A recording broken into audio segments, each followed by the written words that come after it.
Greetings, everyone, and welcome. Thank you once again for joining me once again for Final Fantasy VI. Once again. I don't know. Today just feels a little bit redundant. But greetings, everybody. How are all of you doing this evening?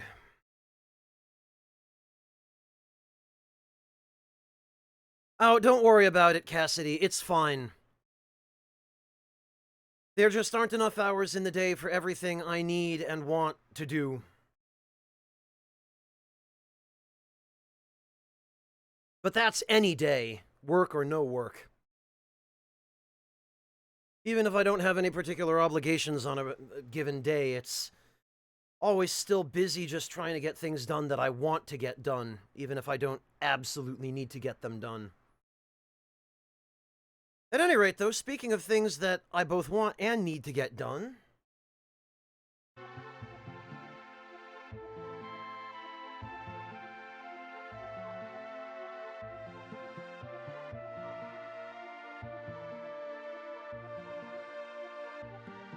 we have a bit of a goofy boss fight ahead of us.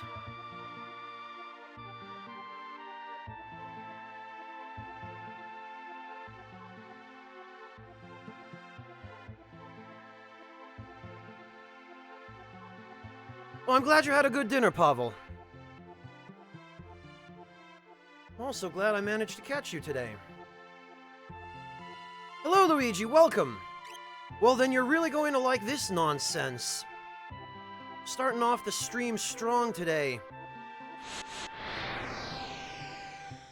Although now slightly less strong because I was hoping to get to the boss right away and now we have to deal with a random encounter. But no matter. We've got smoke bombs to spare. Hey, Decoy! Hello, Land Rover, welcome! Now, I have to ask, is that actually meant to be pronounced a Land Rover or Alan Drover? Because, yeah, ambiguity.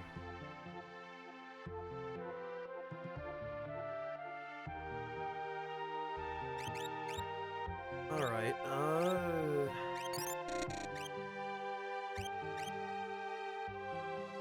Oh, whoops. Yeah, I forgot everyone had Vanish.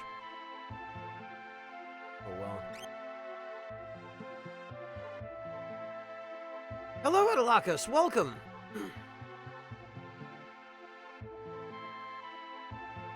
Oh, a Land Rover. Okay, gotcha.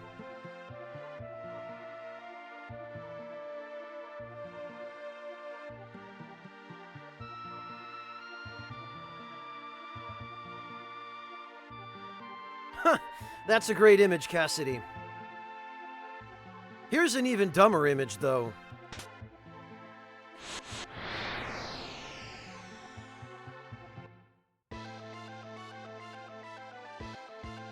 Oh, look, it's the presenter! I can't tell if this guy's trying to give me that treasure chest or hit me with it. Hello, Denim! Oh, that's right, Vanish is useless for this battle because he just spams Megavolt.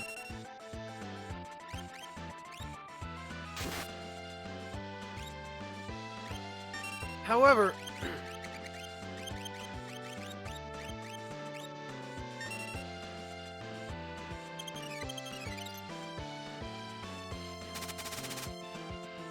oh, well that's nice. Fortunately, though, the stupidest part of this fight is the fact that you can do this nonsense. Ah, you used to be able to.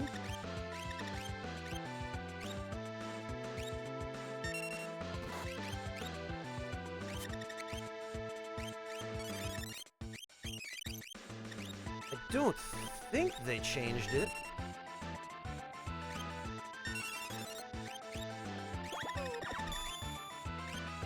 Oh, yeah, okay, they didn't. Alright. Alright, are you all ready for some stupid shit? Do it, Edgar.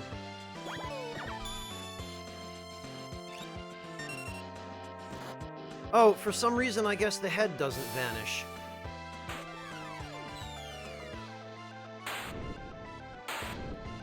Oh, you know what, though? We don't want to do that because I just remembered there's kind of a weird thing you can do with this boss where this is the only enemy in the game that drops the, I think, second or third best weapon for Sabin. And you can get two of them because both the head and the body drop them.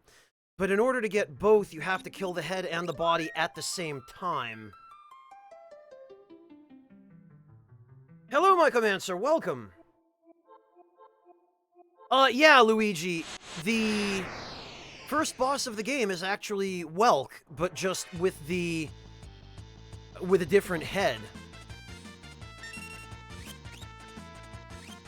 Alright, well, let's try that again, because...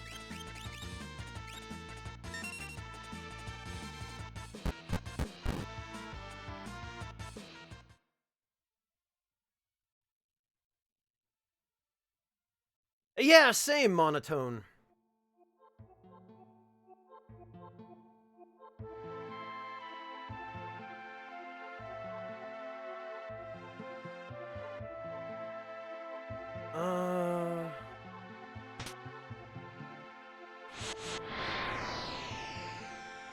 Well, let's try that again and see if we can kill both of them at once.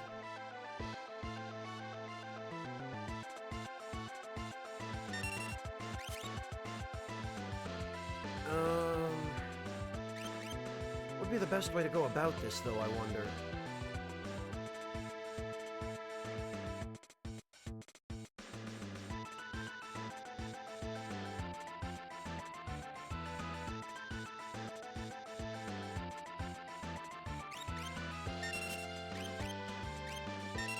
Let's see if we can get...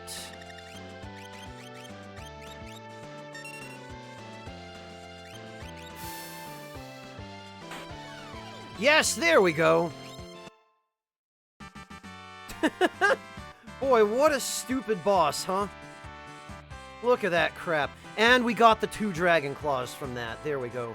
Hello, Hate Camel. Welcome! So, this is the only place in the game you can get Dragon Claws, and if you don't get both of them here, you can never get more. So if you want to dual wield them, you pretty much have to use that kind of dumb trick.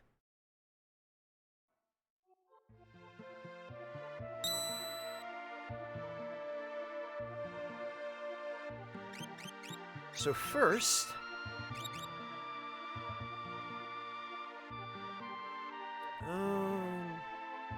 214, huh? You know, it might be...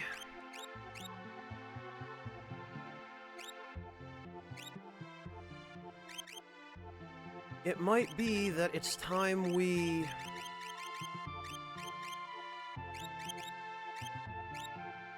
It's time we switched Sabin's setup a little bit.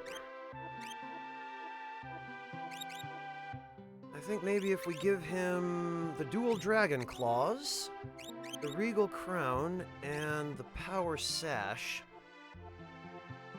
I think this ought to work out okay.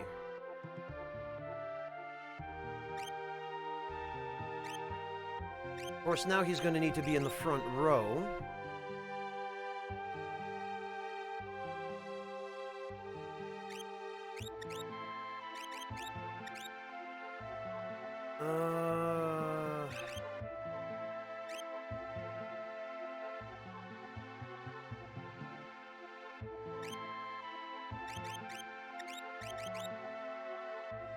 Yeah, look at that battle power. That is stupid. I guess we'll just have to test this setup and see how much of a damage penalty he suffers for his magic-based blitzes. Because I am concerned that his blitzes are going to do a lot less with this setup. And Sabin, unfortunately, really is not that good a physical character, because all of his most powerful stuff is magic-based damage. but we can run some comparisons.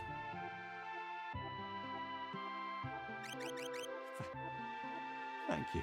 Hellkite! Thank you so much for the resub, and I'm really glad everything worked out with that account. Yeah, you...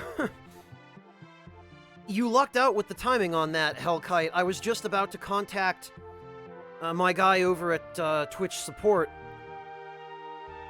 and right after you gave me all the information, I guess they got back to you on their own. So it seems like it worked out, and I'm glad.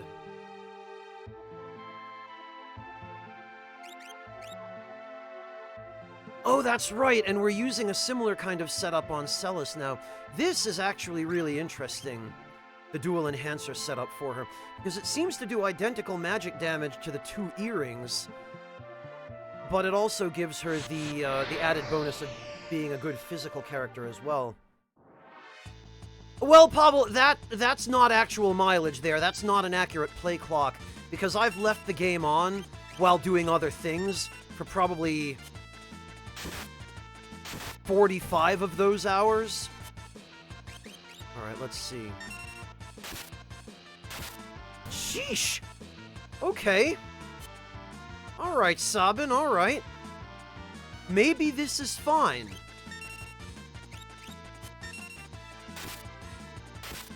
We're definitely not lacking in the physical damage department.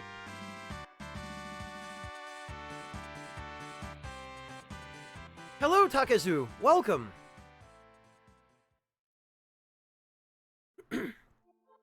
No worries, Hellkite. In some ways, I'm sorry that I couldn't help, but in other ways, I'm glad it got resolved before I was able to.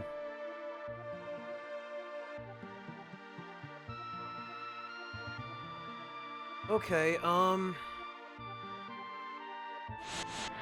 let's see about another battle or two. Let me see... Jeez, Denim. Alright.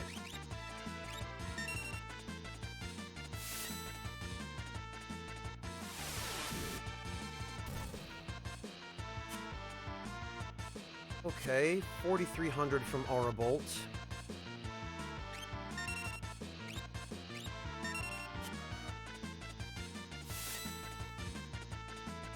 Oh, very nice, Pavel. You'll like the Shield Weaver outfit. It's one of the best. That thing will save your ass if you're playing on the hardest difficulty. It's somewhat nerfed on the hardest difficulty, but it's still really good. Monotone, thank you for the resub, and also get the hell out with that. Wise ass. Alright, so Sabin's Aurabolt was doing about... What did we say? 4,300 damage to the Exo-Rays. So we'll set him up with what he had before. And now let's see if there's a substantial difference in his magic-based blitz damage to these enemies.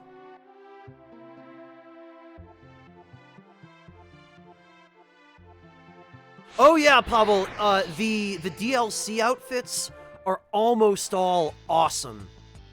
Like, super, super useful.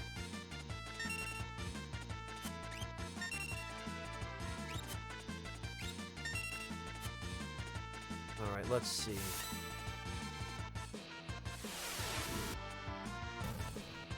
It does deal substantially more damage with the dual earrings.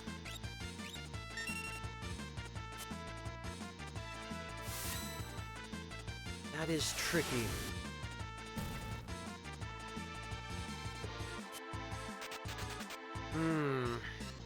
I'm kind of torn on this, honestly.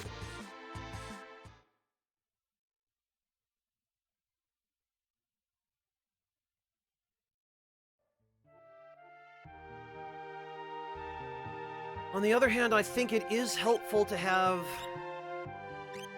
a character who is a decent physical attacker, and with both of those Dragon Claws, He really does become a force to be reckoned with physically, even though physical damage is ironically not his forte.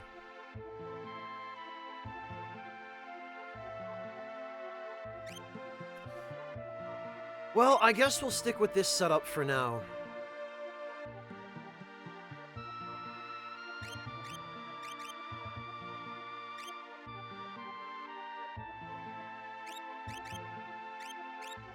Yeah, Takezu, I have to think that was just a design oversight. That somebody just messed up. And said, yeah, this guy who's basically supposed to be a physical attacker according to what equipment he can wear. Yeah, no, let's just make almost all of his good moves based on magic attack. That won't make him useless.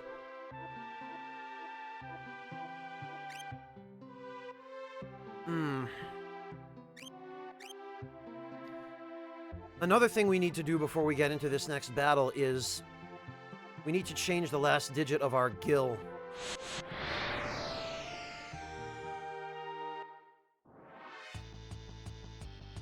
Well, that's exactly my point, Monotone.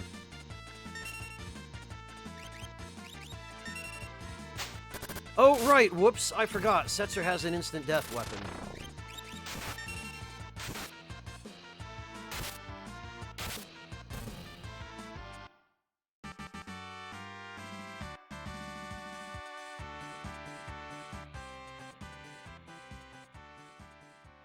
Actually. Yeah, he should have, Takezu. I think this is ideal because the last digit of our gil ends in 0.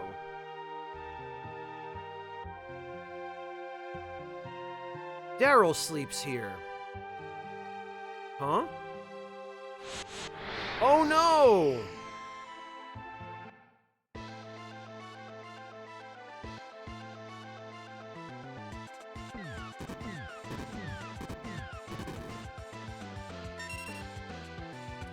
And level question mark Pearl is the reason I wanted to manipulate my my gil count.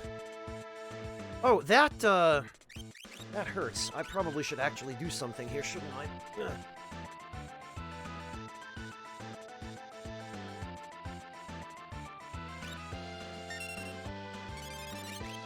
I imagine we're probably meant to use Runic here. I remember kind of having trouble with this boss, but I don't know why. I'm pretty sure you can just one-shot him with... Okay, maybe you can't. Or maybe... I've always meant to try this, and every time, I always forget. Let's see...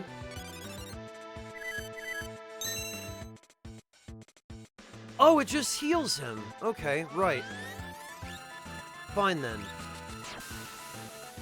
I thought this guy was undead, but I guess he's not.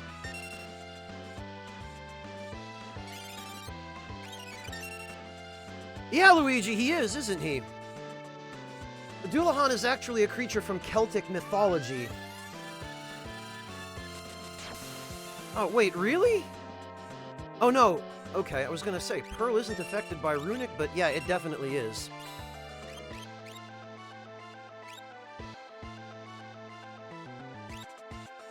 There we go. So if I remember correctly, the easiest way to defeat this guy is by...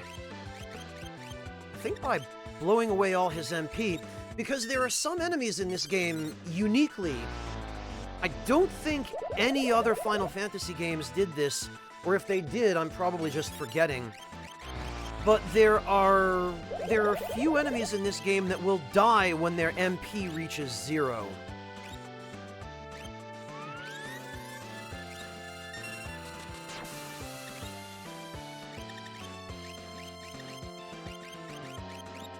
And I believe this guy here is one of them.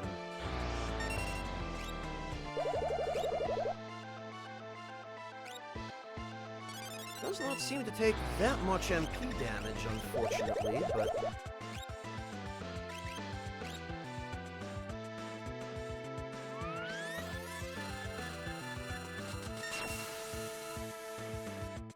Oh, alright, fine. Focus on one ally, why don't you? Oh, of course. It's not like Celis needed the magic points anyway. Whatever.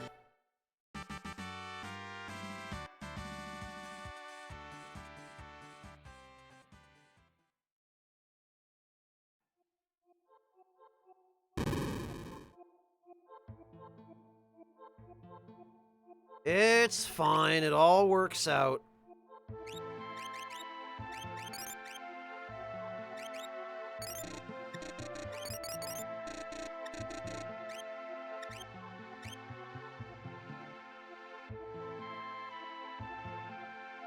I'm pretty sure this is all. I think now we just get some cutscenes and the next airship.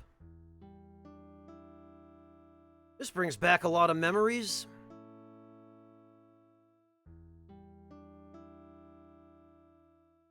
This experimental airship is probably a bit unstable. You can't be serious. What are you trying to prove?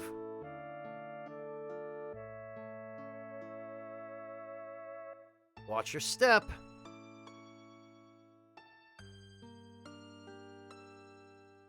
If something should happen to me, the Falcon's yours. Nonsense! I'll win the Falcon from you when I whip you in a race. You better clear out of my way! Big talk, Buster.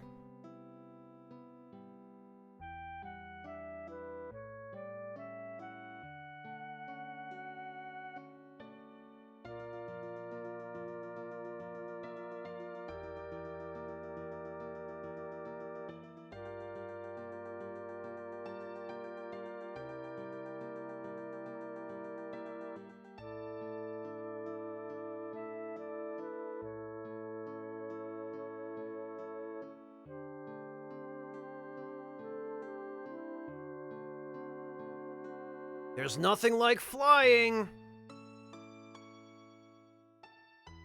Come on, stop lagging back there! Or do you like chewing on my wake?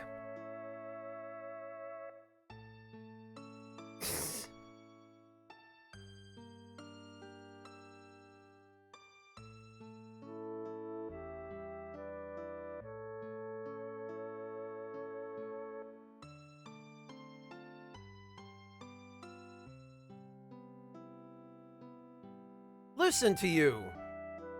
This time's for real. I'm going to break every record. I'll be known as the woman who flew the closest to the stars.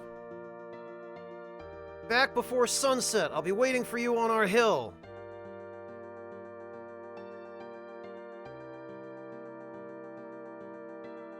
But she never came back.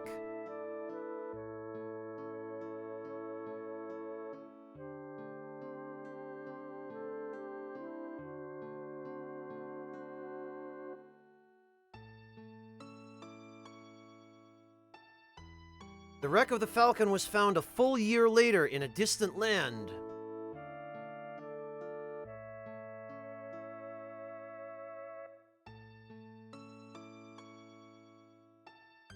I restored the craft and then put it to rest down here.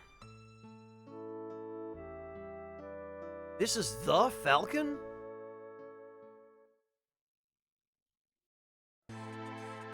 I put it in storage. I couldn't bear to look at it. Of course, Woolsey uses the wrong form of the word bear here. But now it just may save us. The Falcon.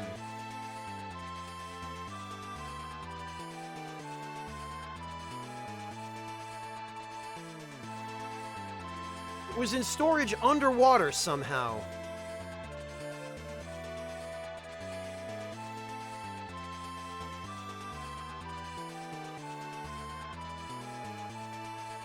I finally think we're gonna pull this off. We can attack Kefka's tower from the air. The Falcon's going to give us one last chance at that guy.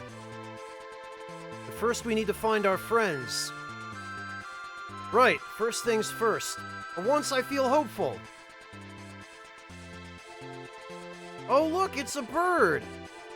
Hey, a bird! Yeah, same, Takezu. Searching for Friends, this theme is called. And we are not going to follow the bird quite yet, although it is meant to give us a hint as to where we can go next. Setzer, follow that bird! But why? I don't know, something inside just tells me it's important.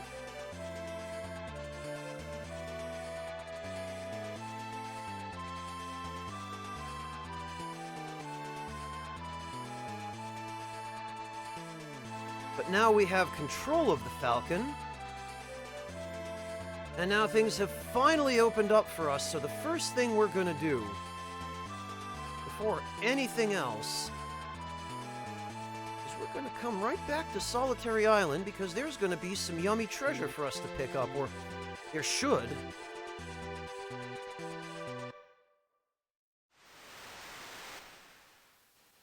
I believe if we go to the beach, yup, there it is! Just sitting there for free. Receive the Magicite Pallador. Gotcha, you yummy fish, you.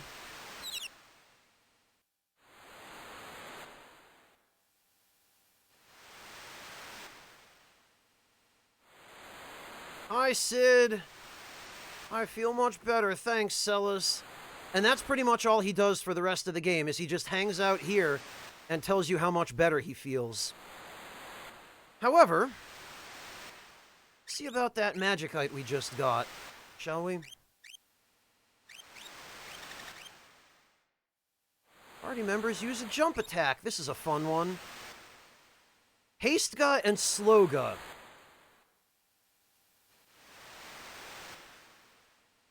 Good question, Clint. I don't know. Probably because it was easy. Well, we'll hang on to that for now. There is a place in the world of Ruin where we can go to farm magic points.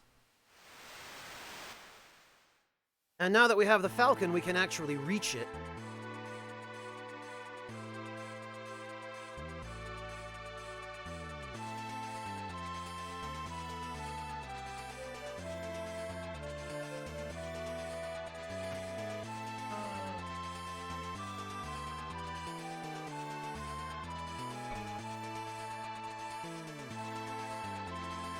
So this now leaves us with the very pressing question of where to go and what to do.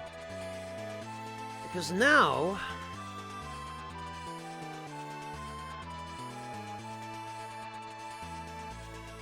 now we finally have access to pretty much the whole world. It actually, in some ways, becomes almost more of an open-world RPG at this point.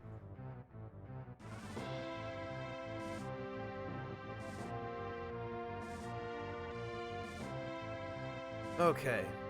And mysteriously, we somehow now have another crew member from somewhere.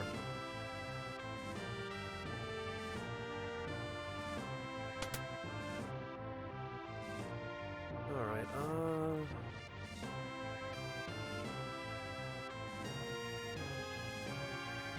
yeah, Clint, that's the problem, isn't it? That by the time you get to this point in the game, suddenly you go from everything being completely on rails to everything being completely open, and you just don't know where to go or what to do.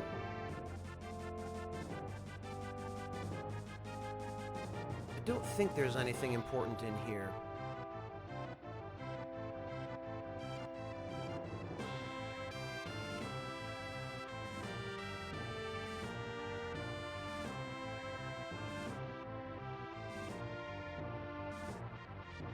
Ah, really, Clint? I finished the game, but I missed a ton of optional stuff my first time.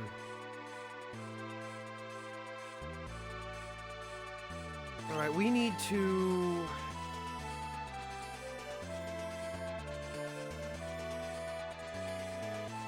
yeah, Basil, it was a nice touch.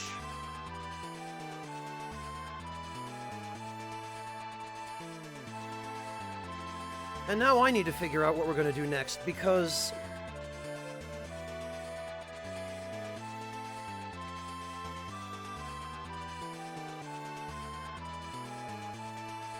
one of the first things we can do is...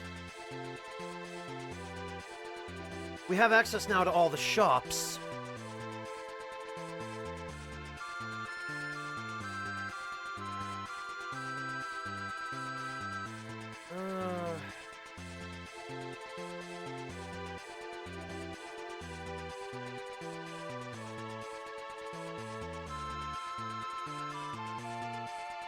Well, first of all...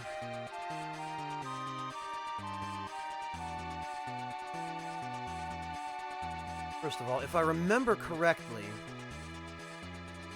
there is some good stuff at Jidor.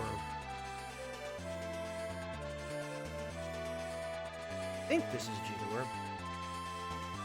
It's one of the tricky things is, in the world of Ruin, the layout of the world gets messed up, and some of the towns move. In a few cases, they move quite a long way from where they were in the world of Balance. This is Jidor, the westernmost town on the world map. The world's so different now. Boy, you're not kidding, buddy. Lately, I've seen a lot of carrier pigeons flying towards Miranda. Who could be sending all the letters?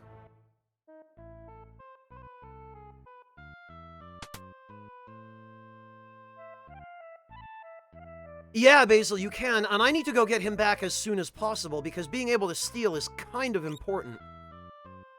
Okay, yeah, we've got circlets. Circlets are good.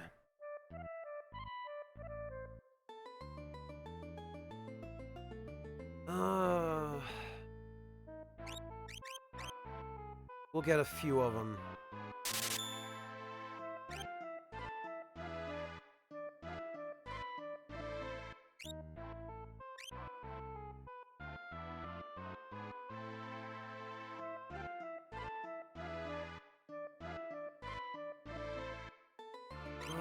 What about the dark gear? Is that better than the power sash, I wonder?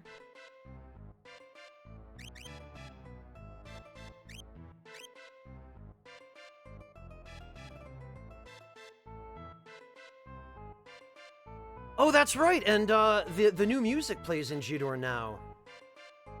Yeah, Decoy, it is, unfortunately. Yeah, Gogo can wingless, but only if Locke is actually in the party, if I remember correctly. Because Gogo can only mimic abilities that other people who are currently in your roster have. Gao is the fastest Decoy, except that since I only have 4 party members, I can't actually change my party now.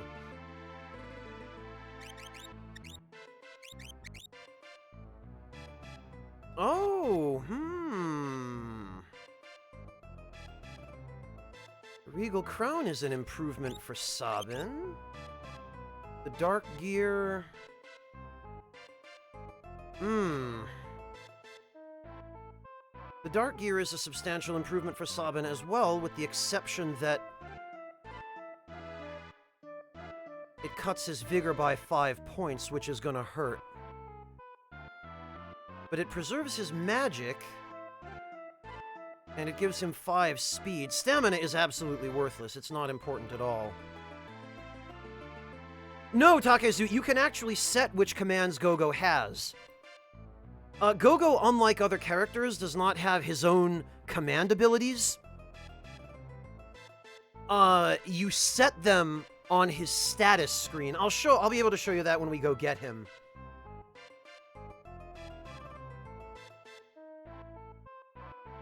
I know that I want to lose the vigor, though. We'll have to test it. It's the only thing we can really do.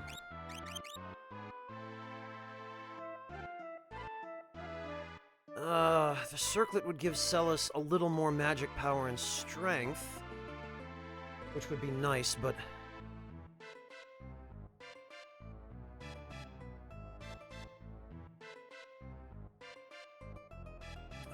I don't want to lose 10% magic block. Not on this build. What about Setzer? Ah, this is a net improvement for Setzer in pretty damn near every way.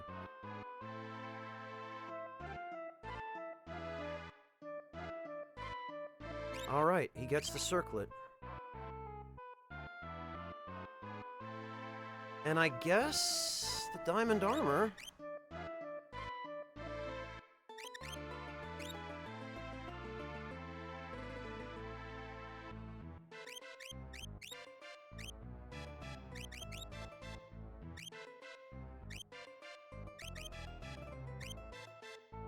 Alright, can anybody else use the dark gear? Let's see.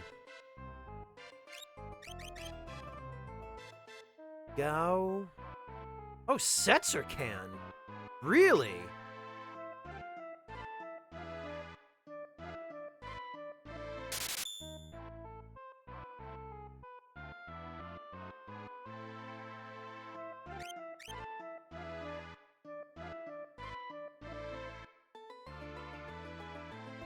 I don't think it'll be as important for Gao, because Gao's just going to need the vigor.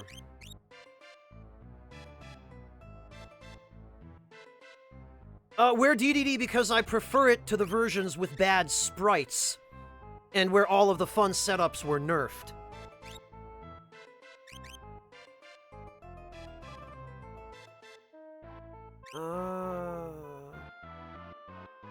Oh yeah, that definitely helps. And its defense is only slightly lower. Yeah, wow, okay. That's excellent, in fact.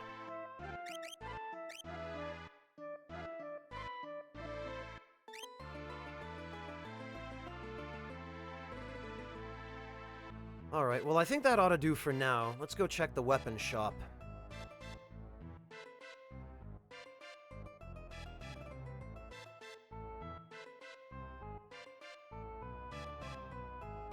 Shinichizo, the answer to the question I just gave is pretty much the answer you're looking for.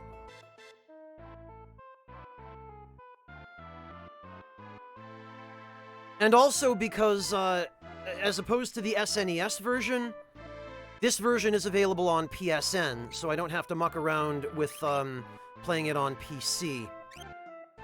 Which I can't do because my PC is not powerful enough to both stream a game and run a game.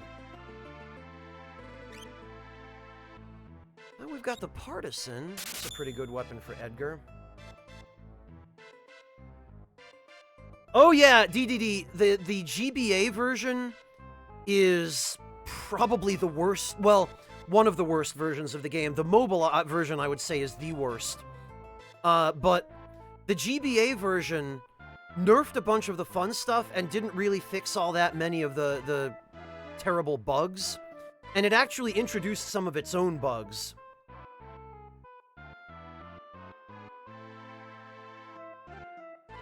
Yeah, Shinichizo, exactly. Alright, we should probably have one more man-eater. The crystal swords are crap. Sniper boomerang is not, but we don't have a use for it yet.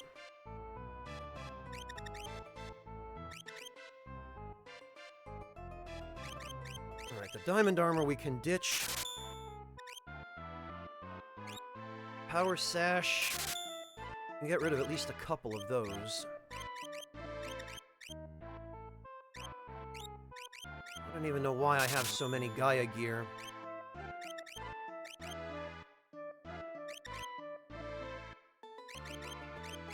The mithril shields. We can get rid of a few of those anyway. I don't think it's going to be critical for us to hang on to them.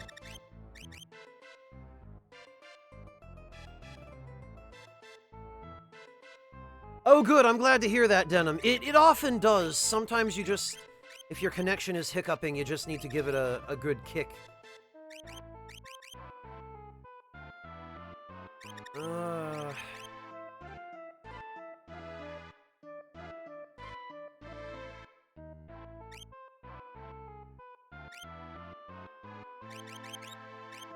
can get rid of a couple of those.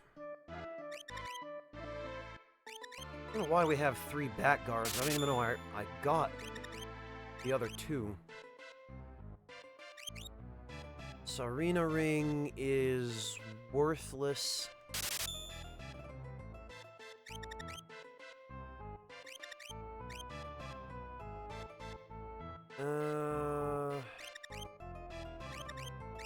The Sarina gown we need to hang on to.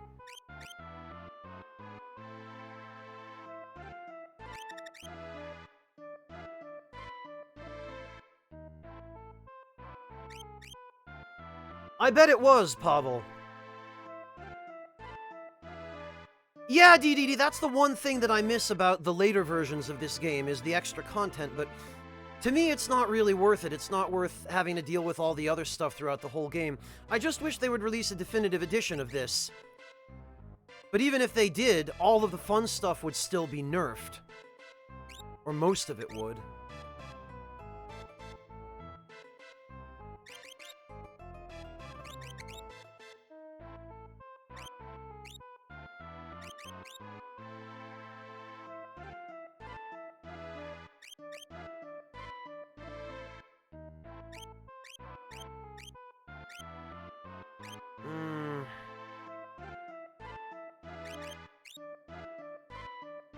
You know what?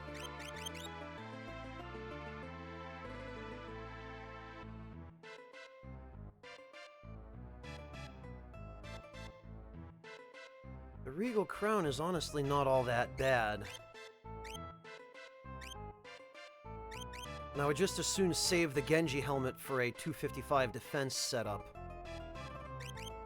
I think I'd rather have the stats for Edgar now. Oh, right, and I meant to give him the Partisan.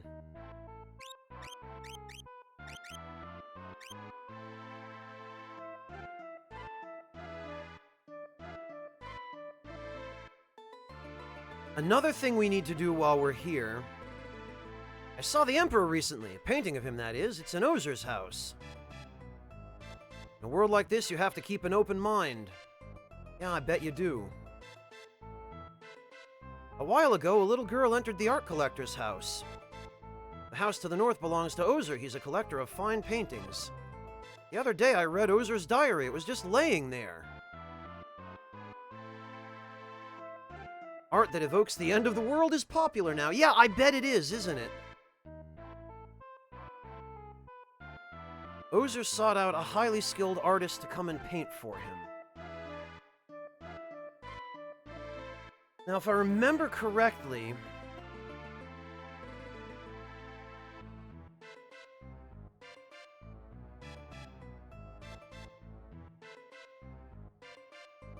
we should... Well, actually, first let's check the auction house.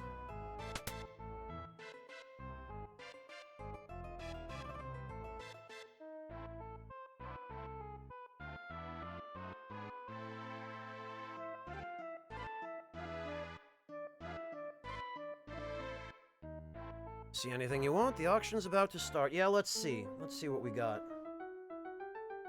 Hello, Odoms, welcome! A Zephyr Cape. That is garbage.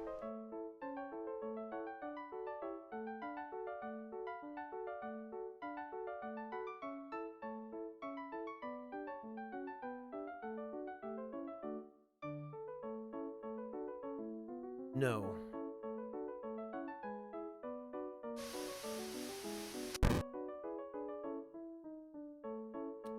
Alright, well, we'll worry about this later then, if it's just this. We got the Espers that were on sale here. What we really need to do...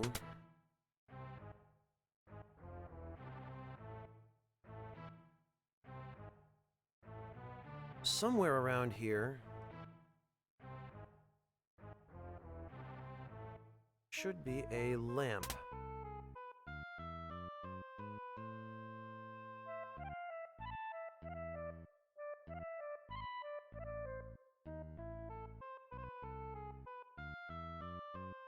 Oh, he got rid of the painting of Ultros, and now it's Gestal. We actually want to do, though, is check these flowers. Still life of flowers. They almost look alive. Oh no, they are alive! What the heck is going on here?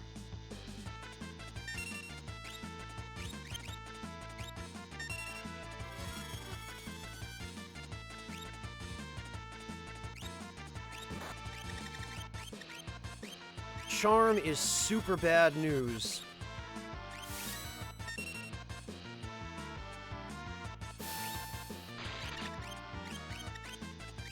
We do not like that.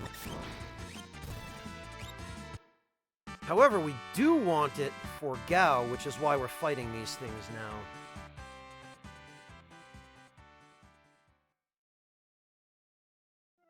No, DDD, not every boss. Only ones that I don't feel like dealing with, and that's probably going to be only a few. Honestly, I want to show off some other goofy stuff besides Vanish Doom, because everyone knows about Vanish Doom. Not so many people know about things like Psycho Cyan and manipulation of Setzer's slot ability. I mean, speedrunners do, but not too many others do.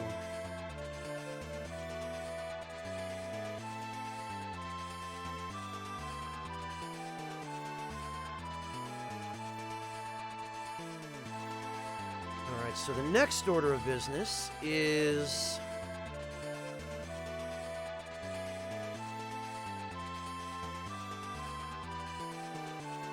I believe this is Miranda. I hope, anyway. Nope, this is Zozo. Okay, this is not where I want to be.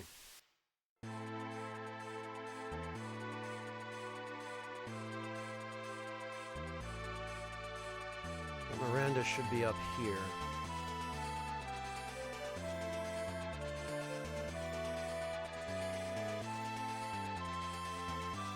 No?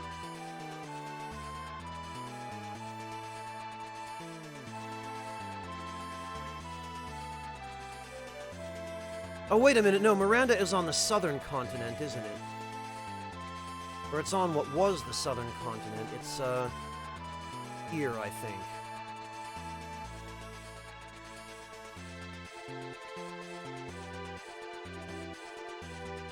It's an echo screen, Ishida.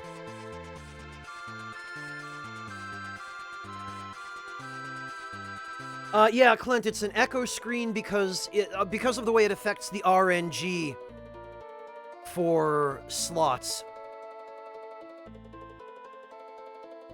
I used to be a thief, but one day I uncovered a secret so awesome I had to run and hide. A knight came through here recently. He was amazing, but his heart was full of chaos.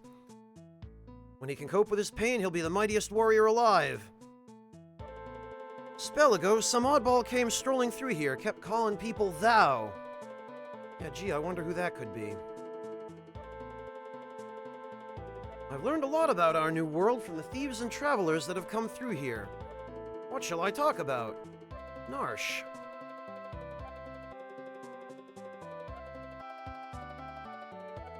Yep, there it is.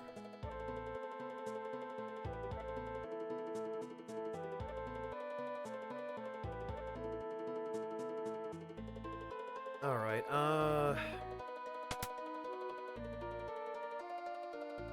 next order of business.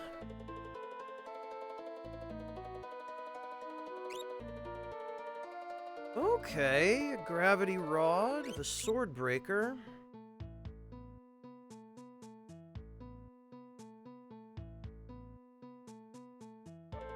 Which I think is going to be useless to us because of the freaking evasion bug.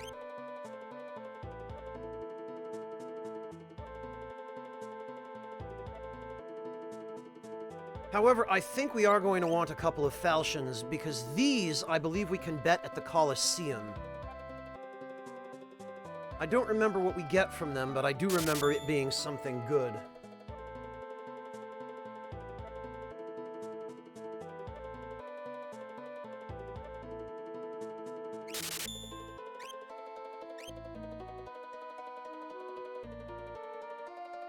Alright, armor.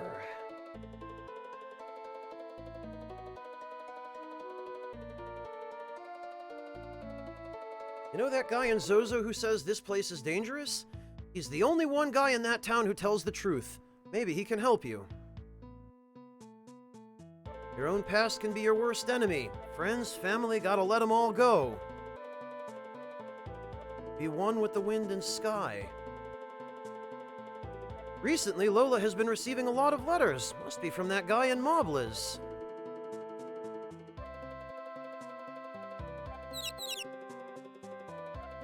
I used to be a thief. I climbed the tower of Kefka's followers in spite of the danger.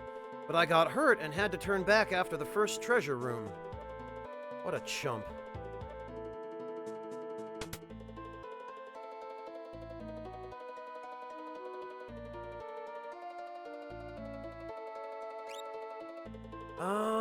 What do we got? We got... Okay. Crystal shield for Edgar, and probably also Setzer, I guess?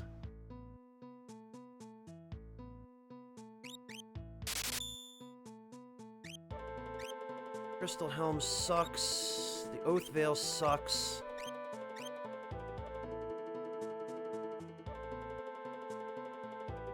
The Crystal Mail is useless to me. Because Edgar already has it, and Setzer has something better. Oh, the Dao Robe. Yeah, I think we want these. Well, we want them for when we get Strago and Realm back, anyway.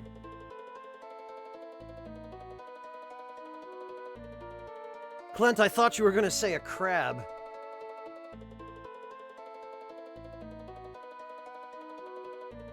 You know, I think we're gonna want a third one for Gogo, because I believe Gogo can wear that too.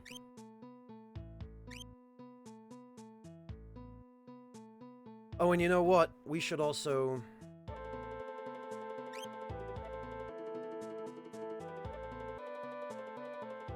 We should also actually put on some of the stuff we just bought, shouldn't we?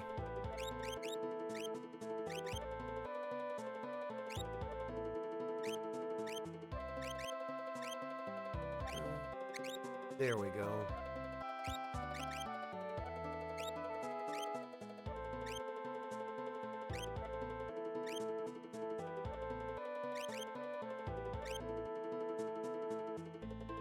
Henshi?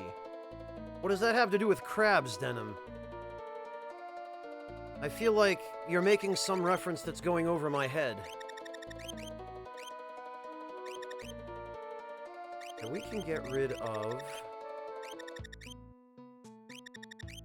Get rid of the 2 gold lances.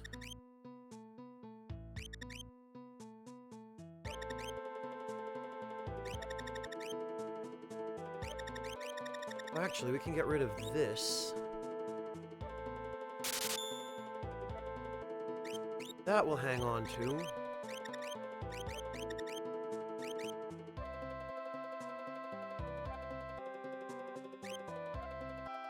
Well, I'm glad someone does, Denim, because I sure don't.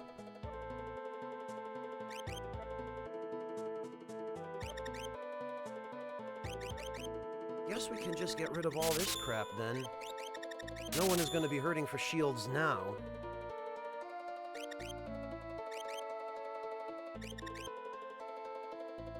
And I think we can get rid of the headbands as well, because everyone can wear circlets, which are just better.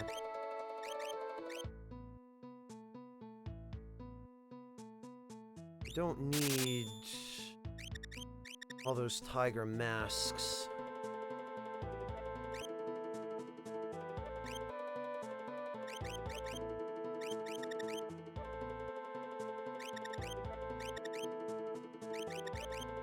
The Fire Knuckle I think we can buy elsewhere, but I'm hesitant to sell it because I'm only about 90% sure we can buy it elsewhere.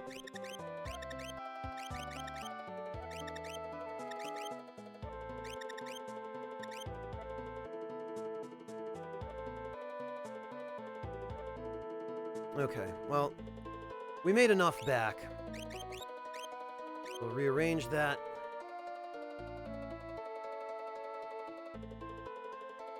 And I think we're all set here for now.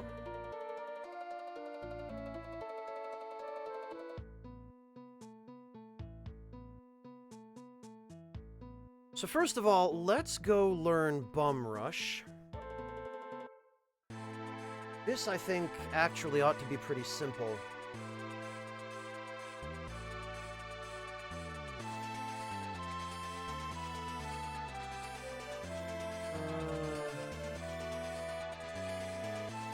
For that, I think we just have to go to Narsh. Or somewhere near here.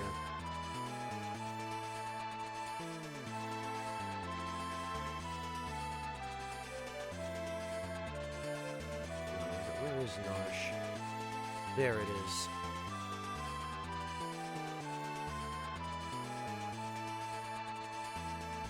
And then from Narsh, I think somewhere over here.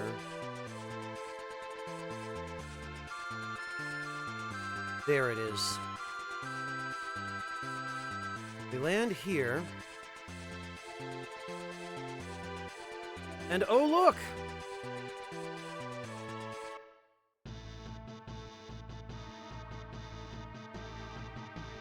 It's Sabin's house! Duncan!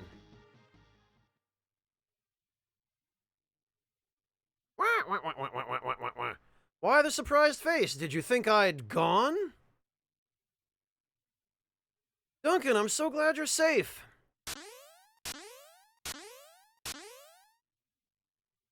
Whoa! Sabin, this can't be. Tears?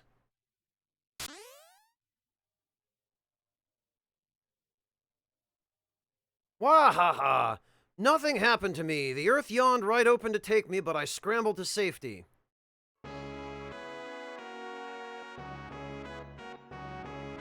Sabin, it's now time to complete your training. Use these new skills to smash Kefka. Put him up.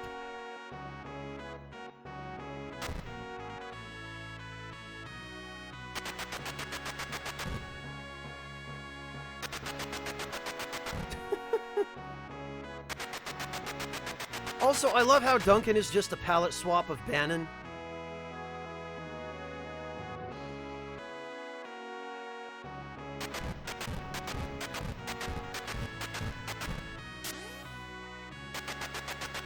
Hey guys!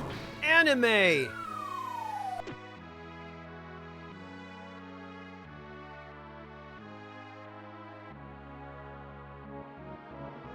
I call this the bum rush. Go, give Kefka the boot.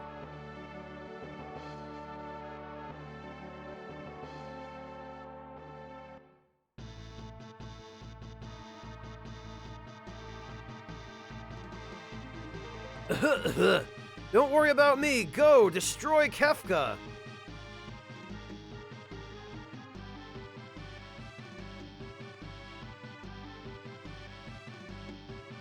I guess we better go destroy Kefka. Greetings, undead warrior. Micah Mancer, thank you so much for the resub. Welcome back, really appreciate that.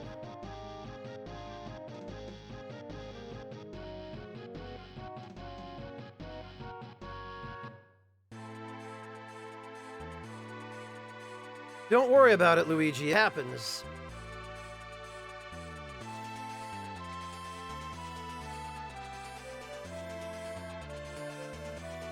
Oh, you know what? I think there might be a way that we can switch our party members.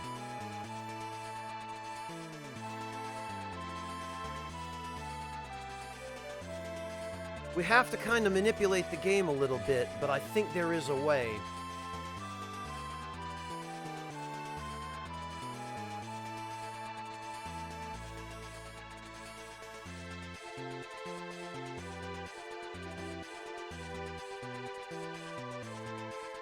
I think if we go to Phoenix Cave...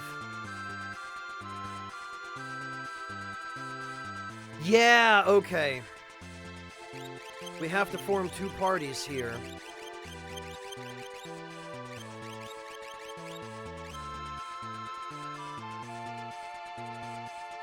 And then we end up...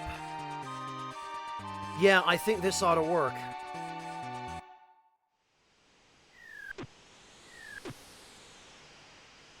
Split up into two parties. Because, yeah, what we can do here is we just board the airship again.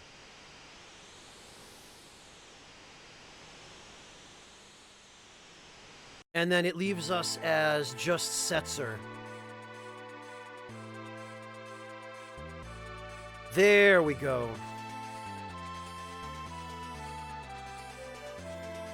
And I'm pretty sure from here we can just go below decks and actually reform our party. So we can now go get Gao, I think. Right. Change party members. So what we want to do is Celis, Edgar, and Sabin.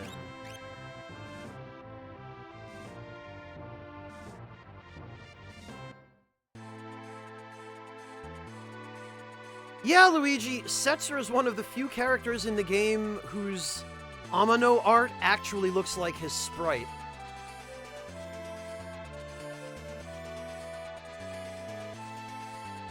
Alright, I'm pretty sure this is the Velt. It sure is.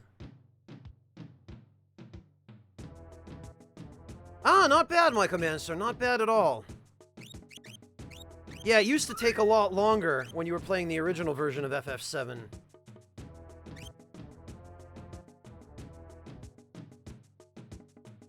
Alright, so now we just need to find Gao.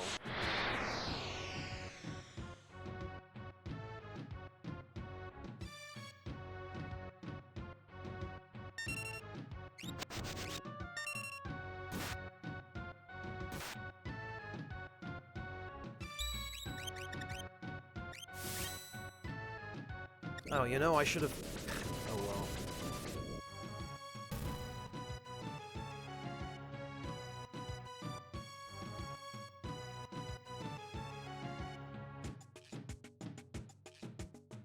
well. Alright. Well, in that case...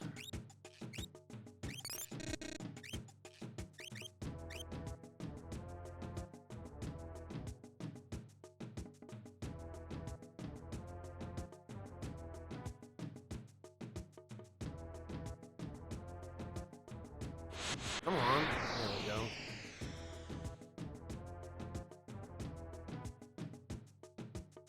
I love how it's still just the groups of crappy enemies from the World of Balance.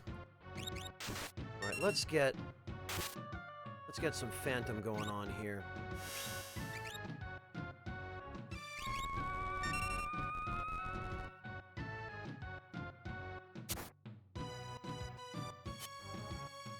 Oh, okay. That's not enough, I guess.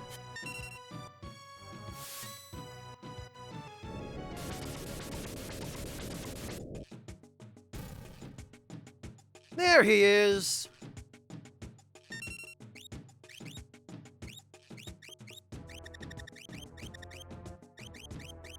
And I think if we're quick, we can actually apply the Vanish status to him now, so that when he rejoins the party...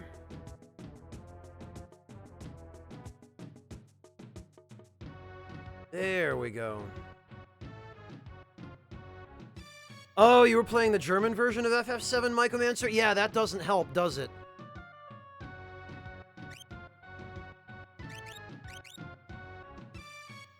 Okay.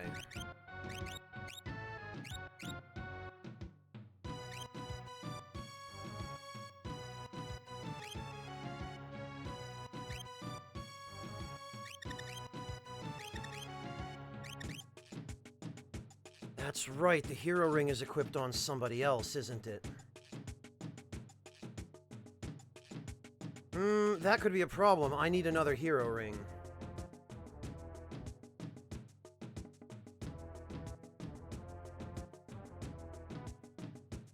Where might I get another hero ring?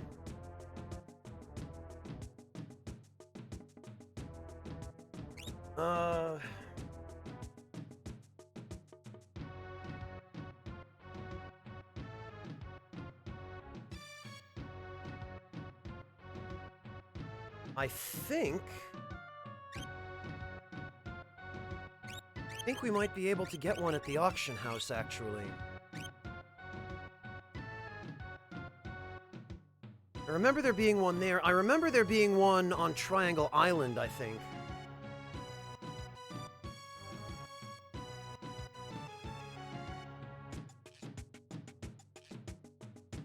Oh, amazing, Clint. Incredible.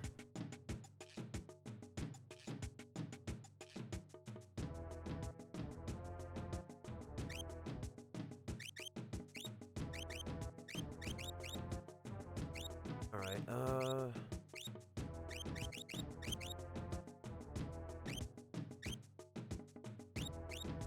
does the circlet compare to the tiger mask? Quite favorably, as it turns out.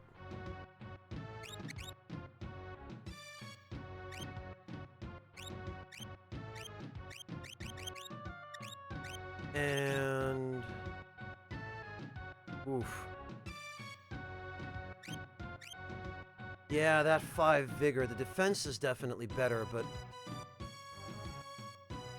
for Gao to lose that 5 vigor from the power sash, I don't think is worth it. Whereas Sabin... not even entirely convinced it's worth it for Sabin, but for Sabin, the speed boost is quite significant.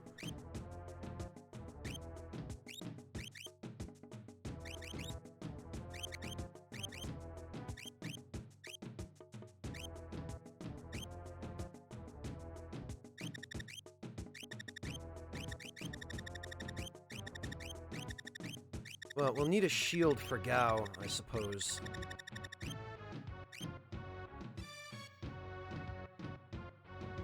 Yeah, Denim, do you have any idea how much Japan loves Tiger Mask?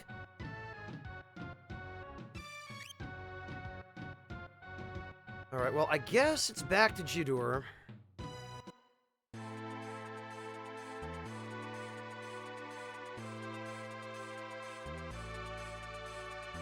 Looks like the forest on Triangle Island got a little bigger. Oh, right, we can't land here, can we? Oh, no, I think this is actually... look at this. This is a glitch space right here. Well, I don't know what's going on there. All right. Jidoor, here we come. Really need that hero ring for Gao.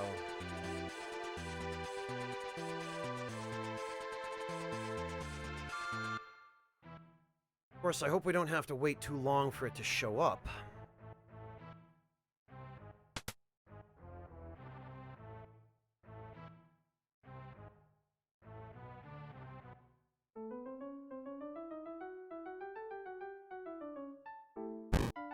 Oh, it's the freaking airship. 1/1200th of an airship. That's a really poor way of translating it. It's supposed to be a 1/1200th scale airship. Hello, Bastille, welcome! Look at the price of this damn thing skyrocket. No matter how much you try, though, you cannot buy it. Papa, I want that, please! No, you don't. Now pipe down. I want it, buy it, pretty please! How about it?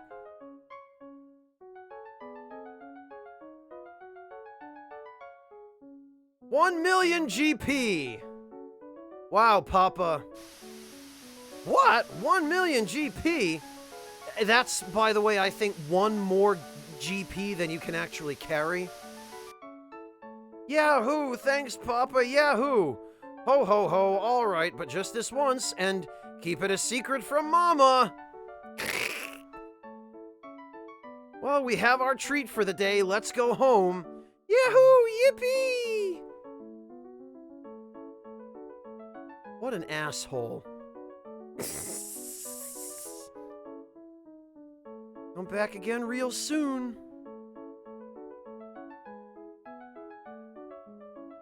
Right, Glue Man? He probably just farms hoovers and cactars for a living is what he does.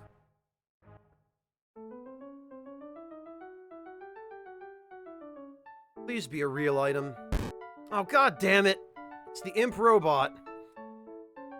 High quality, high-tech merchandise, an Imp Robot.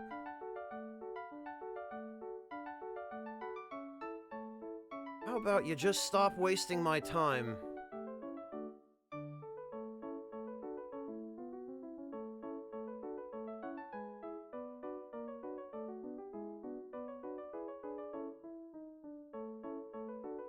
And there's the freaking rich kid and his papa again. Papa bids 1,000,000 GP on the Imp Robot.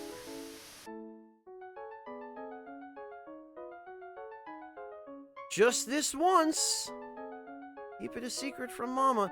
This guy drops more gil in 5 minutes. Well, bye, I guess.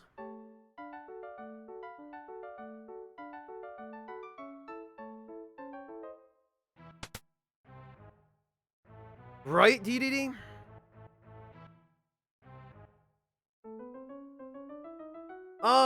I hope we don't have to, Denim. Oh, god damn it! I think it might actually be faster to just reset the game.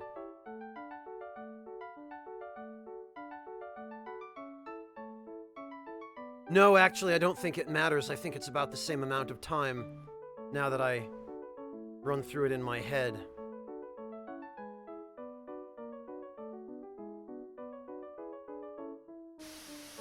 Yeah, I guess he RMA'd it, Shinichizo.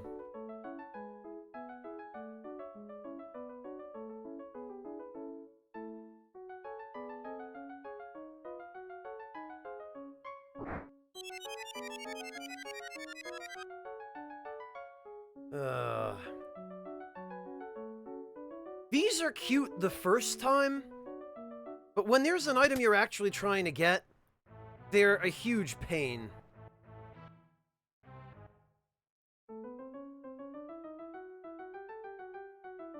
Alright, come on. Oh, for God's sake.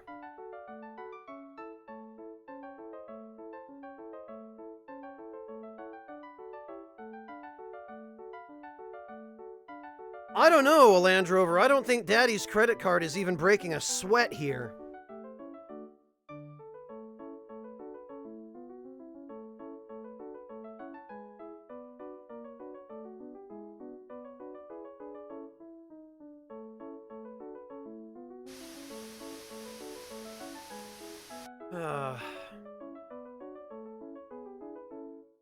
I love how if I don't bid on it, Papa just immediately drops 1,000,000 gil on it.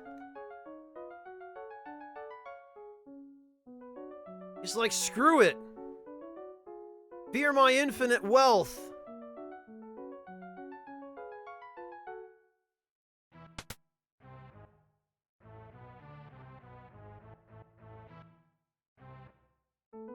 Come on, please be a real item. Okay, that's promising.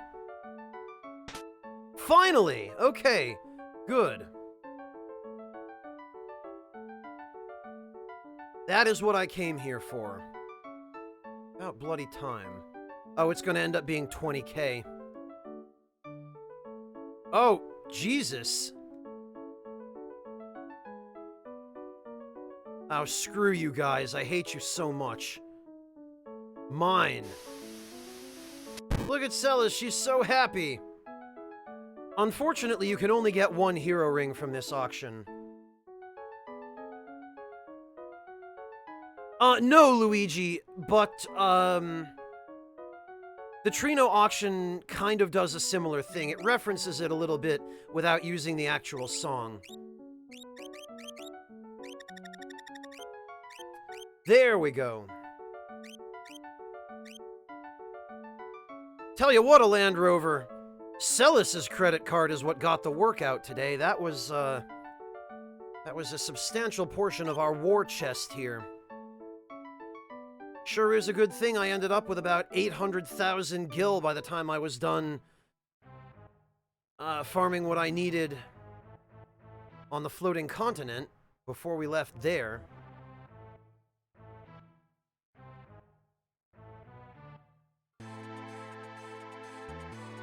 Alright, we got that. That's important.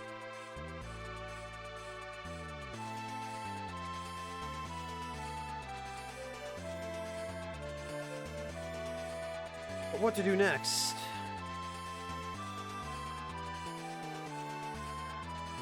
There are a bunch of rages we should go get. But actually, we have to,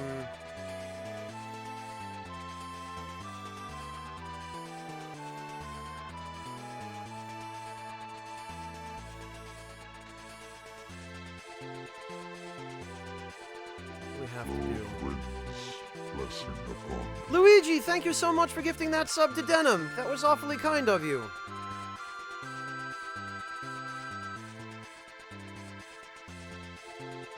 I'm trying to think where we could...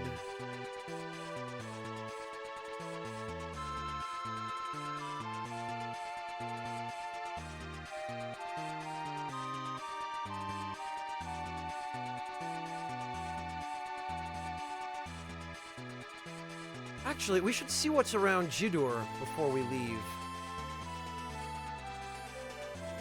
Because now that we're in the world of Ruin... Oh, and actually, we bloody well want to save the game here, too.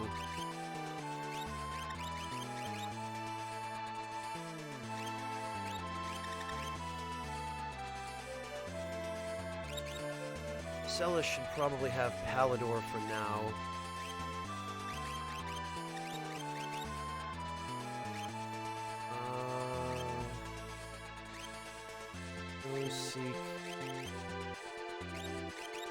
And Gao can have...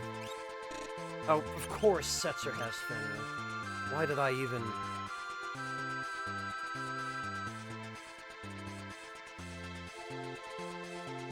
Well, actually, that's fine.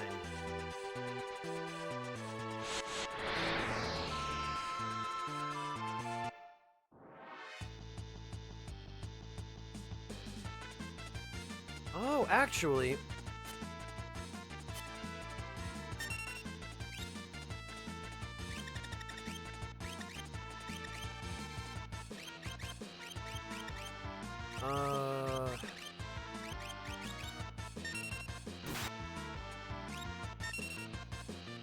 Oh god, I just realized we've got to kill them quick.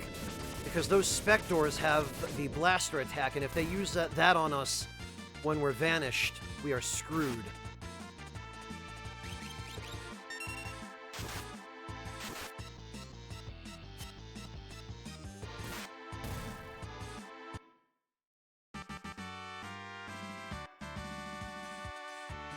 Oh, well...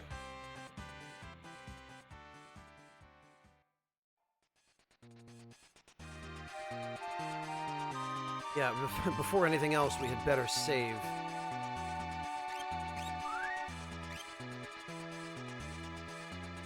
Alright, you're a little safer now.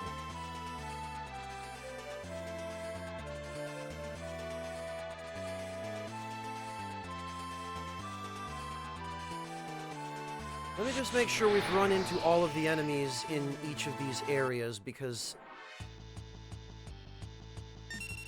Okay, good.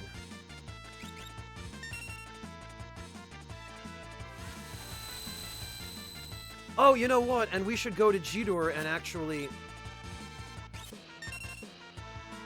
get Gao a shield. That would be helpful.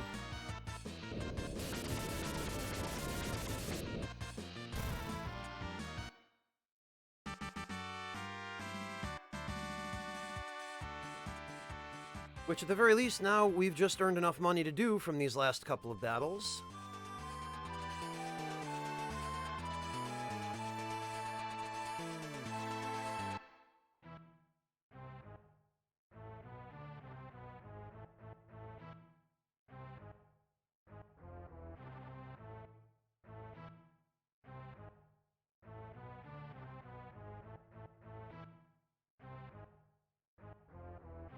Alright, let's see.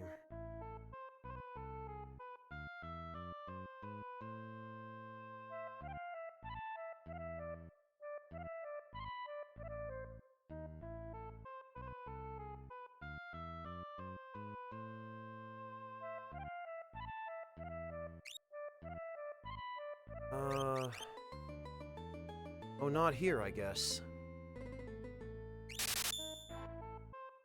Actually, we'll get one Dark Gear for Locke and one for Shadow.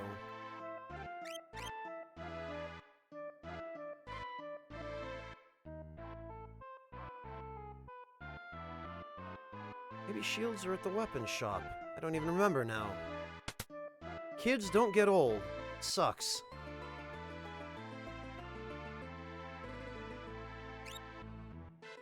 Okay, no, this town just doesn't have shields.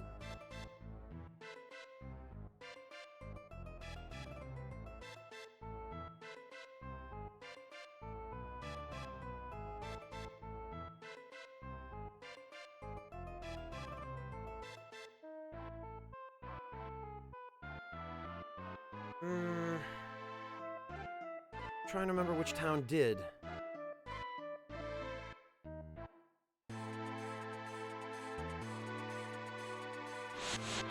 Oh, alright. That's great.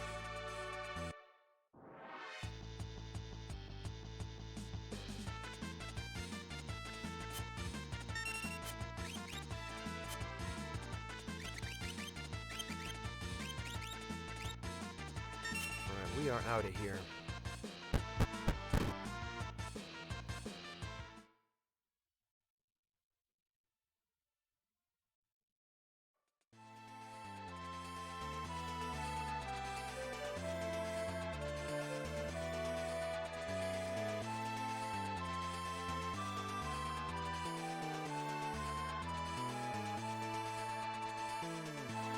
Alright, let's see where else. The Opera House. This desert right here. We could try an encounter or two in this desert. But this is quite likely to going to get everybody killed.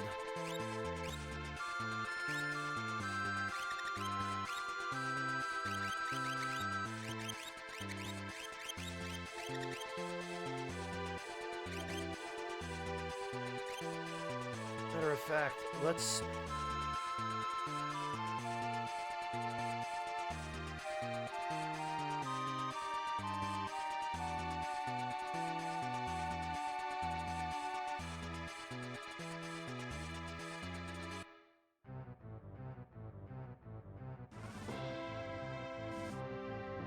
Tell you what I miss. I miss the guy who heals us. Something good will come of it all. Yeah, I hope so.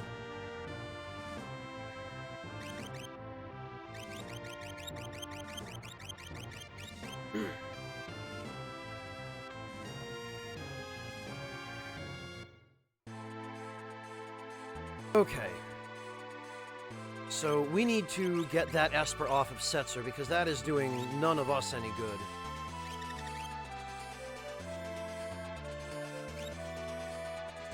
Well, actually, has just about learned it.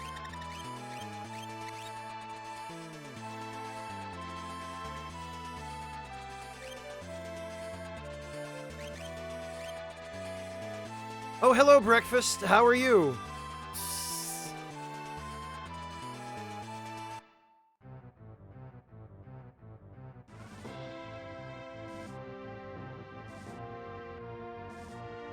I think what we're going to do here is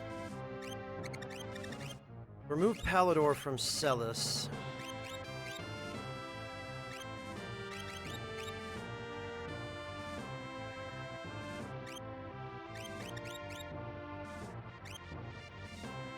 Yeah, okay, that's fine.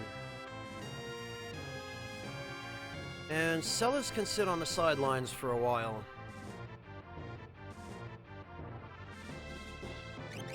We will take Edgar, Sabin, Setzer, and Gao.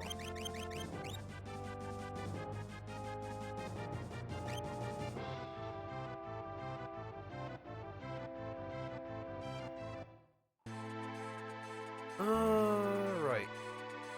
Now let's just make sure.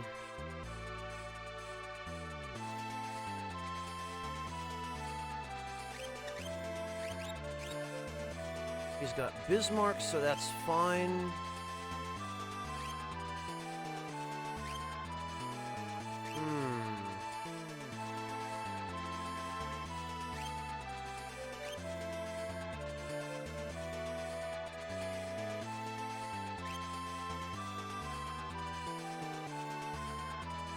Hello, Venmaru, welcome!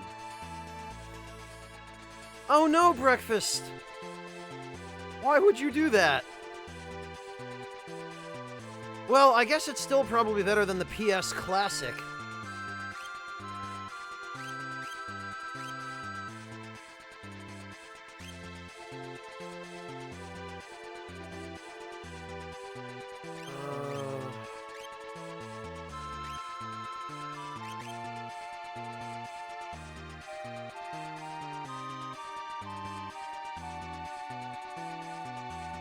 You know what would really help right about now is if we had an Esper that gave a good bonus on level up.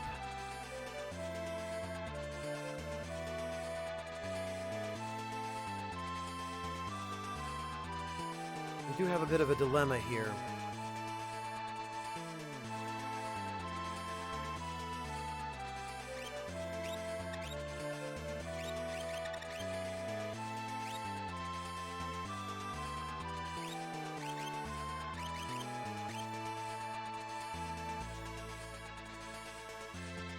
Alright, well, let's just see. Let's see how this goes.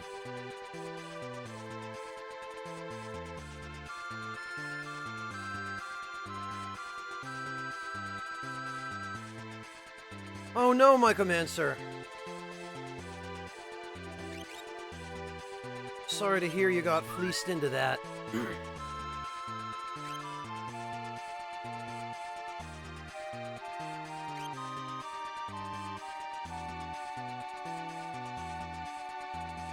Alright, here goes. I'm sure this is going to end well.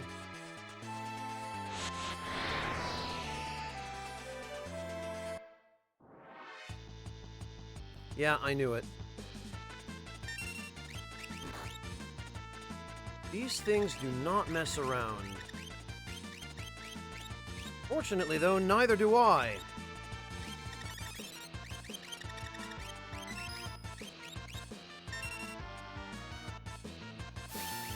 Let's see if this actually works. I seem to remember it should. No? Okay.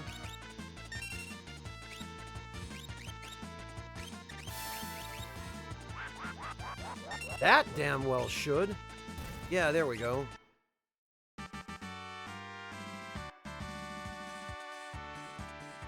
Yeah, see, this is where you get money.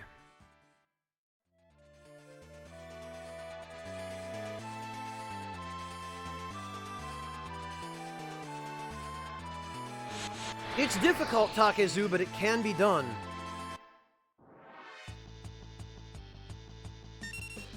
They're tough, but they're not invincible.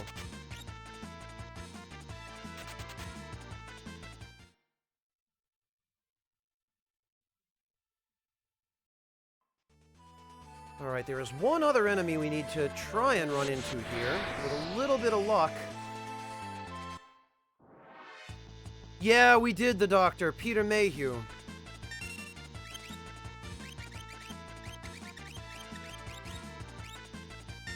Already run into this guy.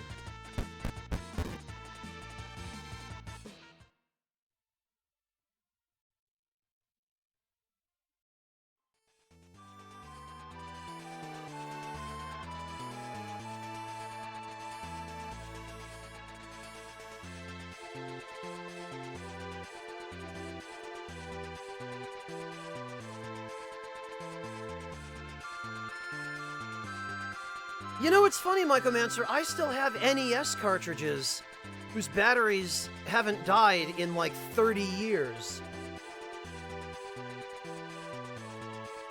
They just don't make stuff like they used to.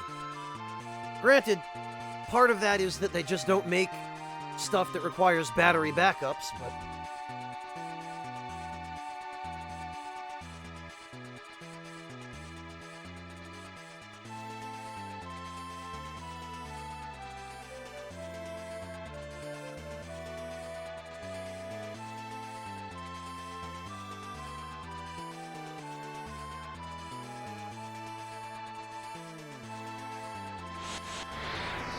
Yeah, so I've heard, Decoy.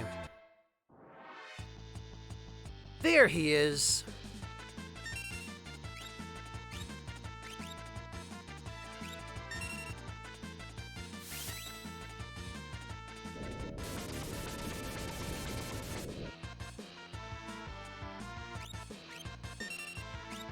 Alright, well, you know what?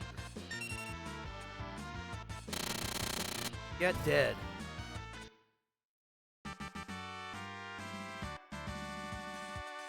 There we go, that's better. No, Wingless, far from it.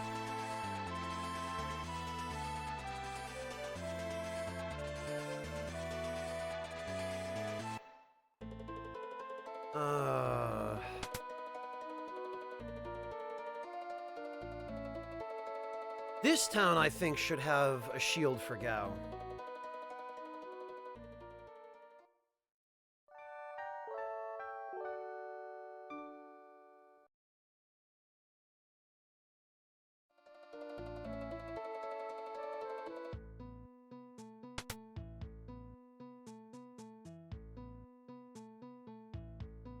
Alright, let's see.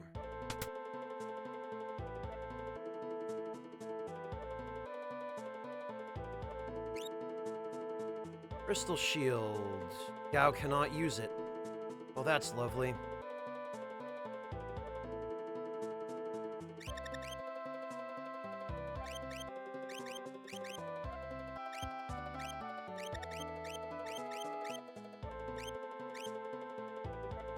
Alright then. We'll just have to get him something better at the Colosseum, I guess. Oh, which we should be able to access now that I think of it. Before we do that, though...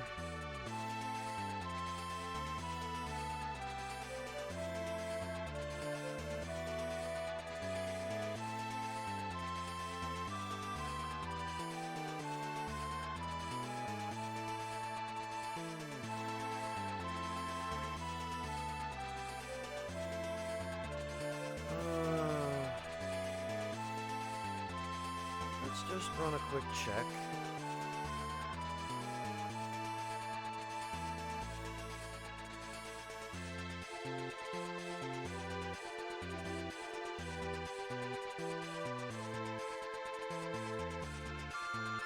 And it is this.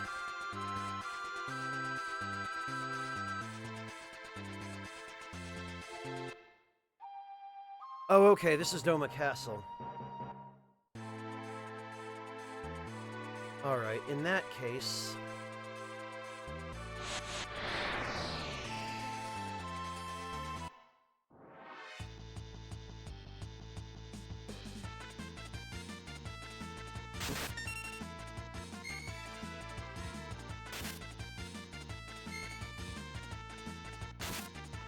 You know, it sure would be nice if we could leave now.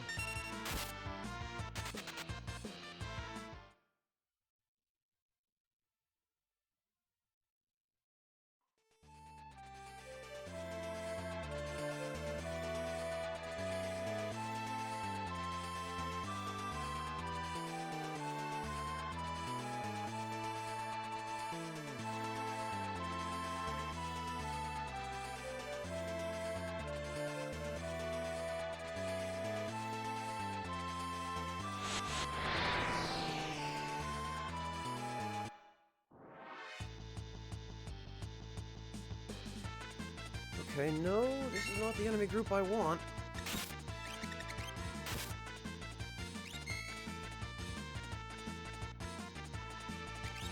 You know what?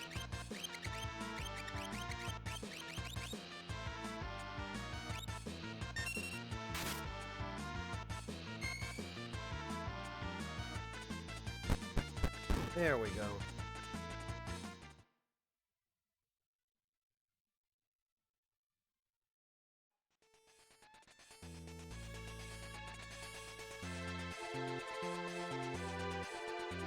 Okay.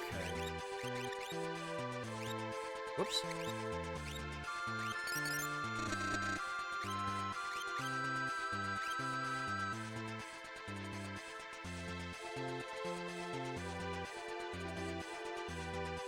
We need an enemy called Tumbleweed here.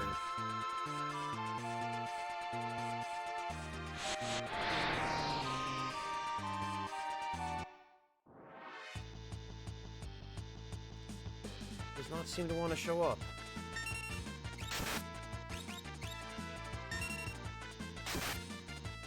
Yeah, that scratch definitely hurts.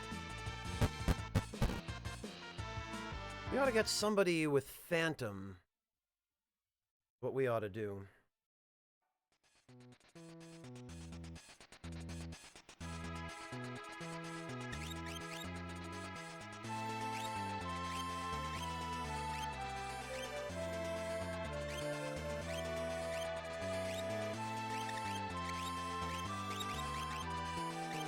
That should help a little bit with the physical attacks going on here.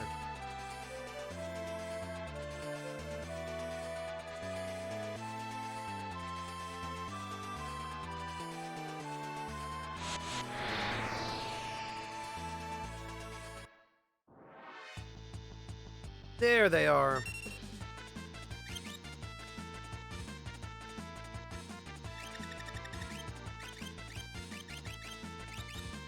And we'll take advantage of this lovely preemptive attack to get Vanish going. I can't even tell what this enemy is supposed to be. It says Tumbleweed, but... Oh! They are stronger than I remember.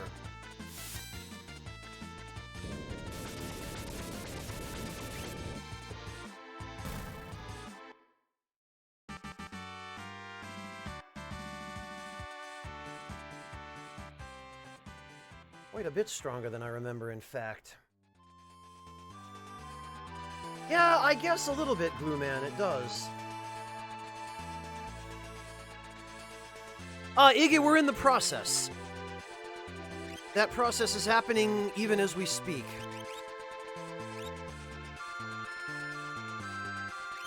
Alright. Sabin will level up next. Oh no, Setzer will level up next. Setzer and Gao, so that's actually kind of a problem.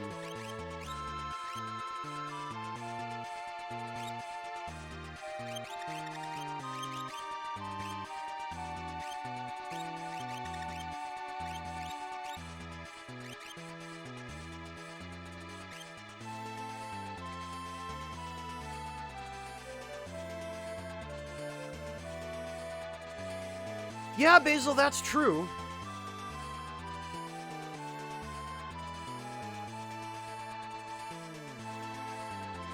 Alright,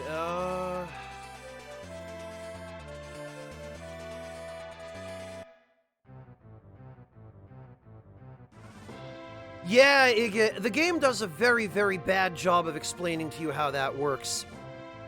I think because the developers deliberately wanted Sid to die, they wanted you to get that scene, which was very unkind of them.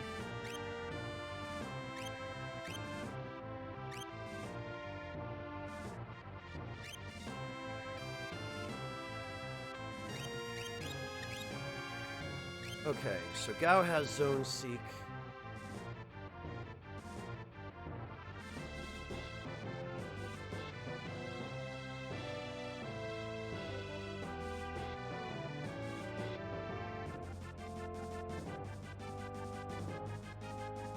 Yeah, if he lives, Iggy, he just stays on the island anyway. And he has no new dialogue.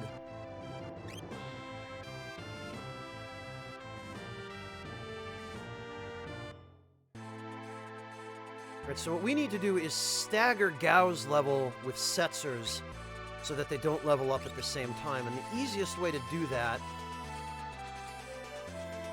is just to have Gao gain a couple thousand experience on his own. I believe the best place to do that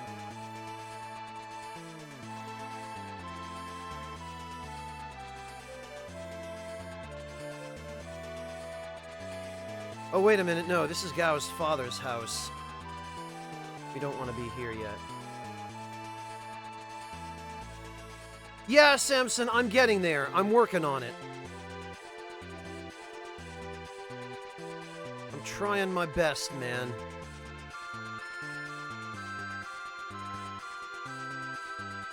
What we'll need to do here is...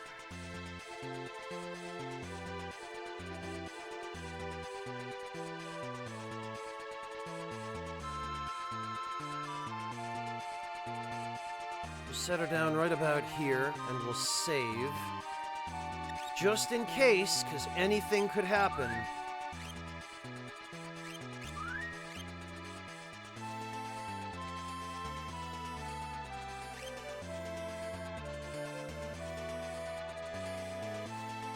Final Fantasy VIII, Basil. Heaven Island and Hell Island.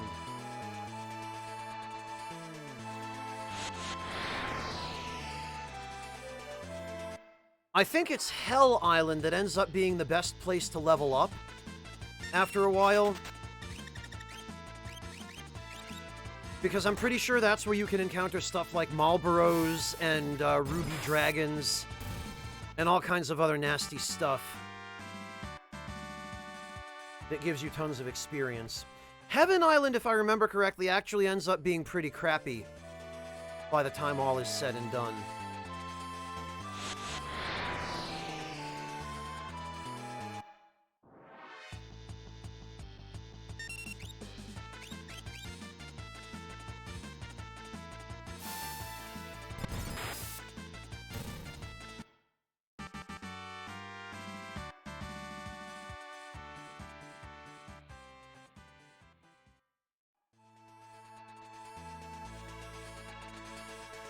Oh, really, Ishida? That I don't remember, but I suppose it's not outside the realm of possibility that that's the case.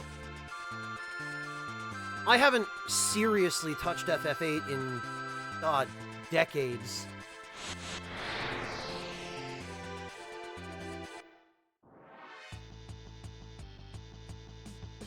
Oh, is that so, Ishida?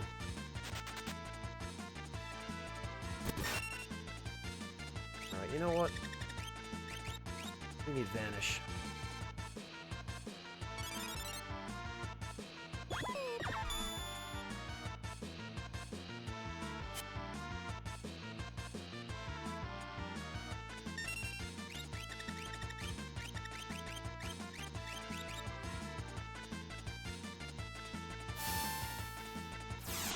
Well, Luigi, that's one of the problems with the story of FF8, isn't it? Is that the beginning of FF8 starts off really strong, and then by the time you're not even at the end of the first disc, it just goes off the rails and loses the plot and starts going every which way except forward. Okay, have a good one, Denim. Enjoy.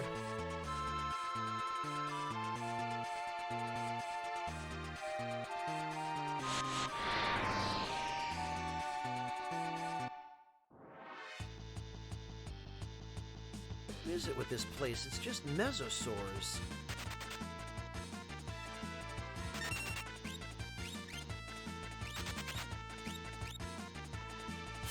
Alright, fine. The thing is, I don't want to have Gao gain too much experience.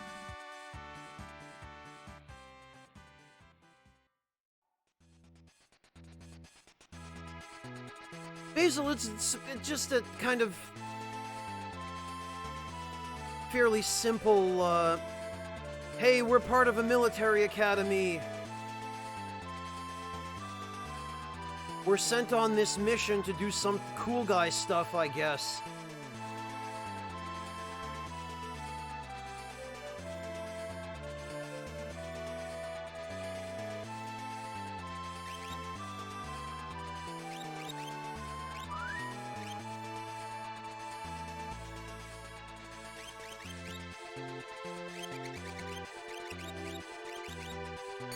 I don't remember what enemies are around here, but I hope.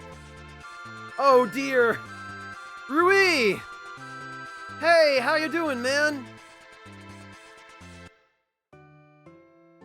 Oh, there's a Chocobo stable. Welcome, Iron Breakers! Thank you all so much for stopping in. How are all of you doing?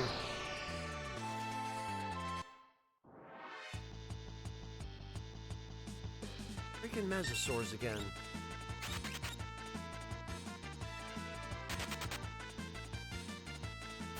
What's up, Rui? I see you've been playing a little bit of, God, I can't. Not Days Gone.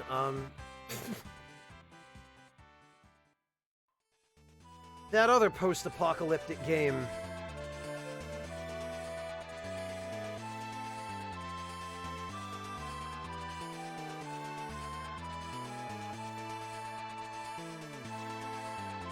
Oh no, I guess it is Days Gone.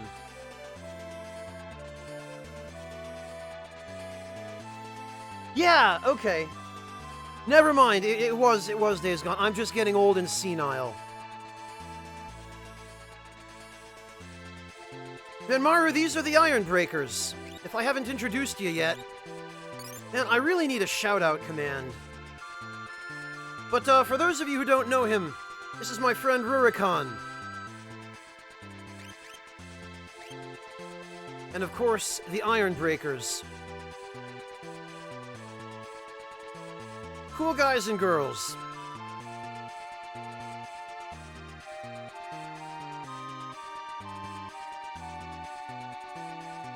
Yeah, Rui, I'm kind of surprised because, I've been hearing mixed things about Days Gone, but people actually seem to be more receptive to it now.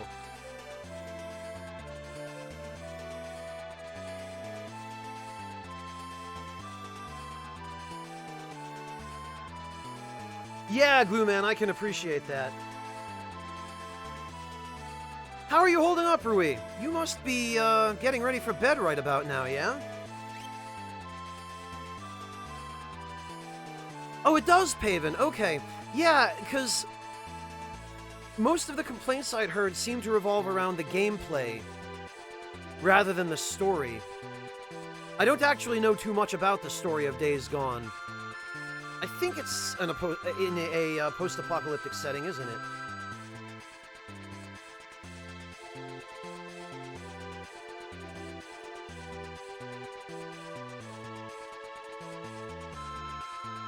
Yeah, Pavon, but now is a sensible time to be going to bed. It'd be, what, 8 for him? 8 p.m. is an okay time to go to bed. Maybe a little early, sure, but...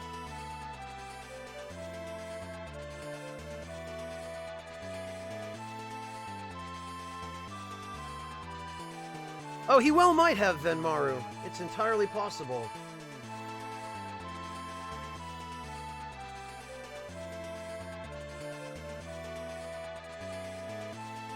Yeah, the doctor. Well, I'm an old man, so... leave me alone.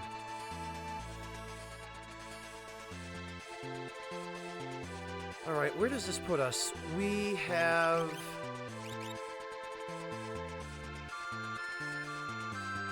10,000 to level up. Okay, that actually ought to be fine. Gao can have Palador back.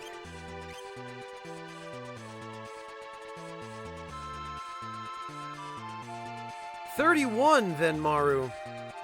Try 34.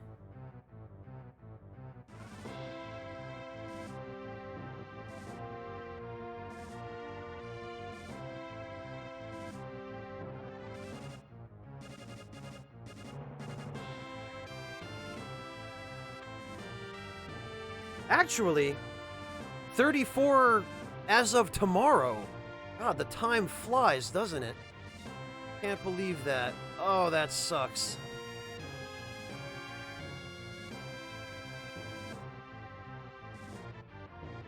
No, Luigi, you're not the oldest one here. Sometimes I feel like I am, though. What did we want to do here? We want these 4.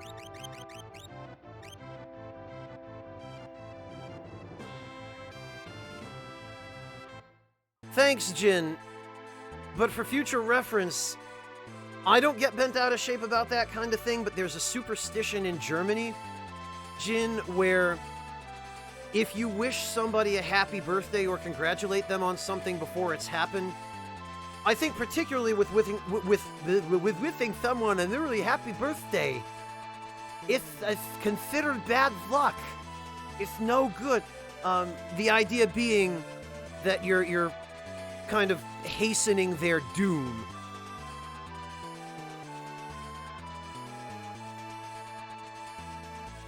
Oh, you guys too, Paven. Okay. No, it's all right, Luigi. I appreciate it. Like I said, I don't get bent out of shape about it, but just in case you should be dealing with any other people with the German mindset.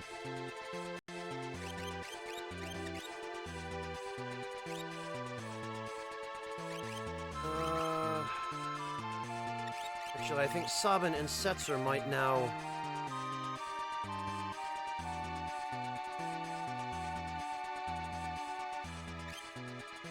Yeah, Paven, it is. It's a nice excuse, isn't it? Yeah, Setzer's going to need Zone Seek next, I guess. Man, I really ought to go to Narsh and just get Tridoc. Just buckle down and...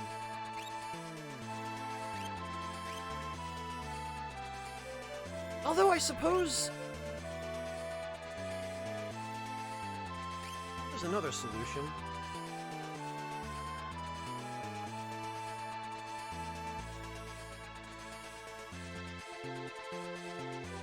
Well then, Maru, I don't know if we're quite out hunting wabbits yet, but we may end up at that point by the time all is said and done, because we're going to have to go back to the Veldt and learn a few more rages for Gao. Before we do that, though...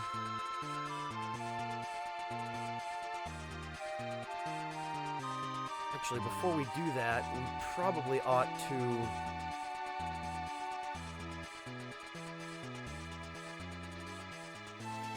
Probably ought to increase the disparity a little bit. Oh, good night, Alandrover. Thank you so much for joining us.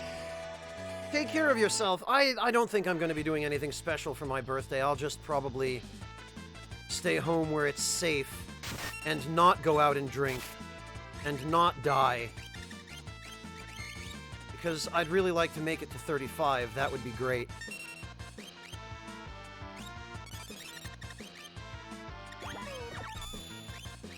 But we can stagger the experience here a little bit more.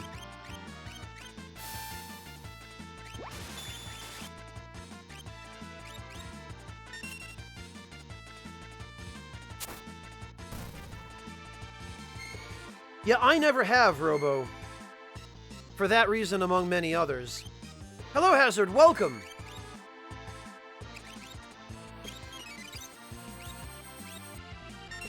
Oh, right. They have Pearl Wind. Because of course they do. What could we... potentially...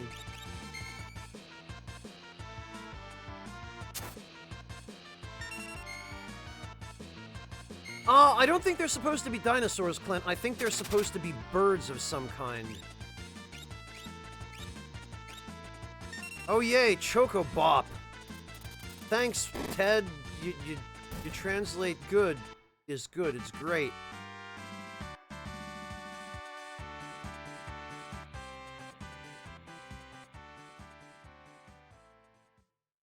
I don't know, Hazard. I don't feel any guilt about not drinking when everybody else is.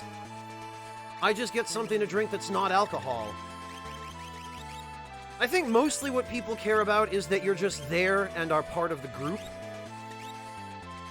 If you're not actually drinking alcohol, I think most people are sensible enough not to get bent out of shape about it, as long as you're just there.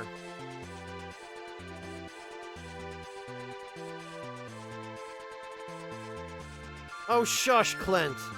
And Luigi. Technicalities.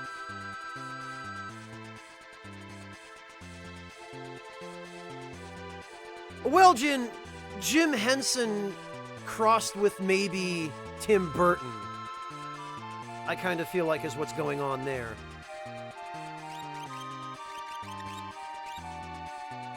Okay, Setzer is good to go.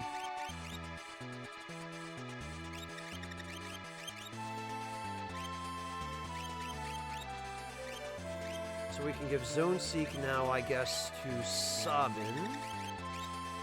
Because he is going to need it next. Edgar is fine, that doesn't matter. He's got Bismarck because bigger is what he needs.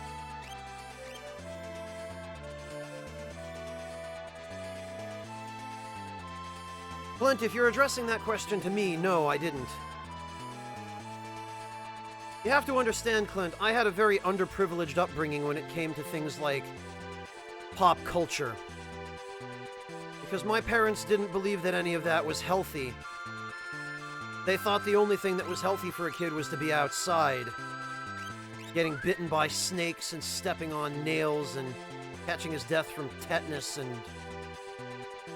goodness only knows what else.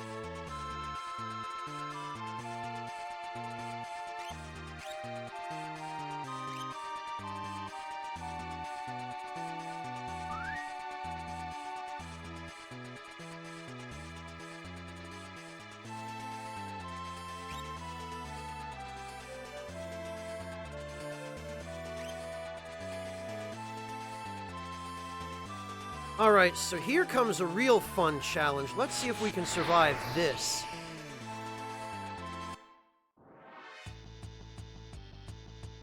Oh, lovely.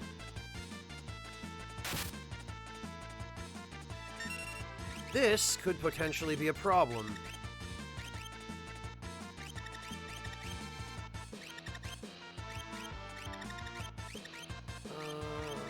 Berserk. Hope to God that works anyway.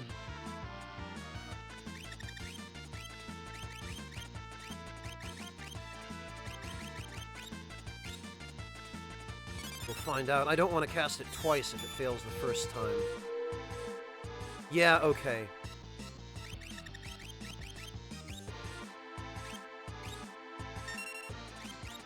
Oh, that could be a problem.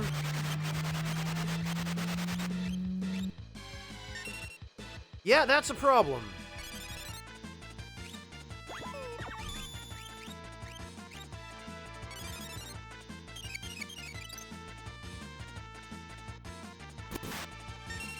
Wow! Okay.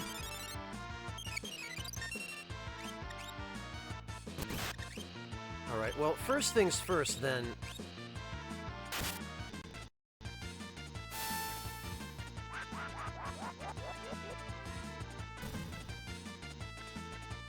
Yeah, alright. Right, Shinichizo, just birds. Okay, if I had acted faster, I probably could have saved that. The world of Ruin does not mess around, Wingless.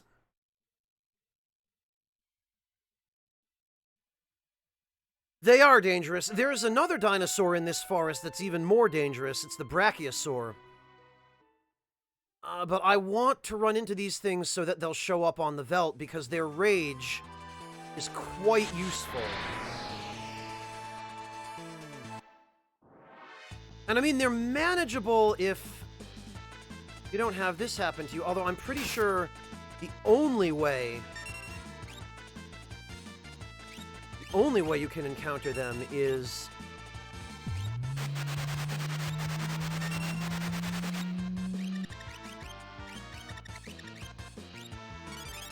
via the pincher attack. I don't know if you can even encounter them in any other formation. Yeah, Takazu, although, if you equip a back guard, you might be able to bypass it that way.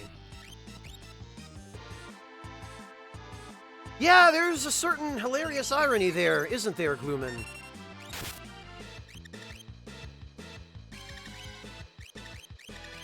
Right, can they maybe hit with stop?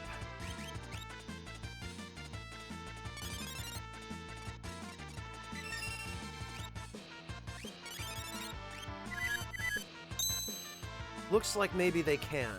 No, they can't. All right.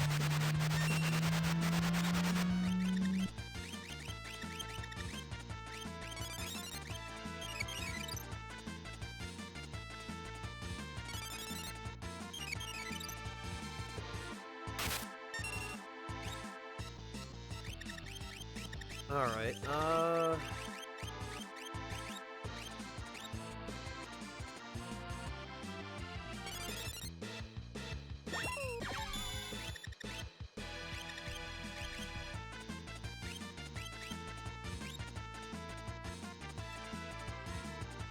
let's see if this works. I have a feeling it probably won't, but... Oh, welcome back, Breakfast. Congrats. It seems like it did work. Alright, Luigi, have a good one!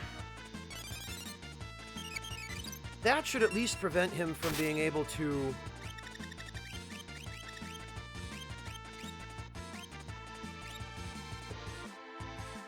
use anything other than a physical attack.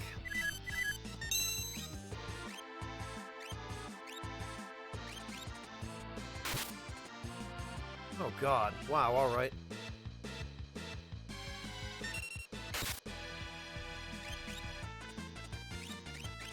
Okay, you know what?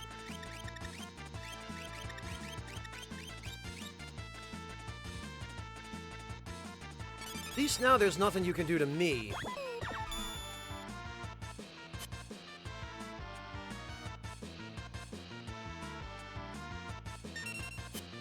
Alright, what are they susceptible to? Slow...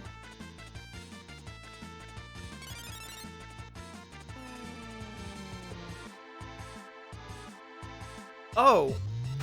Alright, well that didn't even help, did it?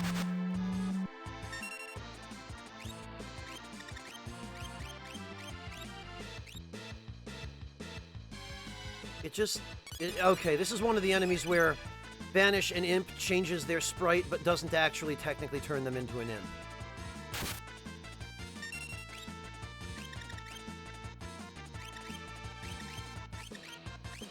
Alright.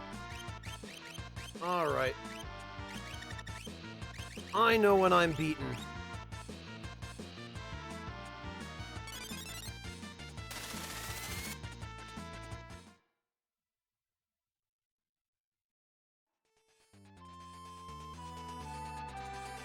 Yeah, Roba, but they have too much health. There's no way I'm going to be able to kill them with ice attacks before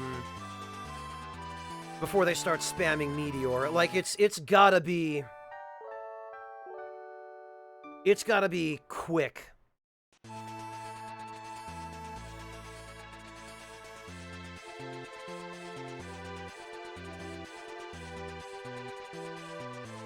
Like, I think these things have somewhere in the neighborhood of about 15,000 HP. Breakfast, thank you so much for gifting a Tier 2 sub to Ishida. Really appreciate that. Hello, Juju. Yeah, Gloomin, the play clock maxed out because I left the game on while I made dinner and fell asleep on a couple of occasions, and... don't judge me.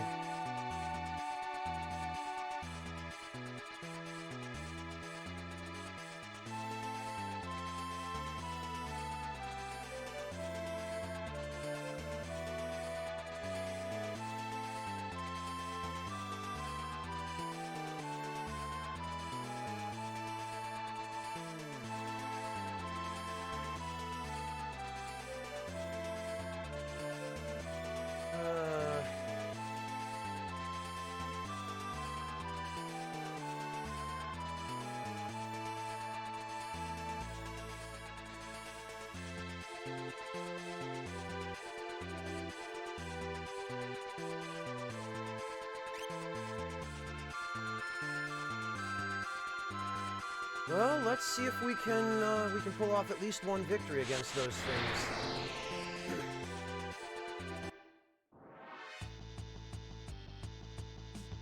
Yeah, that's great.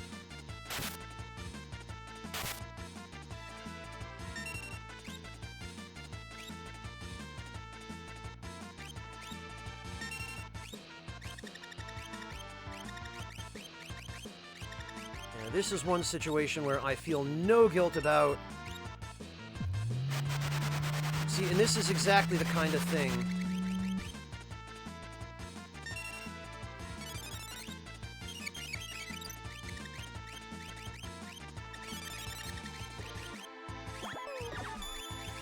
where I feel no guilt about using this trick. Because look at this.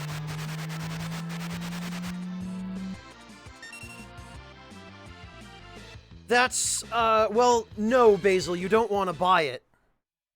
I mean, let me rephrase that. You can buy it, but the only way to apply a patch to it that fixes its by far biggest problem is to play it on a totally legit PSP. You want the War of the Lions version, but you absolutely have to apply the frame rate patch to it or it's borderline unplayable. You want to play it on a totally legit, can't even speak. Totally legit PPSSPP is what you want.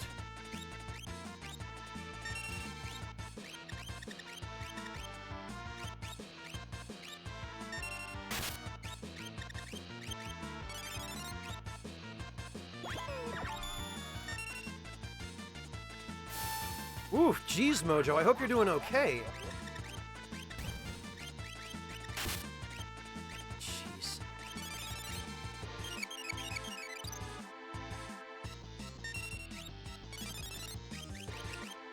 Alright, the question is, can we pull this off before we get absolutely destroyed? Yes, we can.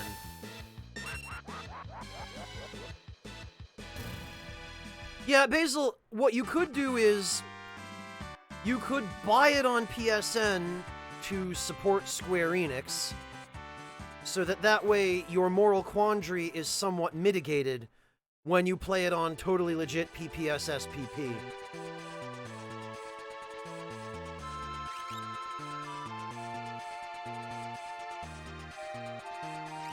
That is what I'm doing, Ishida. That is what I'm doing.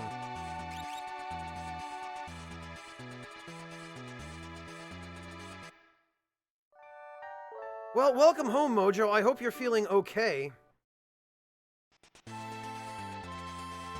Well, Shinichi, I wanted to use a tent first. Now, I have to track down a Brachiosaur. And that's going to be an even more miserable fight.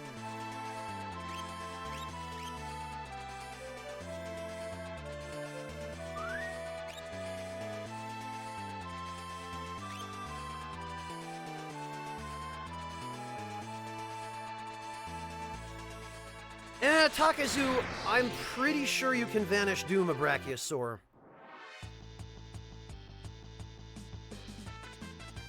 Man, I sure love this pincher attack.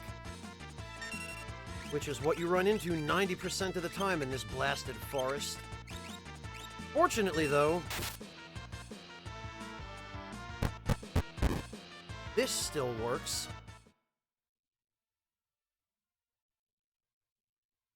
They do pretty much the same thing, Wingless. They spam Meteor.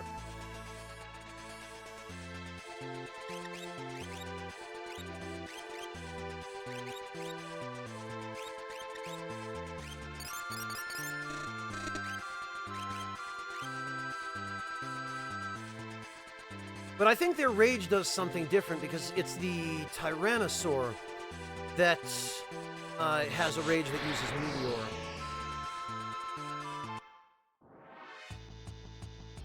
No, it's just this crap again.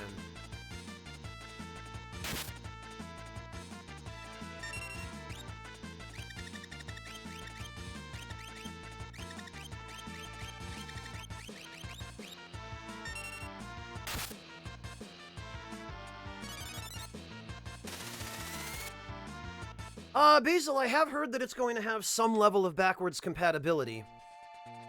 How much and how far back it will go remains to be seen, but for what it's worth, supposedly it will have some.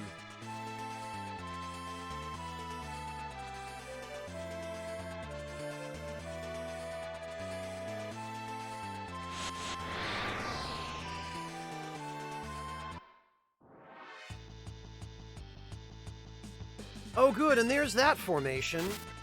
Actually, we did need to run into this formation. This is ideal. totally forgot you even could run into them without the pincher attack.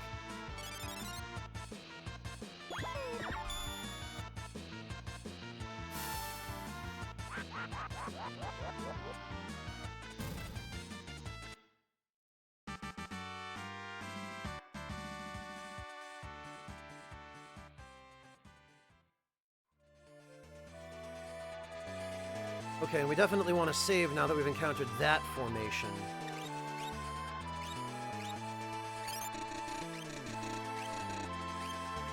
Where's everybody doing on experience? Because we do have to be mindful. Oh, okay. That's fine.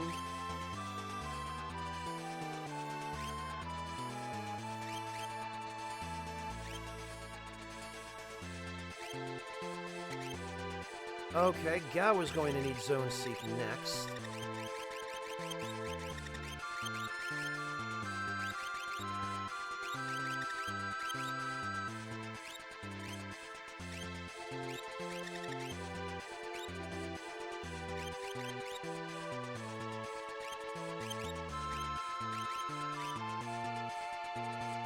Sabin is fine, Edgar is fine.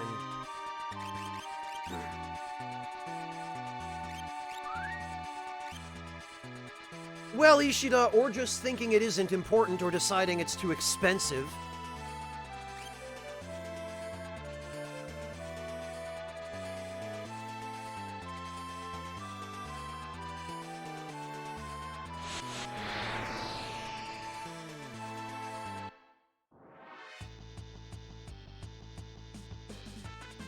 Come on, all I want for Christmas is a Brachiosaur.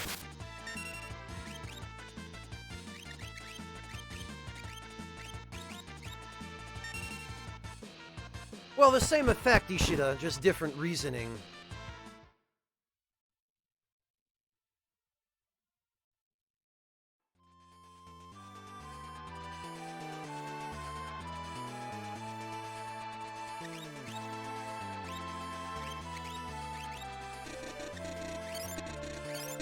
And getting these things to show up is going to be a pain.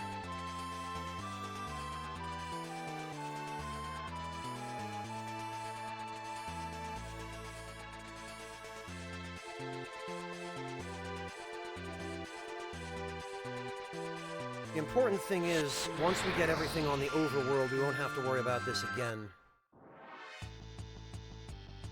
Oh, there they are.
Fortunately, all we have to do is encounter one Brachiosaur and then we're done.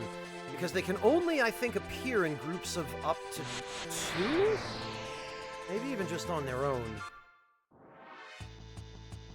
Oh, come on.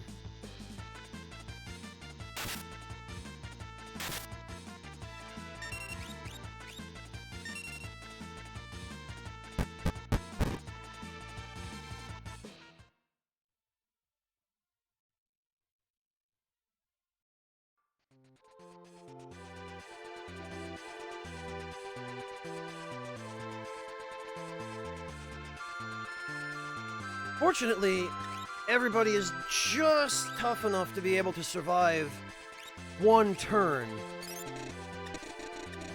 against the Tyrannosaurs. The Brachiosaurs are honestly what worry me. The Tyrannosaurs are manageable at these levels, but the Brachiosaurs, I seem to remember those things being able to do like 8,000 damage in a single turn. Okay, Wingless, good luck. It seems like everyone's had to reboot their routers today. Pulver! Thank you so much for the resub. Welcome back, Pulver. Really appreciate that. Actually, let me check something, because I could have sworn, for all the world, that killing an enemy with X Zone prevents you from gaining experience.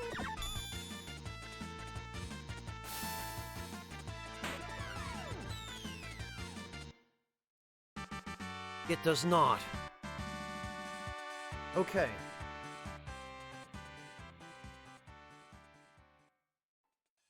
Yeah, thanks, Pulver. That's a great typo. I'm just gonna pretend that's a typo.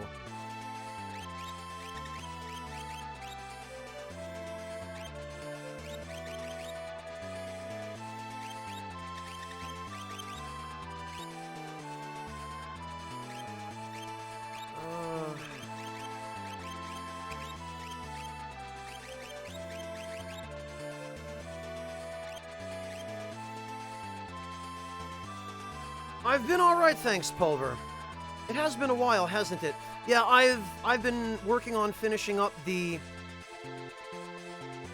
last of my tasks for the Dark Souls Compendium, which fortunately are done now, but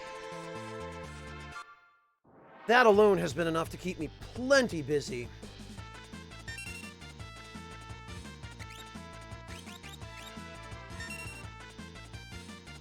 And then, of course, I've had other stuff to do. You know, I've had regular work and streaming and all of that.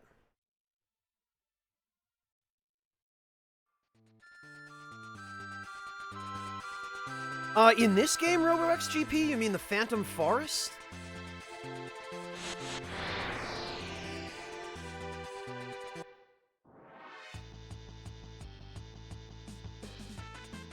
Oh, Breakfast, you shush. You know what it's like to have a busy life, Breakfast.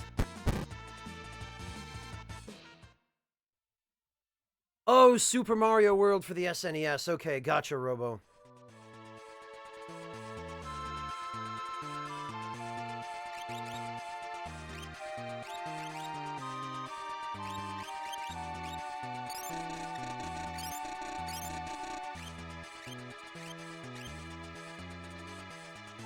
You know, now that I think about it, I do seem to recall Brachiosaurs being notoriously rare.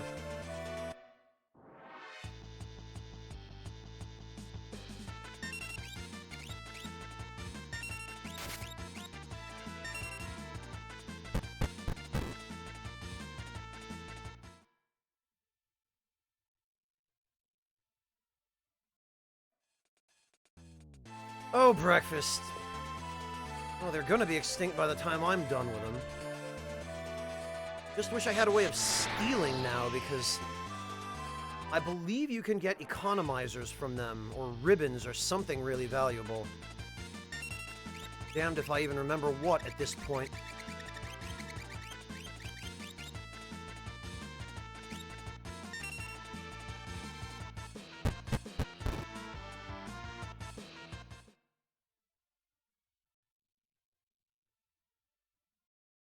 Gee, Shimo, I wonder.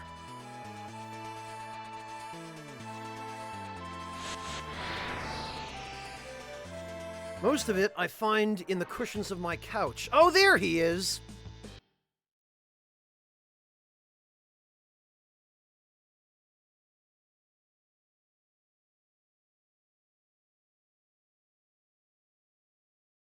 Ah, nice, Robo. Oh, phew, okay. Now the question is, can we get away with this? I don't remember if Vanish actually works on these things. It sure does! Well, in that case, get doomed!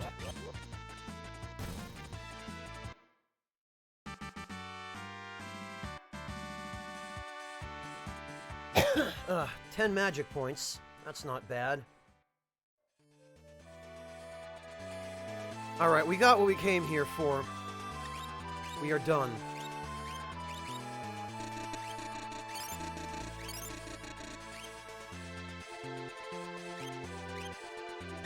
We're going to tent it up, and we are bloody well gonna save.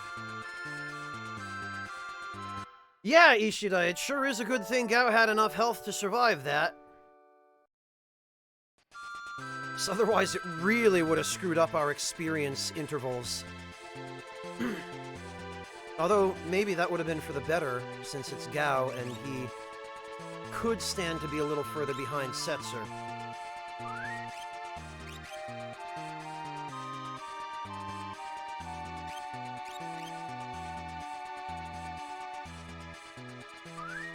Alright, so we're done here.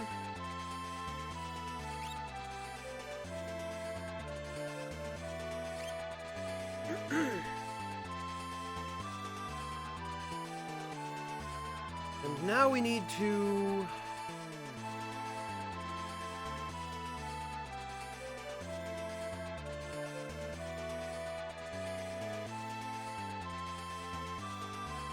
We need to... pay a visit.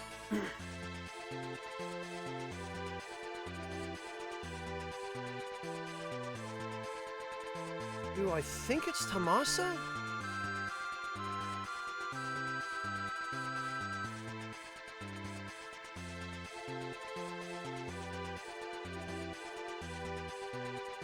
I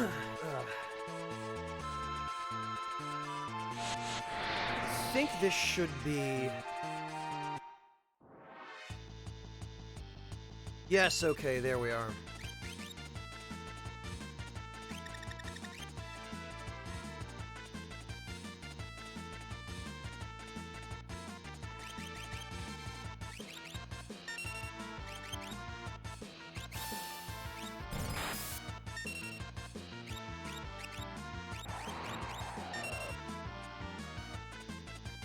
Oh yeah, you know, arrow hurts.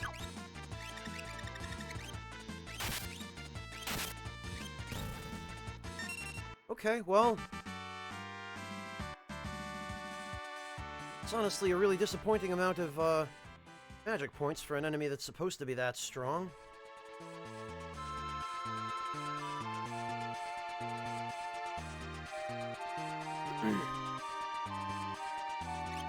Now I think there are only one or two other enemies we actually need to encounter here, though.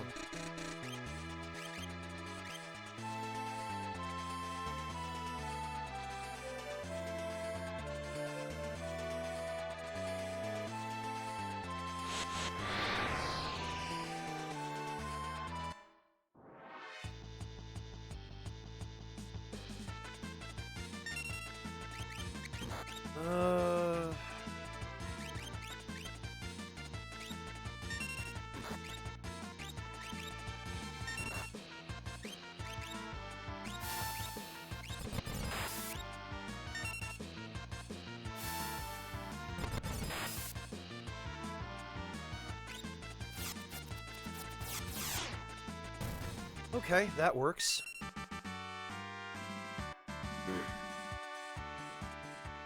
Actually, I probably ought to check.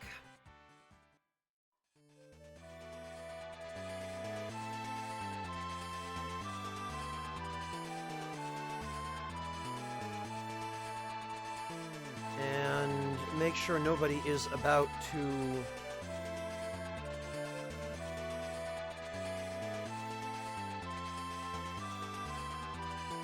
Hello there, Shadows! Welcome! I am doing alright, thanks. How about yourself?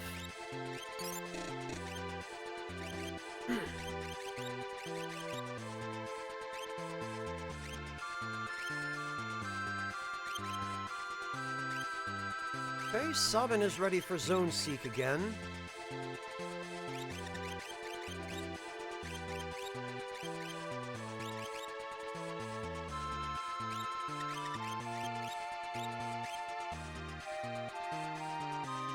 Glad to hear it, dear Shadows.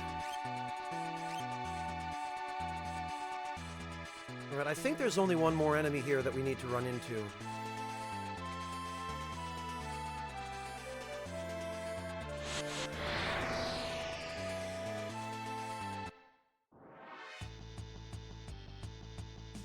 But it's not these.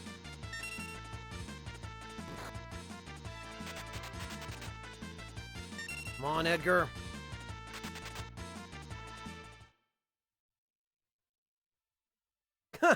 Yeah, Dear Shadows, it is, isn't it? This is considered to have been some of Nobuo Uematsu's best work. This generation, anyway. And then the generation after it, the PS1 era as well. Alright, come on. There's another cat-type enemy here.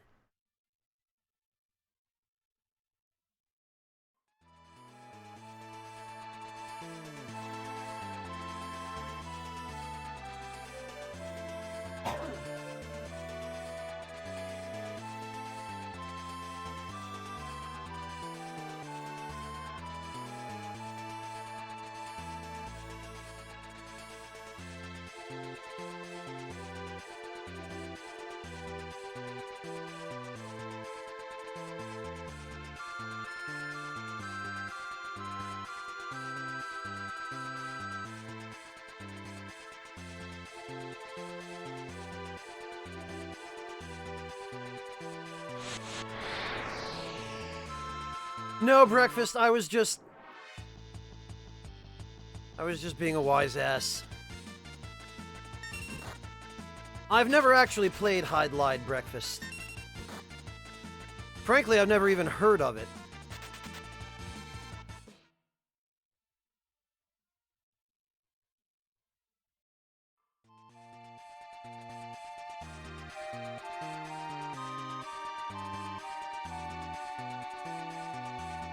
Yeah, I figured as much, Robo. And that's hence the command to Breakfast to shut the hell his mouth. It was pretty obvious that...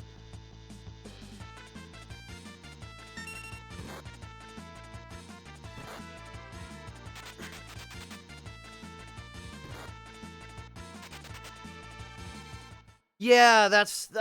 The minute Breakfast came back with, yeah, but Uematsu's work isn't as good as this game you've never heard of, I immediately figured, yeah, okay. That's probably some obscure garbage game that's really terrible.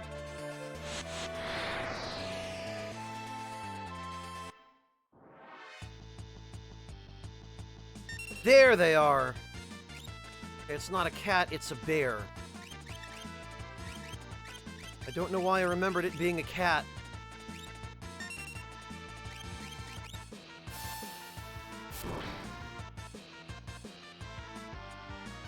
By far, Basil, by far. The GBA one introduced a ton of bugs.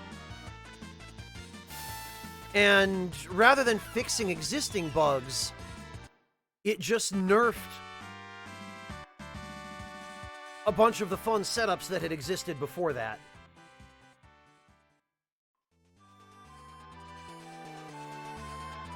Okay, there we go.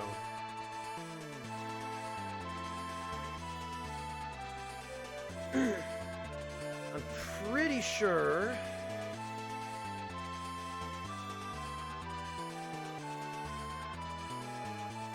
that wraps us up for the world map. Now, though, I think it's high time...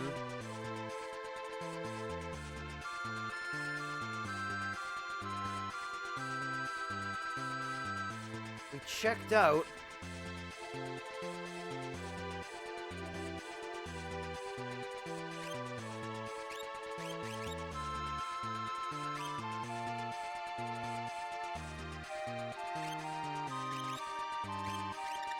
Colosseum.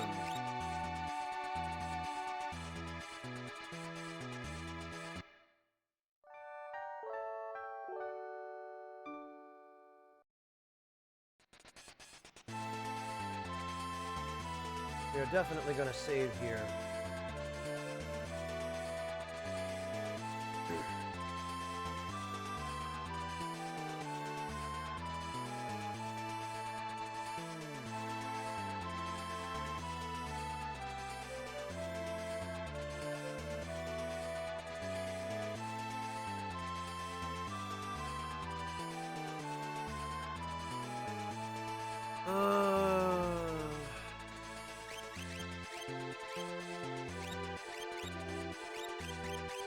And for this, I think...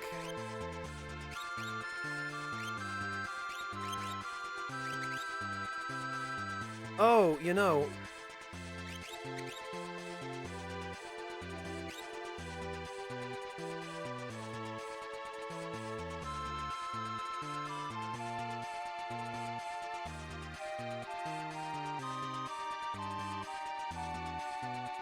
Hang on a minute.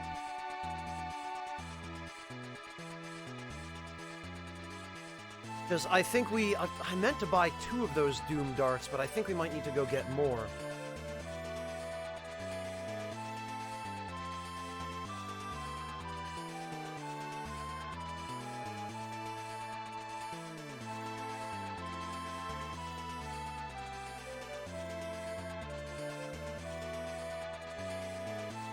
But wait a minute.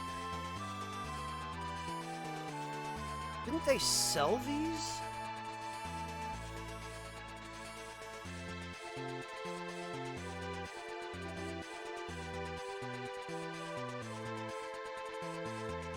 I'm trying to remember where. I think I remember them being sold in Tamasa.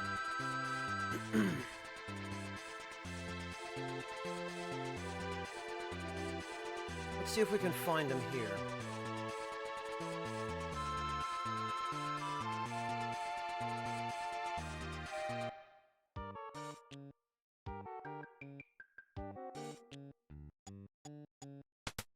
No, Tamasa's not in such good shape.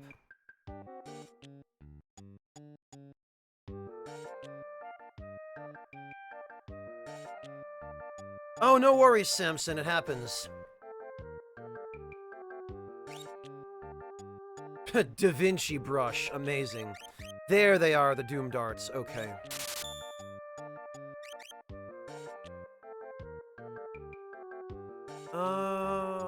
As for the other stuff... I don't think it's quite so important.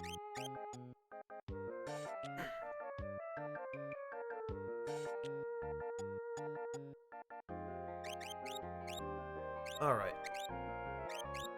We'll equip those.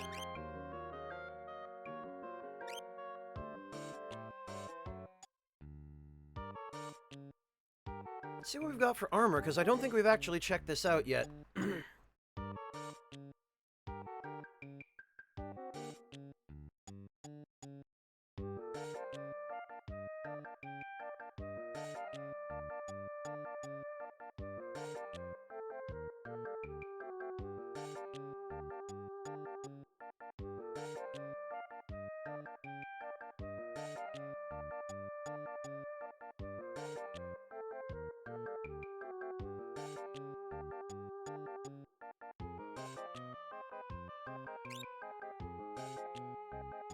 Oh, okay, it's just,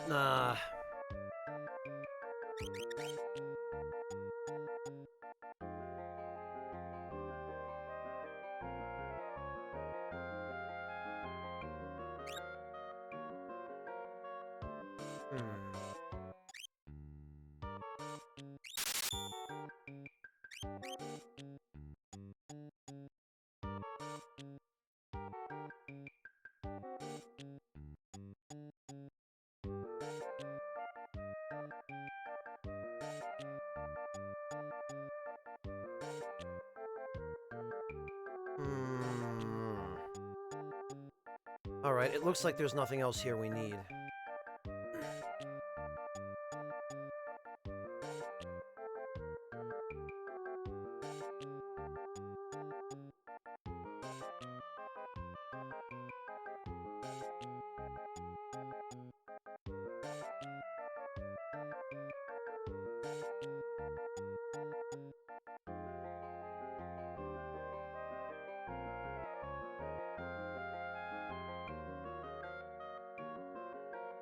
Although, let's check the relic shop. For the first time in 50 years, Ebot's Rock is above water. Head north of town if you want to see it. After the end of the world, I awoke all alone in Doma. When I would try to sleep there, demons would come for me. Oh, I don't want... Oh, another guy! Or maybe it's the same guy. I saw a monster floating in the sky. It looked just like a fish. Probably Doomgaze. Damn it, kid, get back here. All the fun places are gone now.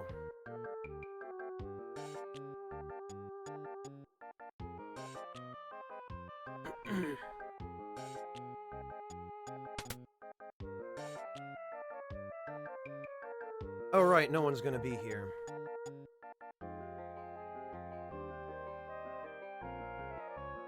Oh, you shush, breakfast.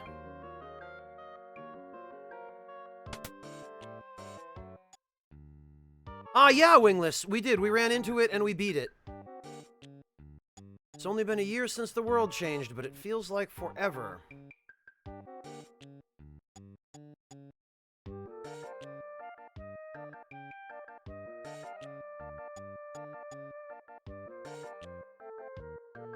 Alright.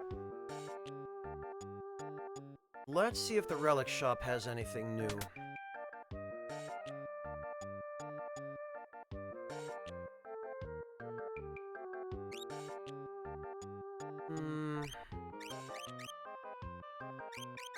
Nothing we need.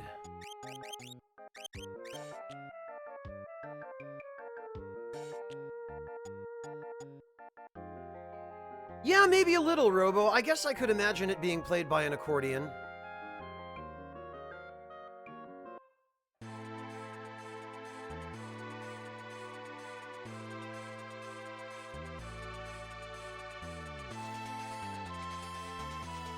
Clint, what?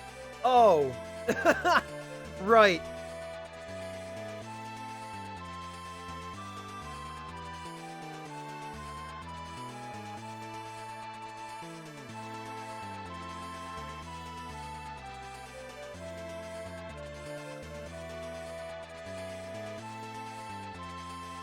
Yeah, I think maybe they meant it looks like a ray or a skate.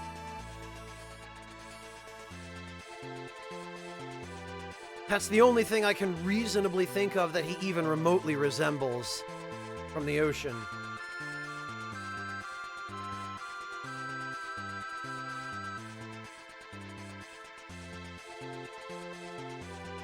Oh yeah, the Colosseum. Because we need some flame shields.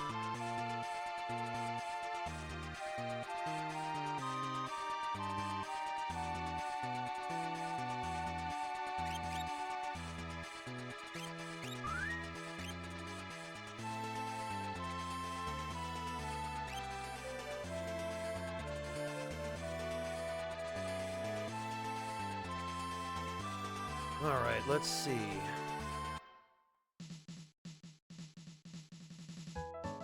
This is Dragon's Neck Coliseum. Champions from all over the world come here to fight for prizes. And look, Ultros is working the counter. The more precious the item wagered, the better the prize will be. Look at me, I'm a receptionist. Blah, ha, ha, ha. Now you'd better watch out what you bet, or Master Chupon will just come take it from you. Well, Ultros, I'm glad to see you're moving on down that ladder of success.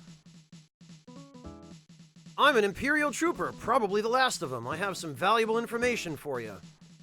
Talk to the Emperor twice. Use this when you found the place where the Emperor hid a secret treasure. Which I think would be his painting in Jidur. What do we got? Chupon, Clint. He's supposed to be Typhoon. Someone's been pretending to be me. Don't be fooled.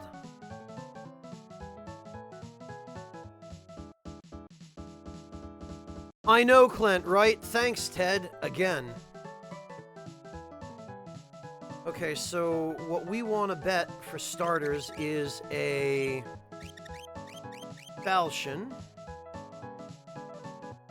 And we want to send Setzer.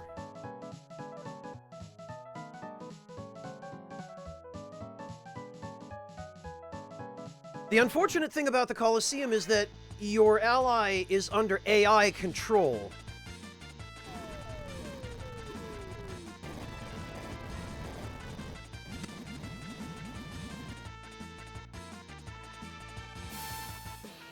Well, that's great.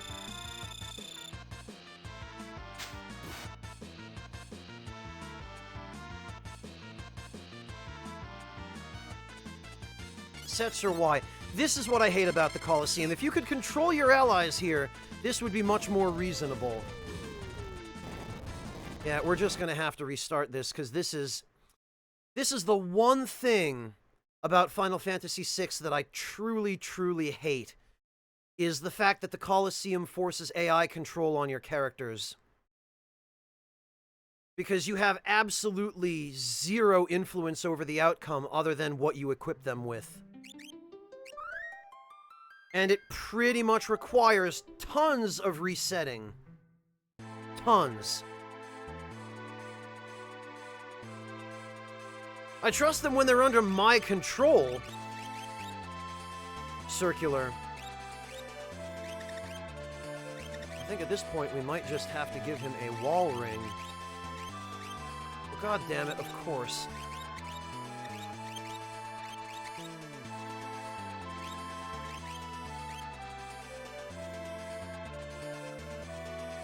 Yeah, better at getting itself killed, Breakfast.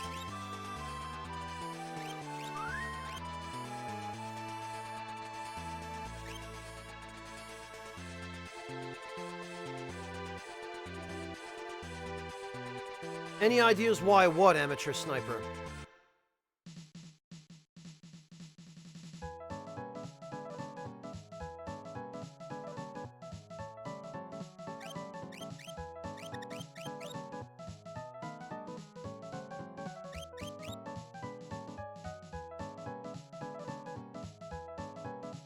Yeah, because it's supposed to make it harder.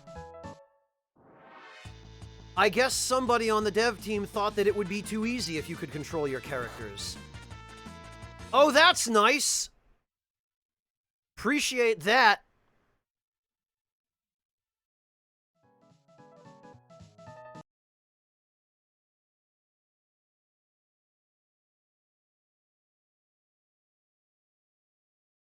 Yeah, but badass, that's bad game design, is... If you have to wager an item in a system like this that's gambling that requires you to save scum in order to have a reasonable chance of success, that kind of game design is just awful.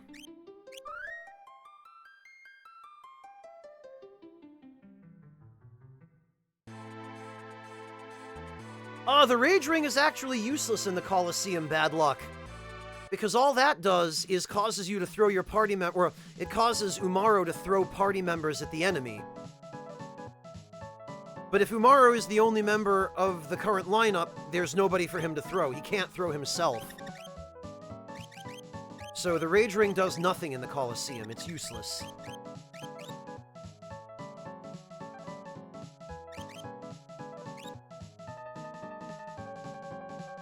Yeah, exactly, Amateur. It basically takes all of the skill out of the Colosseum stuff and replaces it with RNG. Which is not only unreasonable, but it's also not fun.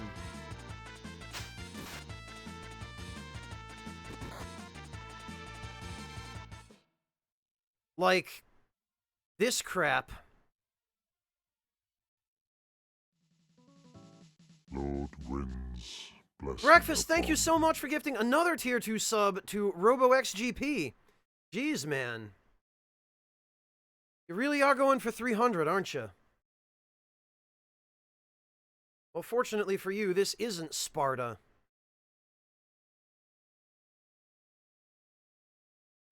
Even though you just kicked RoboXGP into the sub pit.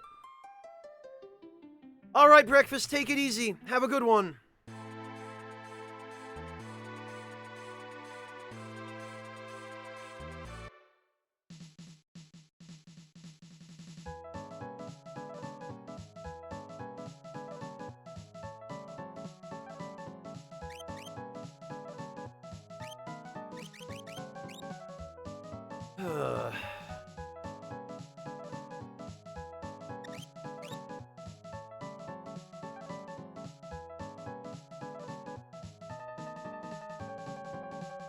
Alright, no problem, Pulver.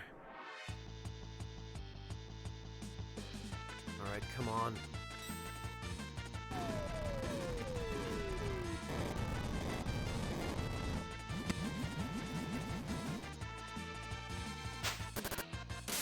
Oh good, finally!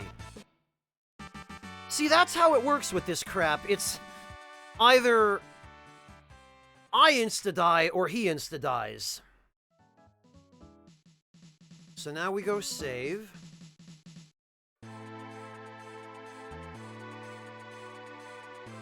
Oh, Jesus, Pulver, can't you just take it apart in chunks?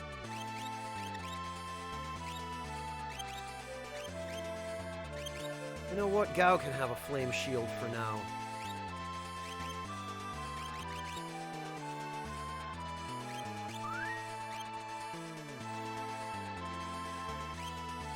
That solves that old problem.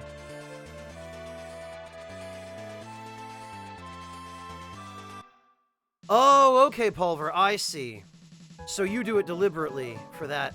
I gotcha. See, if I were ever to build something out of Legos, I would never want to take it apart.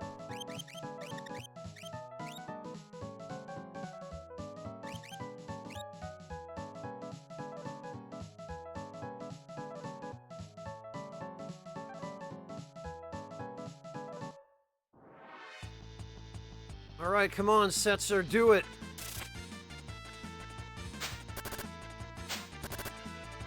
Damn it.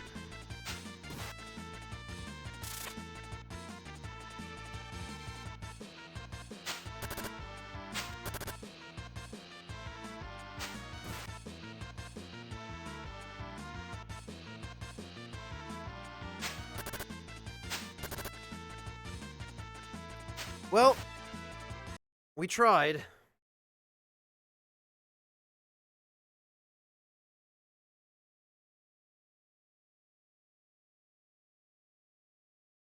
Man, I thought those things had a little bit less HP.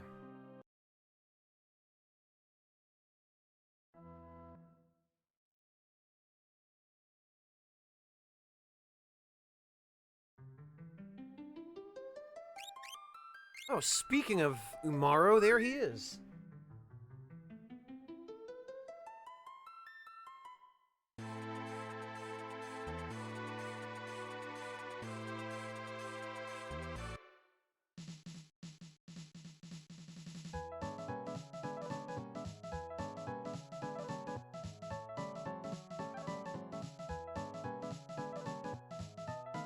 Oh, another thing I meant to check was to see if we can... Oh yeah, freaking Chupon.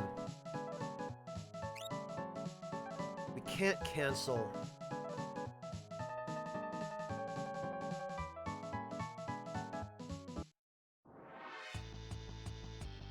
Characters like what, Clint?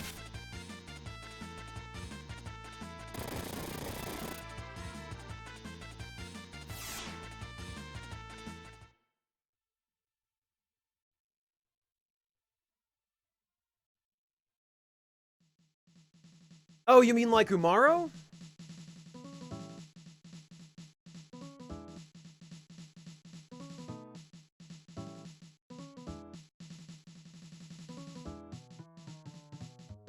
Well, Clint, Umaro isn't actually completely mute. I think he does have one line of dialogue. When you first recruit him, I think he says something like, "Me go wait in big airship. Oh, Umaro smash."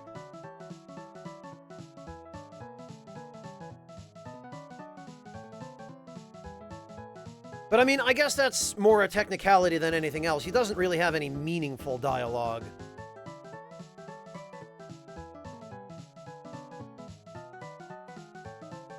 And I don't propose to apologize for characters like Umaro.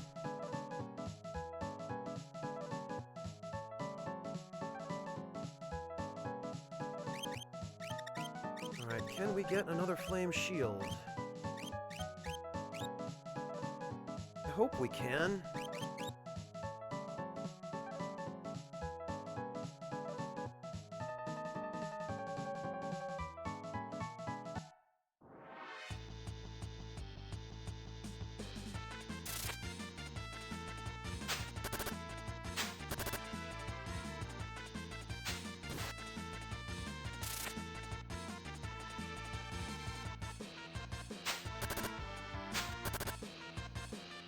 Ah, where's that damned instant death effect when you need it?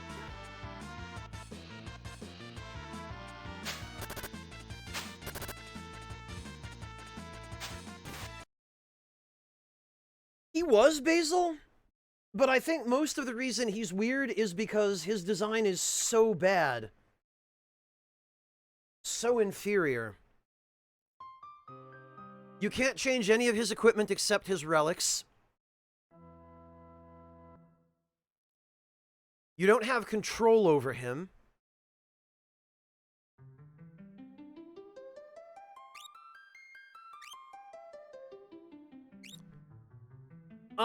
I don't remember, Decoy. Are you talking about if, like I said, Basil, his relics are all you have control over.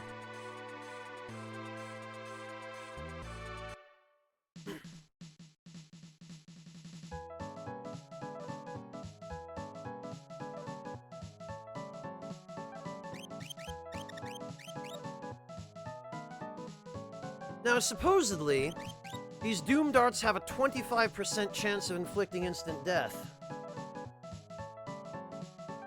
Yeah, the Blizzard Orb and the Rage Ring are relics, Basil.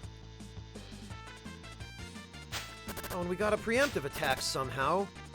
For what good it did.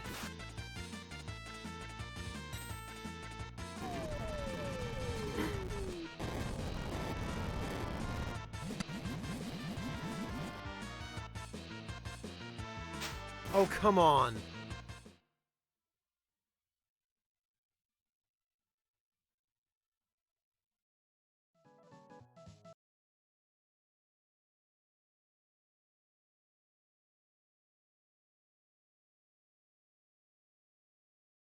Yeah, the only control you have over Umaru, Basil, is giving him those relics. He doesn't, Rakish Sage, although I have to wonder... if,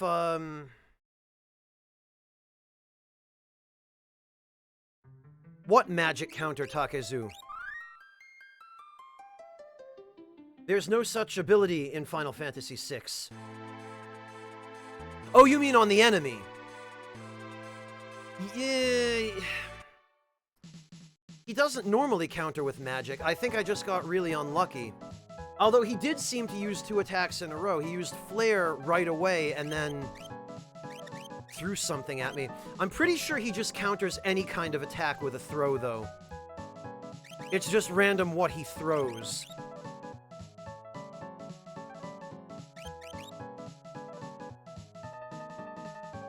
Well, Basil, he wouldn't be all that scary if I had control over Setzer. It's the fact that I can't control Setzer.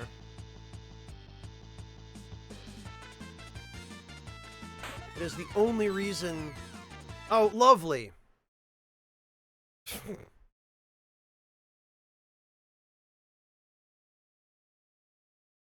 The fact that I can't control Setzer, that's the only reason I'm having trouble with this guy.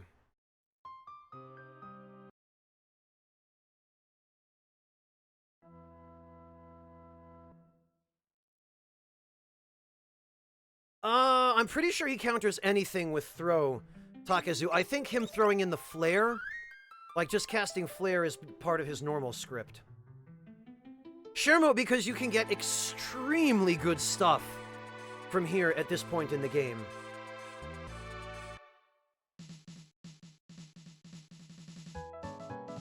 Like, ridiculously good stuff that you can't get anywhere else, for one thing, or that you can only get in limited quantities. Oh, god damn it, I didn't even mean to... I just mashed through it and I used Edgar. Well, we'll see... See how Edgar does, I guess.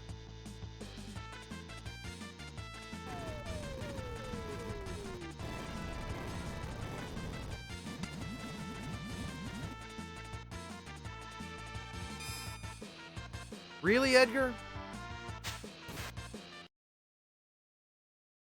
Man, well...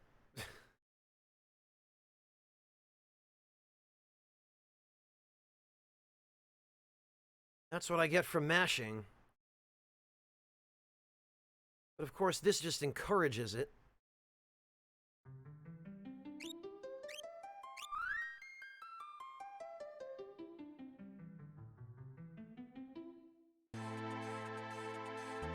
Yeah, Basil, maybe.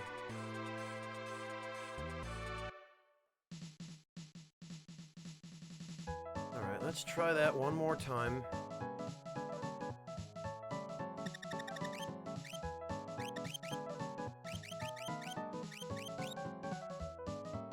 There we are. Alright, come on.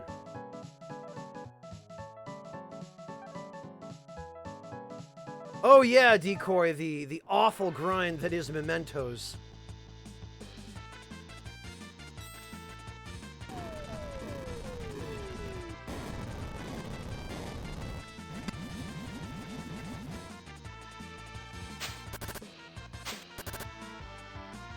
Come on, Setzer.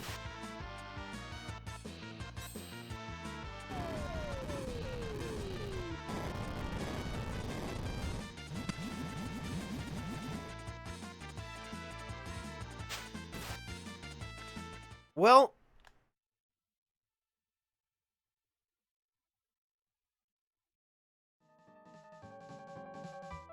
that didn't help.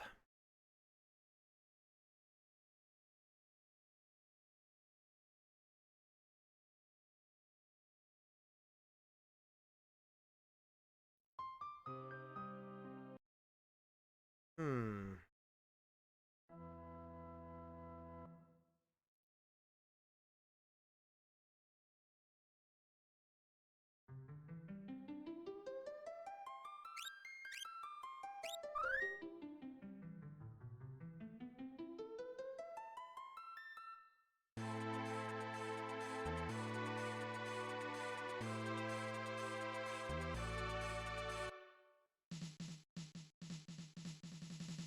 Let's see if we can't get at least these 3 falchions changed into flame shields, because that would really help.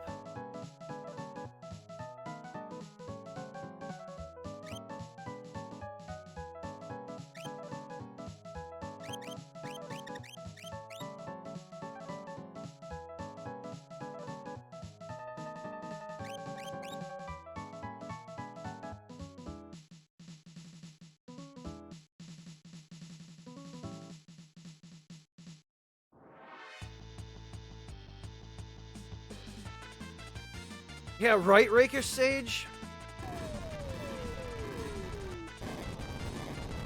This weird-looking ninja that seems to, for some reason, be a better mage than ninja. No, Setzer, why? You fool!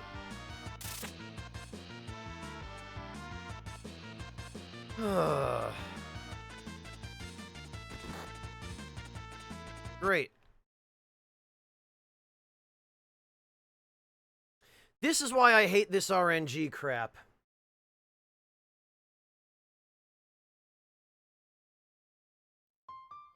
The worst plan, Rakish Sage. I had a plan. The AI decided no, it did not want to go by Franz's plan. It in fact wanted to spit in the face of Franz's plan.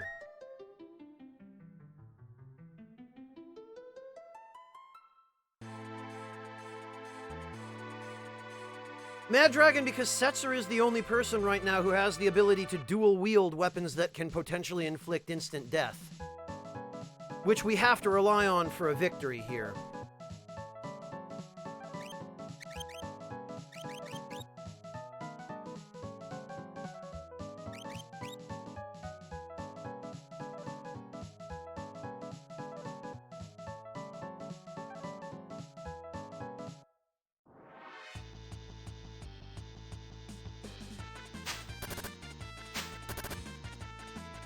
Yeah, see, that it just does not want to take effect.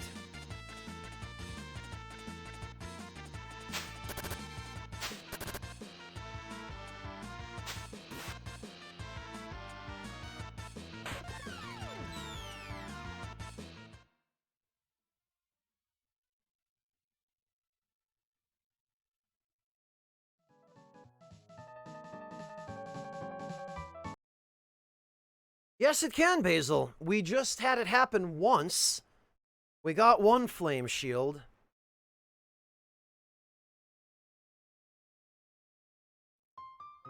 I would just really like to be able to get a couple more.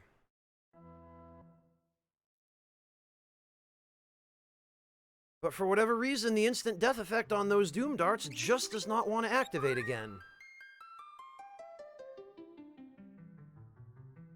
When Setzer even decides that he's going to use them.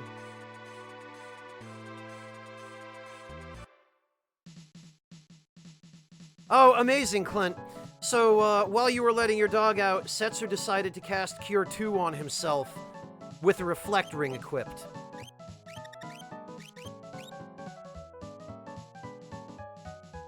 That's what I was responding to. Yeah, very generous.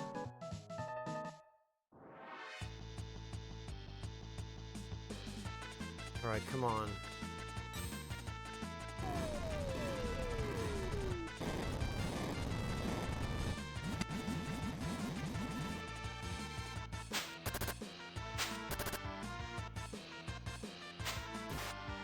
Yet again.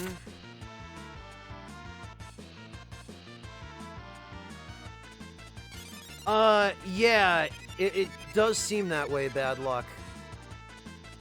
Yeah, of course. Of course.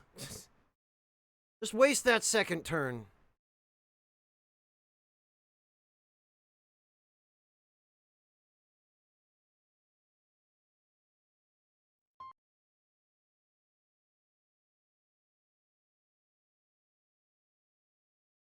Yeah, it sure did, didn't it, Bad Luck?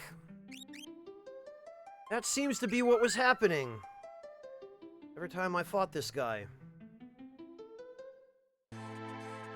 Yeah, Fatty Steel, I would love to. But maybe you've forgotten, the Colosseum is not under player control, it's AI controlled. Which is why Setzer is doing all this dumb stuff that I don't want him to do. Besides which, I'm pretty sure this enemy is immune to Imp.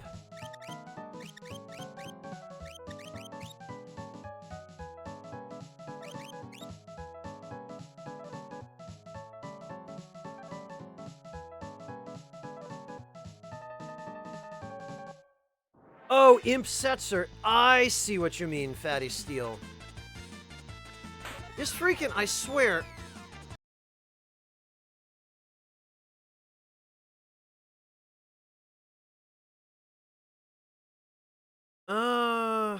I worry then, though, Fatty Steel, that he'll just,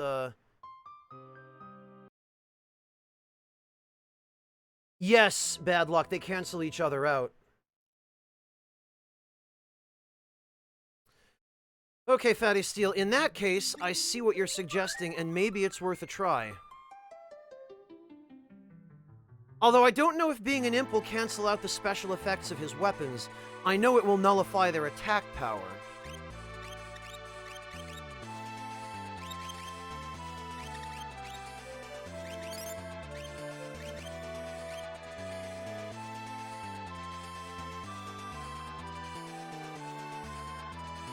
Well, Takazu, again, assuming that being an imp doesn't cancel the instant death effect on those weapons, because it might. It's worth a try. I'm willing to try it. I mean, in theory, it's a good idea.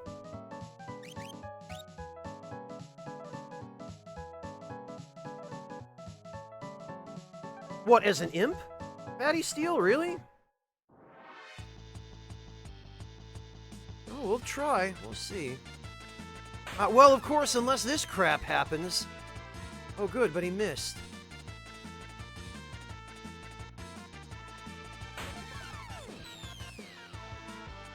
Is Setzer just immune to X-Zone? Like, what's going... Oh! What the bloody hell? I think we might have, I think we might have discovered some kind of weird attack loop. That is fascinating. All right, Fatty Steel. All right.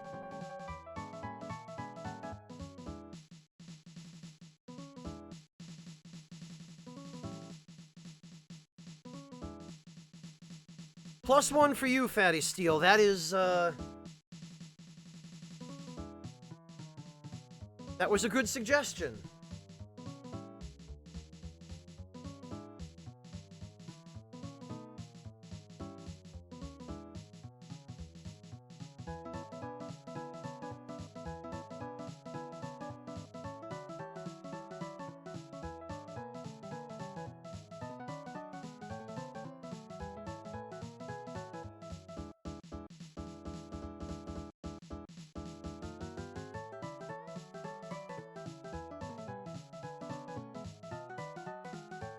Well, Fatty Steel, I mean, it worked once. That's our second flame shield.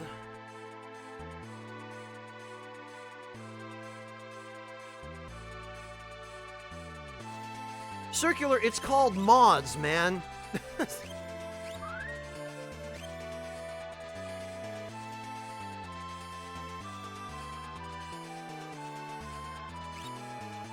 make absolutely sure. Oh, hello, Audax! Thank you very much for stepping forward to say hi.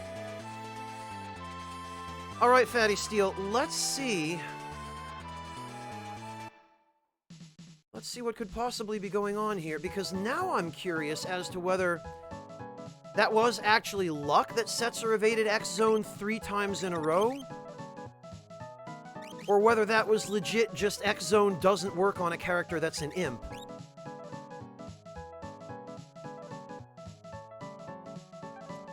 Now I'm really curious.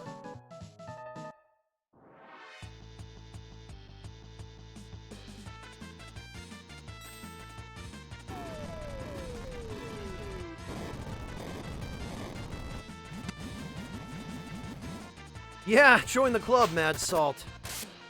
My god, look at this. Fatty Steel, what have you done? I have to go buy more falchions now.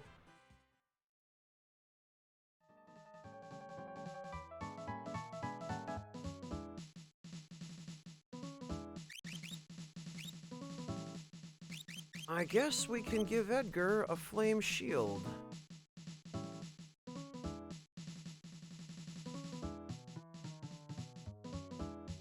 It's beginning to look that way, Takezu. It is beginning to seem that way.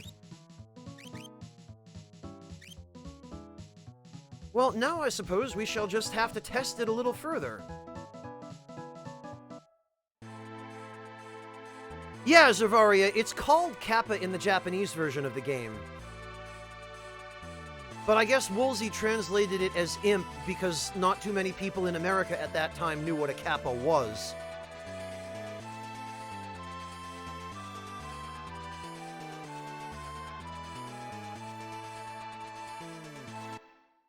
Oh, wait a minute. This is Kohlingen. I don't think they sell falchions here.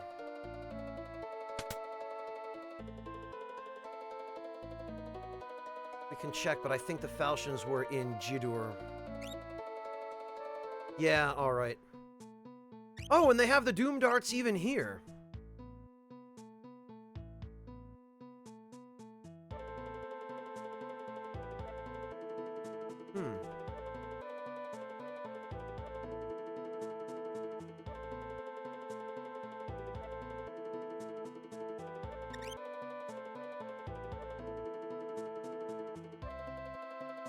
Okay. Well...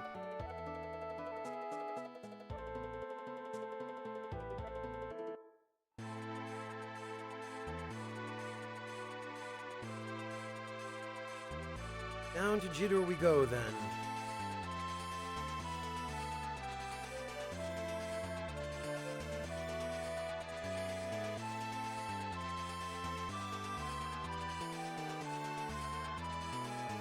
Umaro and Gogo, Roland, yeah, although theoretically we're just missing them, but technically we only actually have a party of 5 right now because we haven't gotten everyone else back yet.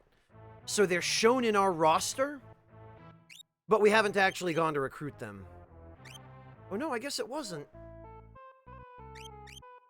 Where the heck did I buy the falchions then?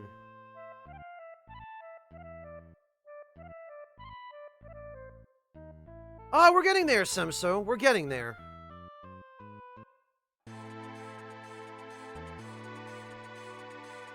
Where the heck? Oh, I bet it was Miranda. In fact, I'm quite certain it was Miranda.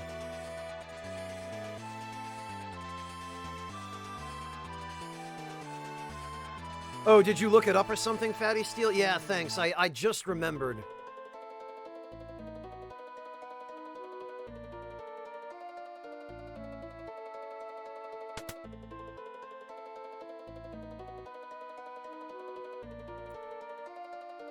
Now, unfortunately, I don't think we can afford too many falchions.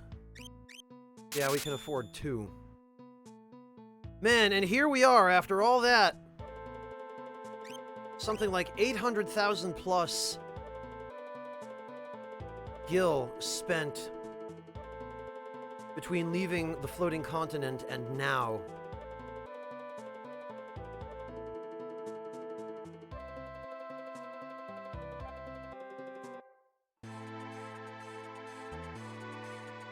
Alright, back to the Colosseum then.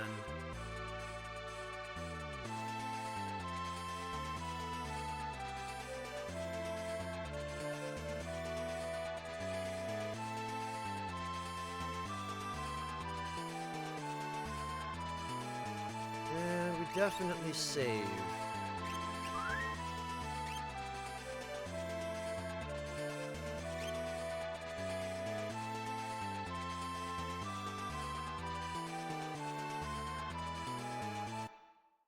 Mad Salt, we are getting some items from the Colosseum that we would not otherwise be able to access for quite some time. Namely equipment, but there are other things you can get here too.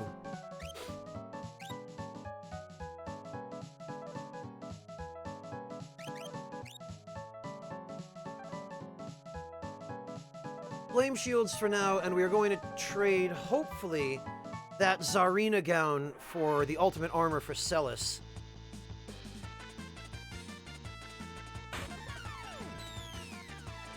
Yeah, it looks like X-Zone just misses imps all the time.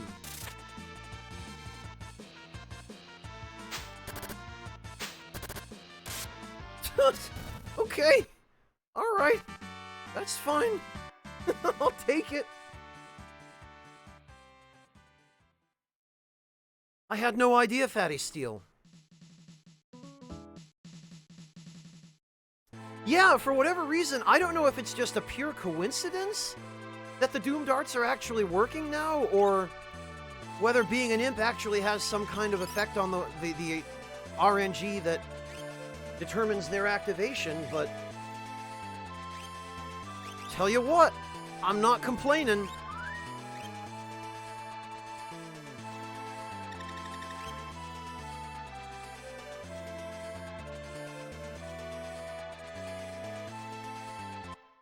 Oh, Mad Salt, there are some stupid imp hacks.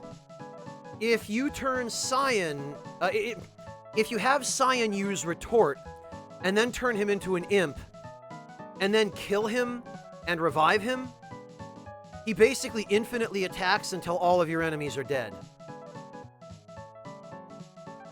It's known as the Psycho Cyan bug, and it is a thing to behold. I'll have to demonstrate it a little bit later once we get him back, because it is hilarious.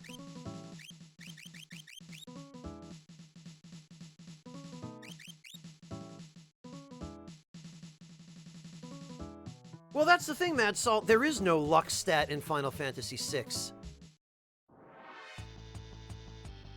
But it's possible that imps just have... Like, yeah, it missed again. Almost every time when Setzer starts the battle as an imp, the first thing this guy does is just cast X-Zone. There it is again. I have no idea what's going on here. But whatever it is, being an imp seems to just... Okay, have a good one, Venmaro. I hope you enjoy the movie. This is entirely baffling to me. Just absolutely baffling.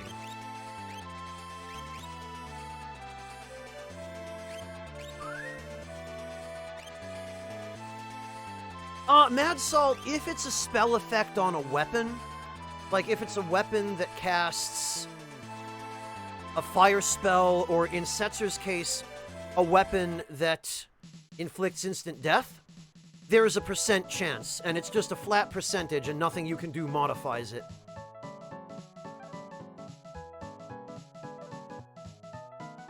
I am curious about...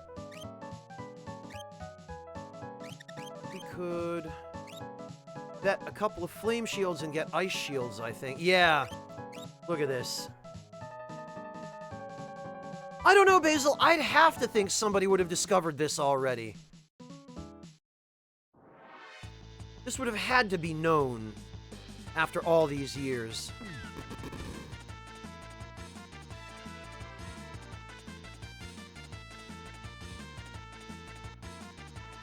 Alright, look. Why, Setzer? Come on. After all that...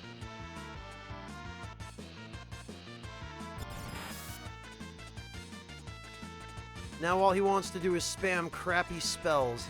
I wonder...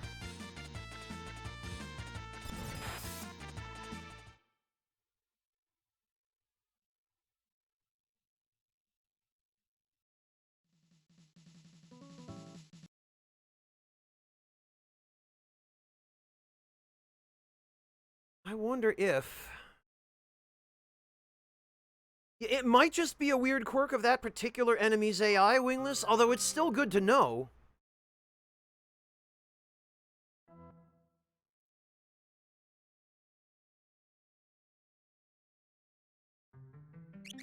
Well, maybe Setzer just isn't the best setup for this, this fight anyway. Maybe we'd be better off... Maybe we'd be better off seeing if, Sabin can handle this.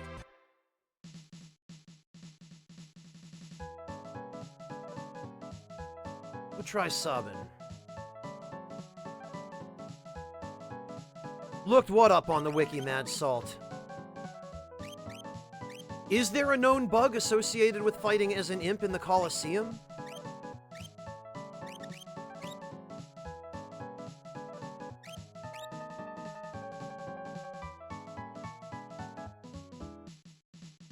Okay, yeah, Mad Salt, if you found something, I'm interested to know it.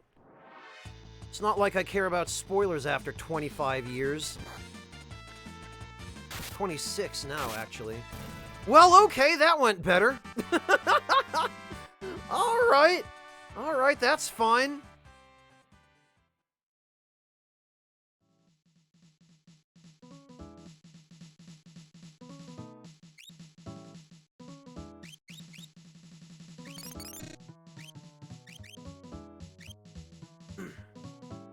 Actually, I'm confident enough in that result that I don't think I need to save first.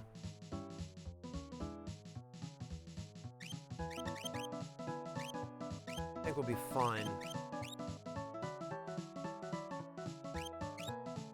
Get him, Sabin!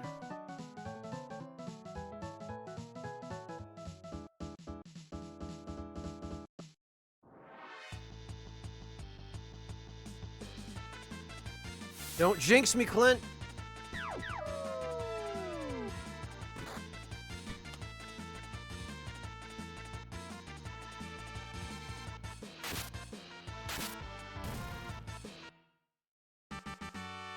See, I told you, it's fine.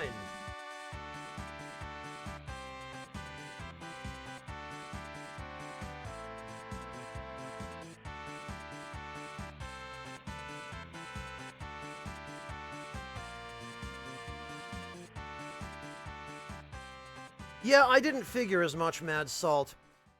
Yeah, the way the imp armor works is it only applies its defense if the character it's equipped on is actually an imp. Yeah, Basil, it is. Funny thing, ain't it?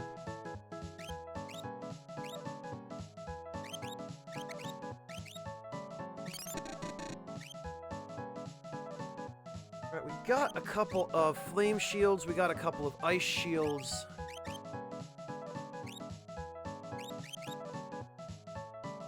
Oh, the ice shield has one more point of defense. Alright.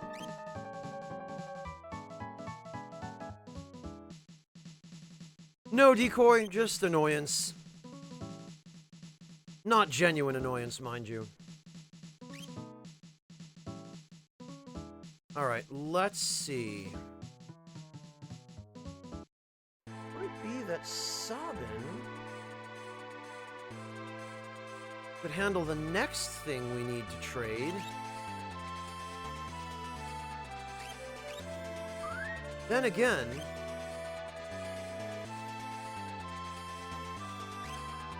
I am curious to see how Imp Setzer does.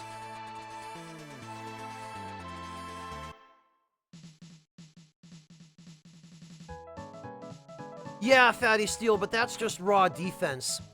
The Thunder Shield actually wins out in terms of pure utility because of the resistances it gives you and the fact that it, unlike the Ice and Flame Shields, does not have a weakness. We need to trade the Tsarina Gown.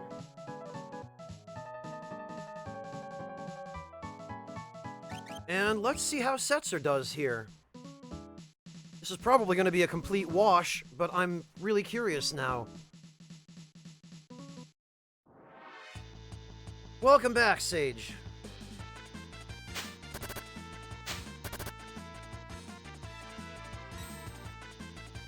Oh, alright! I take it back! Not only was that not a complete wash, it was a complete sweep. Hell, I'll take it. Let's go equip that on Celis right now. That is hands down her best armor.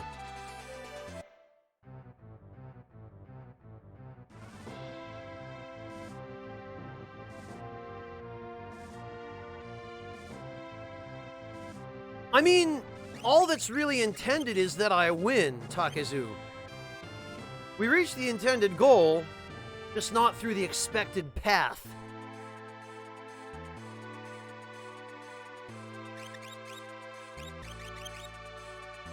Oof, look at this stuff. Look at that defense boost. Look at those stat bonuses. Hell yes, we'll take it. And as a matter of fact, if I remember correctly, it increases MP by 1/4 and nullifies wind, lightning, ice, and fire, and cuts the damage from water, earth... Wait, no. It nullifies wind, lightning... Yeah, water, earth, holy, and poison by 50%. Hey guys, do you want to make Celis borderline invincible?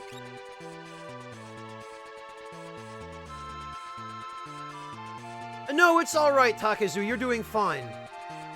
You're doing just fine.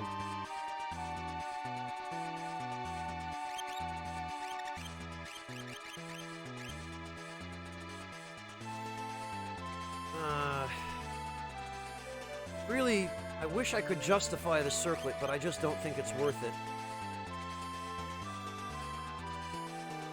Nearly 70 magic block means stuff is going to be missing her constantly.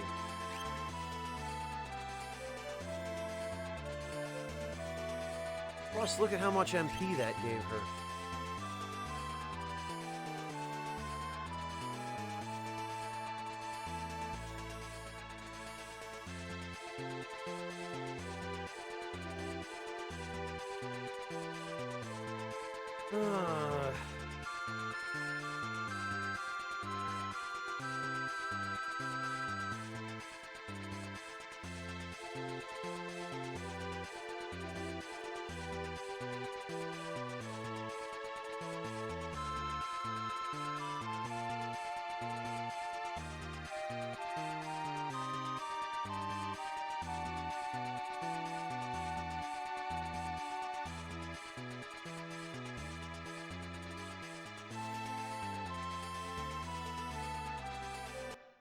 Well, let's see. I think...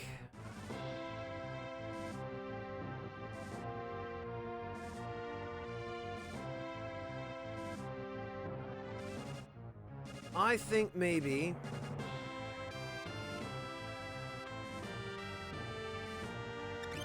Celis might actually be able to help us here.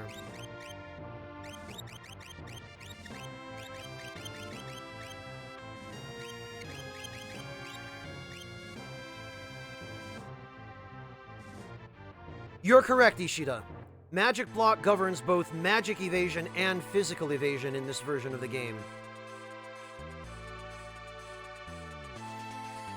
Mad Salt, we only actually just arrived in the world of Ruin. It looks like endgame equipment because some of it is, because I've put in a little bit of time at the Colosseum.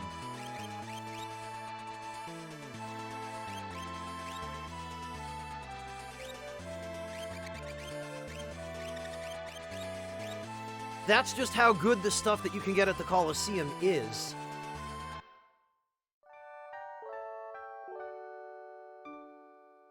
Fatty Steel, you're talking about the Prussian. Yes, I did go there to fight him.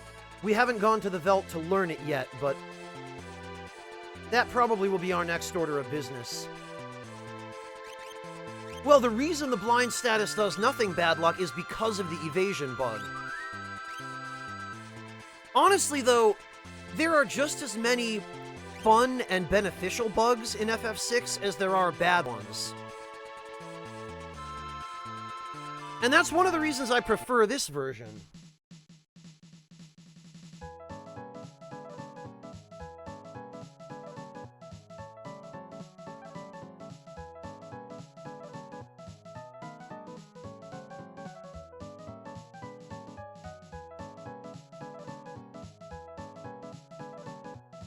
No, they won't, Mad Salt. They patched later versions of the game.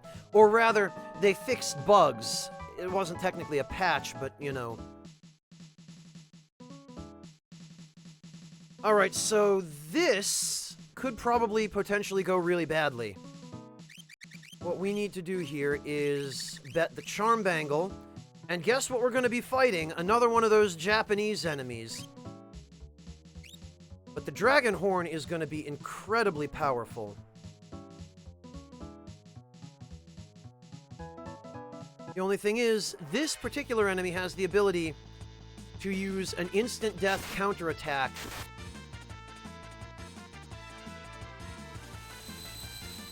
A 100% of the time when he is killed.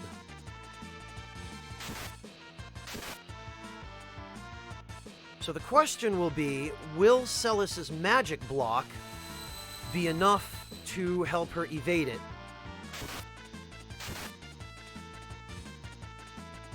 Yes, it will! We did it.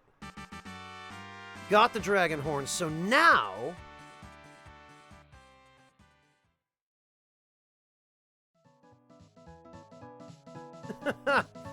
Yeah, that's what I like. This evasion setup, I'll tell you what. So now what we can do is we can give Edgar the Dragon Horn and the Dragoon Boots. And what this does for him is, because he's using a spear, he gets an attack bonus on jump attacks.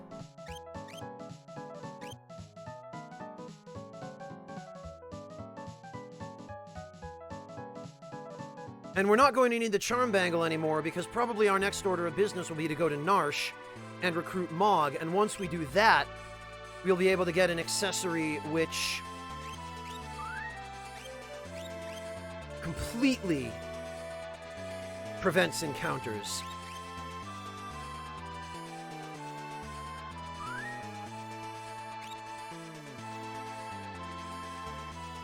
Now...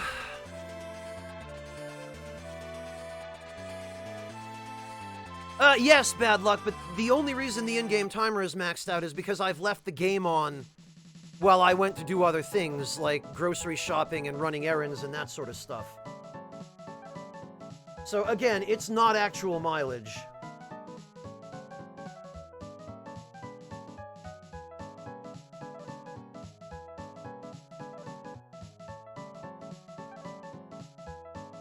Alright, so for starters... let's test Edgar out on an evil Oscar.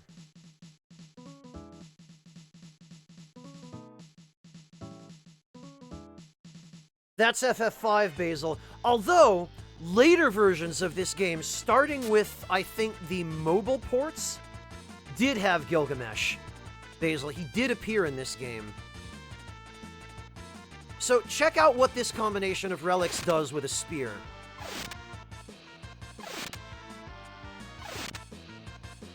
Ain't that some stupid shit right there?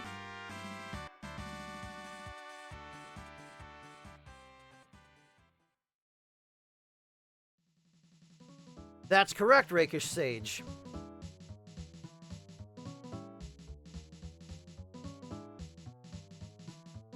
So, what happens there is the Mario speedrun, maybe Mad Salt. The Dragon Boots change the fight command into jump. Meanwhile, the Dragon Horn makes the jump command able to happen up to 4 times consecutively. I think the minimum is 2, but I believe the maximum is 4. So you can end up getting 4 attacks in one turn, and because jump attacks in this game do double damage if they're performed with a spear, you end up being able to just parse absolutely ridiculous DPS. Or I guess really damage per turn is more appropriate. With Edgar and Mog.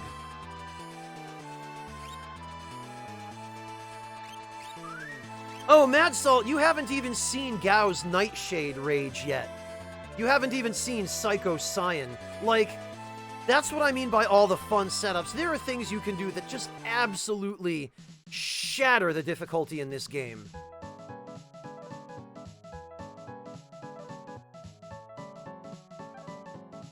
So, what we want to do here is...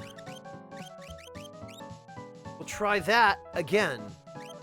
Because that's just too silly not to try another couple of times. Huh.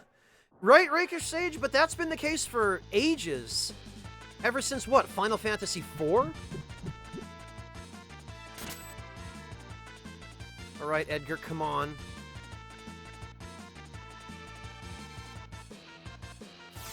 Oh, that's nice. Well, at least we don't lose our weapon when that happens.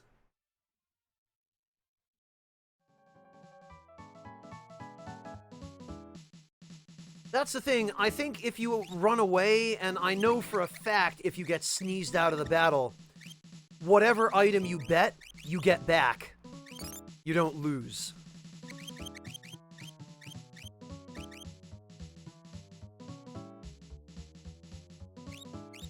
Now this is a fun one, the Ogre Nyx.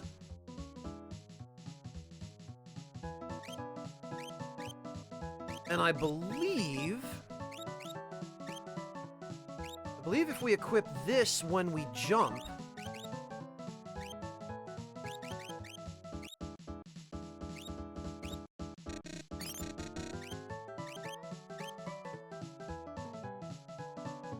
I have no idea what the original Japanese name of that enemy was. In this game, Mad Dragon, it's almost always Moruboru.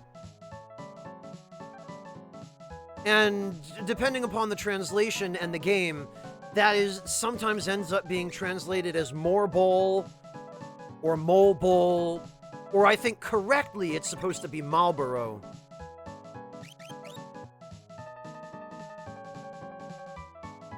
Yeah, it's called a ribbon in this game, Mad Salt, yes.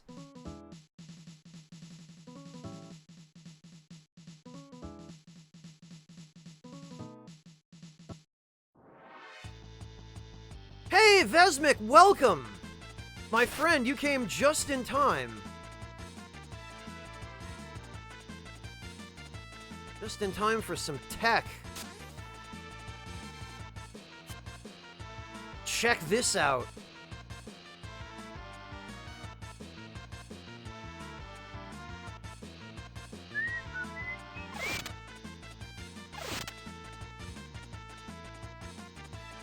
He only used it twice there, but...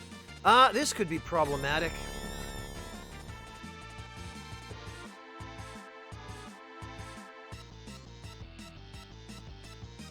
Well, if he uses a physical attack, we might still... Oh, no. We get sneezed. That's fine.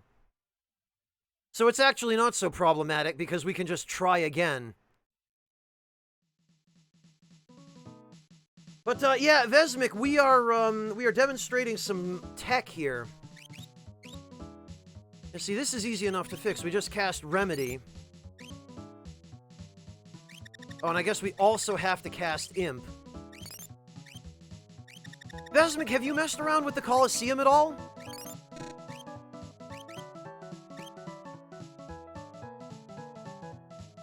$10, jeez, man.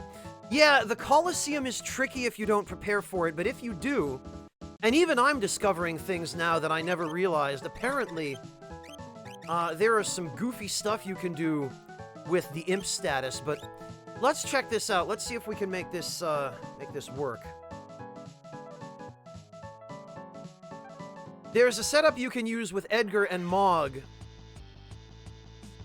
that is just absolutely nuts. Oh, right away! Right away, the sneeze. The biggest problem with the Colosseum is the RNG, and no matter what you do or how well you prepare, you will at some point end up having to reset, but... Vesmik, if you have the Tsarina gown, I highly recommend that you bet it to get the Minerva armor for Celis. It pits you against a very easy enemy, and the Minerva armor is her very, very best. No, there's nothing you can do to block Sneeze, Dylan. Sneeze just means the battle is going to end.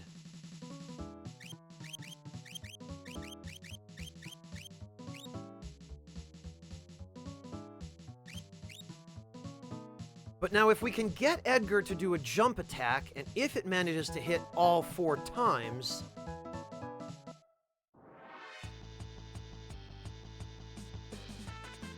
and if we can manage to avoid having this happen on the first turn... because the problem is, we can't afford to do anything to protect him against, status ailments, because we need both of his relic slots for the Dragon Horn and the Dragoon Boots. But if this thing uses Sourmouth again... oh, it just misses. I was gonna say, it should undo the Imp status, but... I guess it doesn't,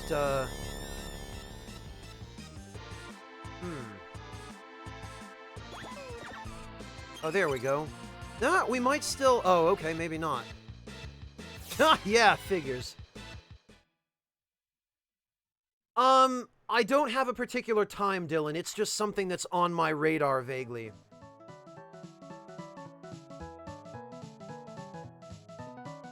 Oh yeah, Vesmik, that's...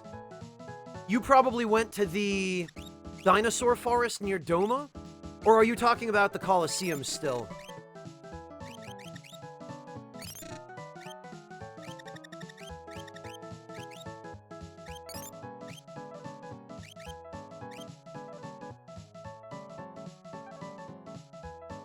Alright, we'll see if we can get one more Ogre Nix.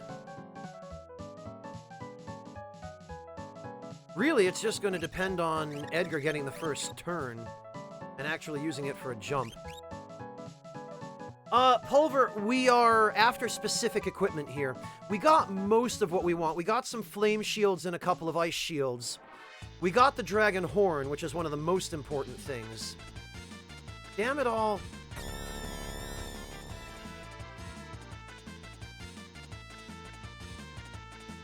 But RNG is not being very kind to us here. Yes, that's Odin, Dylan. Hey, Hello Kitty, welcome!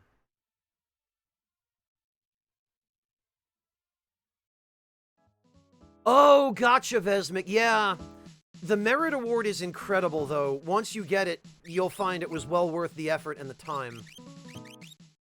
Honestly, with this setup on Edgar, we might be able to...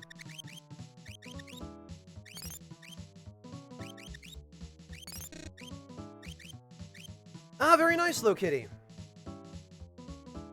We might be able to work toward the red vest.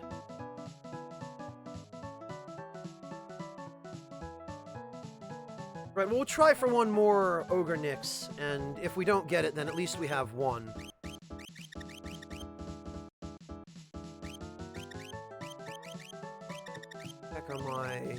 There they are.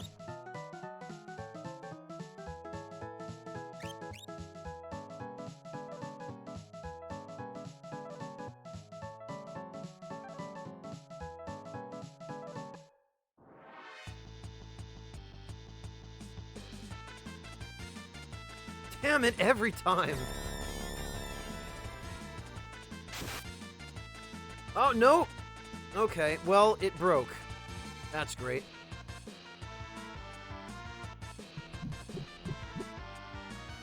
That is not what I needed.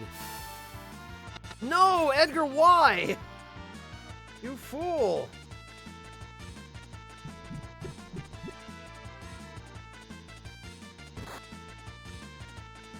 Actually, Vesmik, let me tell you what you can do with Gao.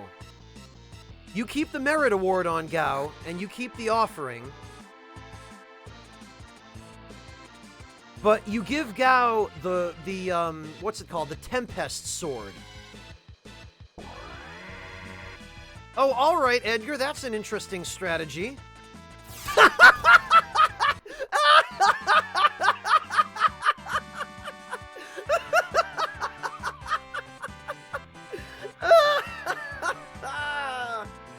Someone clip it.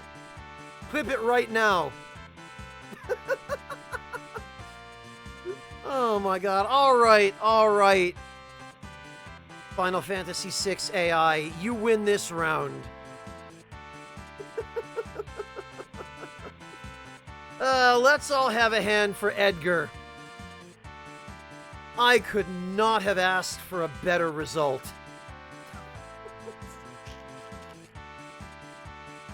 Oh, man.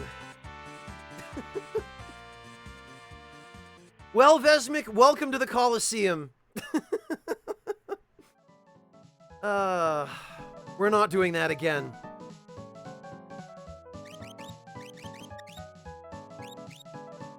We're just gonna give him back the spear, which doesn't break.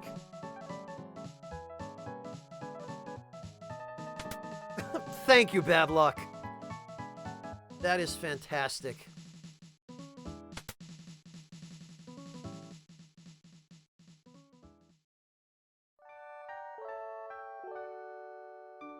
Oh, man. I thought for sure we were going to lose that one.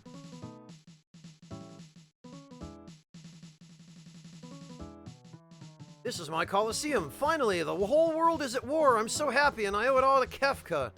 Ultros is your receptionist? He couldn't pay his debt, so I put him to work. I figure he'll be here about another 100 years. His debt? He borrowed money from the Colosseum owner. Get a load of the crowds. Creatures from all over the world come here to compete. Yeah, that's really interesting that creatures from all over the world are intelligent enough to go, hey, I could go to the Colosseum and win some loot. Alright, so the next thing we want to try, which actually I don't think it even really matters if we die here, because it's not a rare or expensive item, is... Where are they? A ninja star. Yeah, Key Memento, he sure was. Now let's see if he can handle a Chaos Dragon, because this is going to be serious. I guess so, Basil. Yeah, Hello Kitty, but the Colosseum guy is crazy. Ooh, a preemptive attack.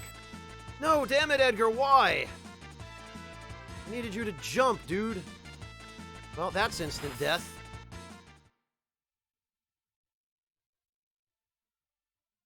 Yeah, Vesmik, sorry, I got completely sandbagged there by that evil Oscar sneezing itself out of the battle.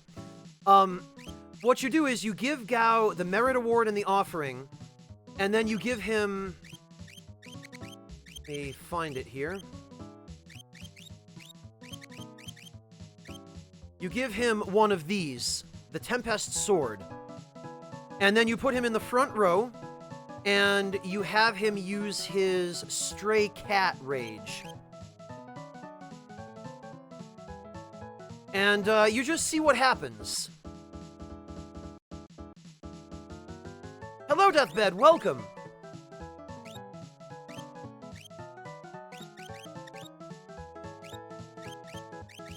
Another fun thing you can do, Vesmik, involves Cyan. You have Cyan use Retort, and then you cast Imp on him and turn him into an Imp. And then you kill him, and then you revive him. And then you watch what happens.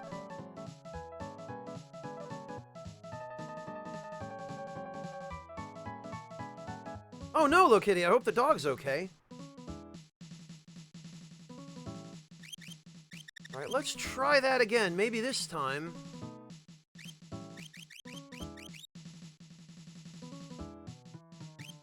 Maybe this time Edgar will actually use Jump. Ideally, we'd like to avoid Cinderizer, because that's kind of a problem. Yes! Good. Now all we need is for this to hit 4 times.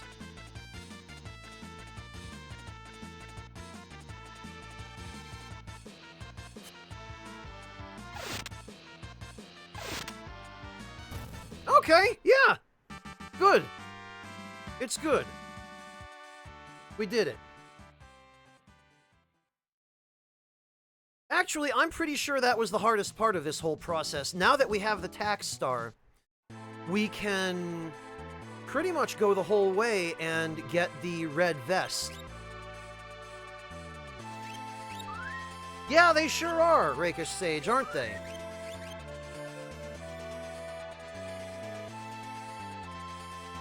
Yeah, Vesmik, it does. You probably already figured this out yourself, but Cyan is one of the worst characters in the game under normal circumstances. In order for him to be good, you have to do something very, very unconventional. I'll show you another thing, Vesmik.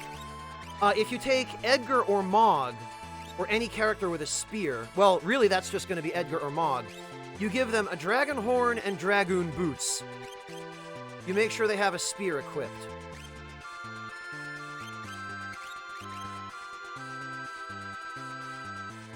And then you have them use the jump command in battle and just watch things die. Which is what you just saw happen to that poor Chaos Dragon. Basil, you have Cyan use Retort, and then you cast Imp on him, and then you kill him, and then you revive him.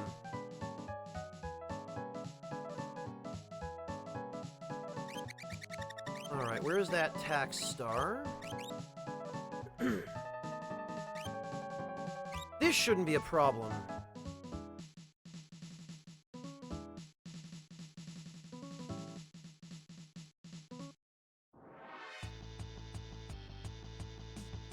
Don't think this is a very strong enemy.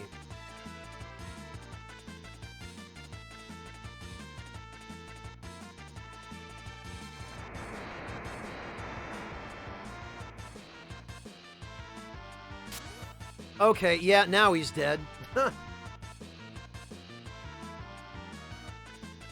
You'll see it right here, Vesmik. There we go. And for that, we get a Rising Sun.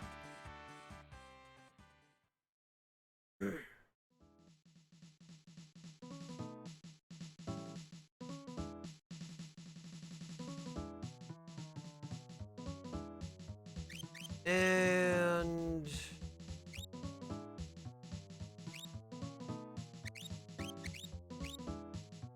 the thing is, Vesmik, that double jump can sometimes be up to 4 jumps. Yeah, and the thing is, Vesmik, the way this works is... the Dragoon Boots changes the fight command to jump, like in the other Final Fantasy games what the Dragoon's unique command is. But in this game, you can give it to anyone with the Dragoon Boots. If you equip a Dragoon Horn on that same person, jump will randomly hit between 2 and 4 times. Now, jump in this game has a unique property wherein if the person jumping is equipped with a spear, they gain double damage on their jump attacks. So you can do just absolutely stupid amounts of damage with this setup on Edgar or Mog.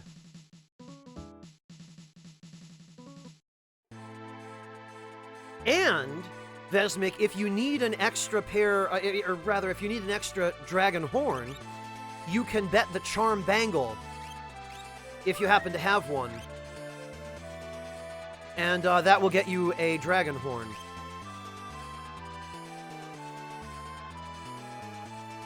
Oh yeah, Vesmik. Edgar, once you give him this setup, he is awesome. Especially if you raise his vigor with Esper level up bonuses. Like, give him Bismarck and level him up a bunch.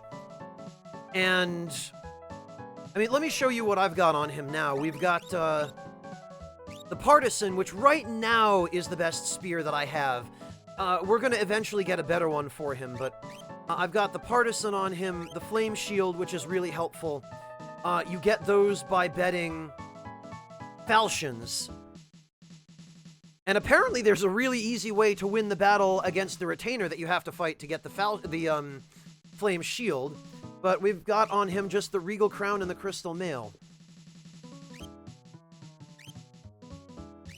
For this one, though, I think we're going to use Setzer, because I have a feeling... that Reflect Ring he's got on is going to come in kind of handy.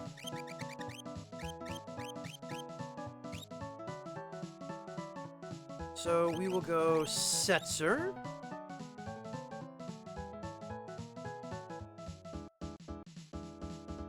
And I think this is another enemy that spams instant death spells. So with a little bit of luck...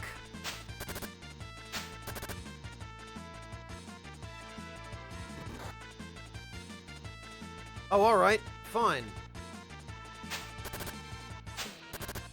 Oh, okay, well, or not. That works out, I guess.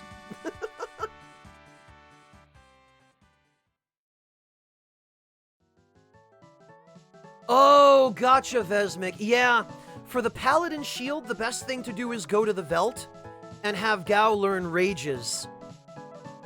And just kill everything you see. Equip the shield on someone other than Gao, obviously, but yeah, you can kill two birds with one stone by doing that. And that way, you save a ton of time on the Rages, and you also still finish the Paladin Shield. Yeah, it is a process, but it is well worth it. The Paladin Shield is unequivocally the best shield in the game. And it makes the Colosseum a lot easier, too.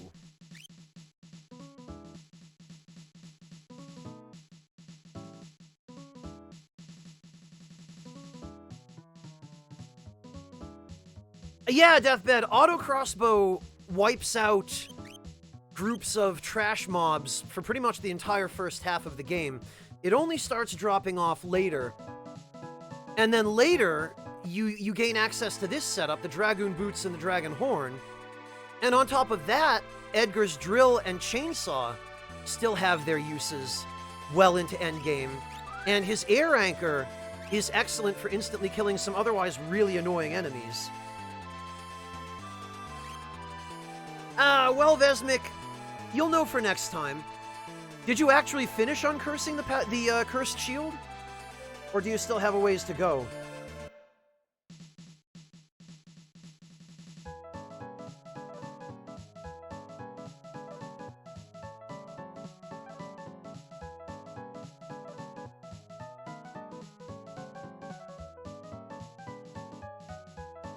You did! Congratulations!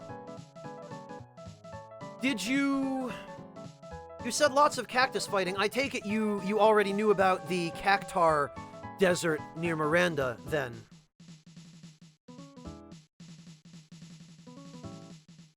Ah, yeah, Vesmik. That they are the preferred enemy for cursed shield uncursing if you're not going to the Veld.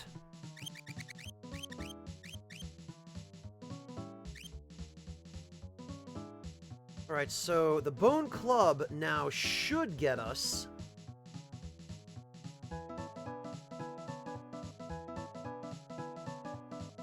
the Red Vest.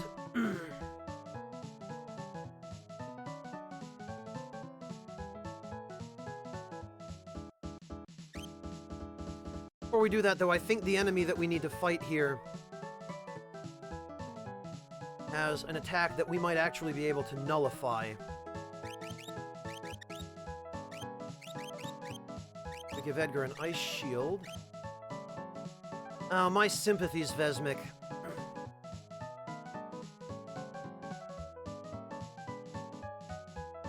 Oh yeah, that's one of many very good ways of dealing with Cactars. And then for the Hoovers, you can just cast Stop or Doom on them, and it makes them a lot less dangerous. Alright. Edgar ought to be able to handle this, I think.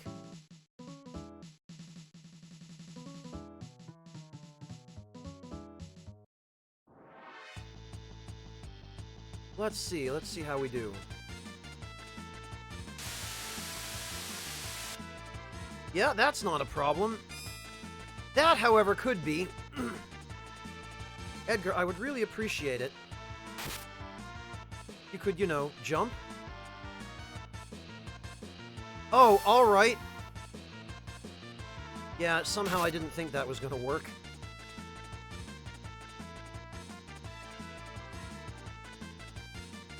Edgar, dude, come on. We're better than this, man. We can do better.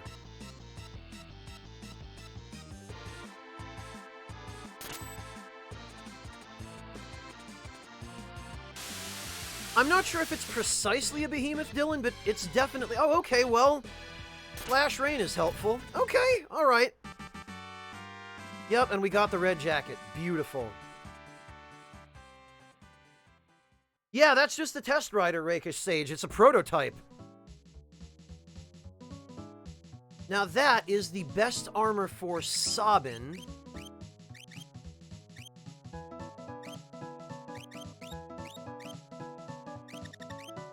Let me see if anyone else can wear it as well. I can't... Yeah, Edgar and Sabin. Look at this.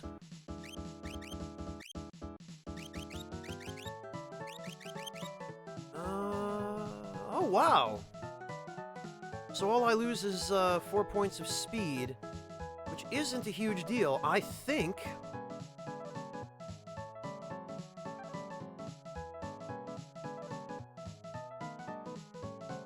Oh, wow, Vesmic. What enemy was that against?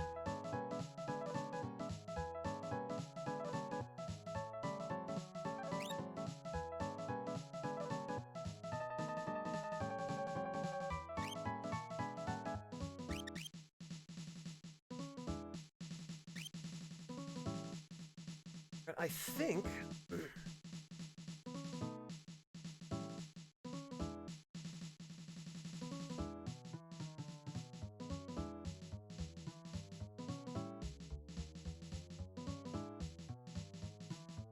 Oh, you know what? After all that, I think we might want to get a...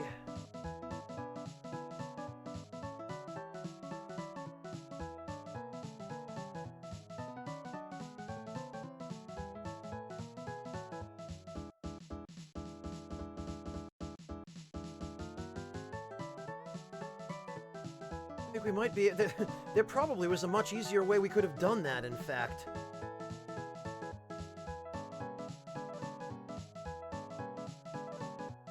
Hey, Sam! Yeah, Vesmic, what enemy was it that Sabin clutched it out on with Doom? Because that's actually a pretty rare occurrence in the Colosseum. I think if we go to Jidur...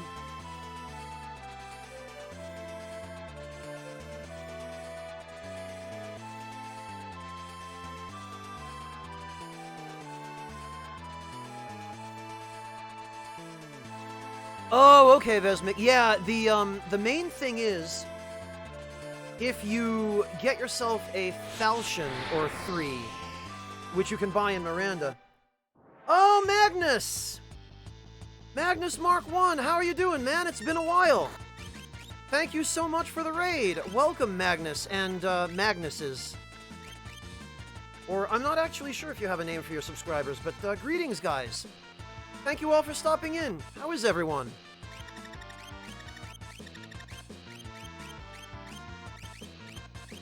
Gonna want Vanish on Edgar. Gonna want Vanish on Sabin. And yeah, Vesmik, depending upon what enemy you're fighting, Vanish can just be... It can fast-track you to victory in the Colosseum. We just wanted to enter the battle so that we could cast Vanish on everyone. We're gonna peace out now.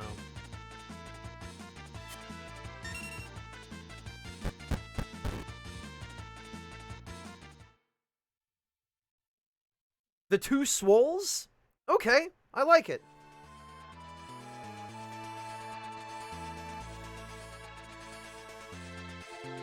Well, welcome. Thank you guys once again for the raid. I really appreciate it.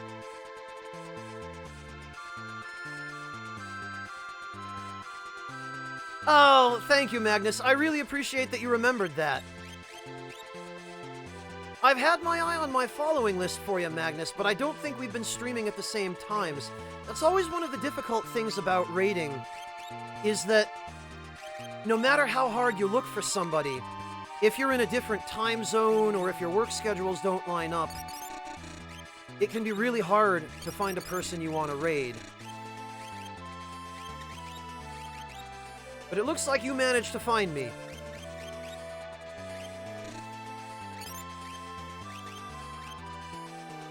Oh, you work at a hospital. What position do you hold, Magnus? If you don't mind my asking.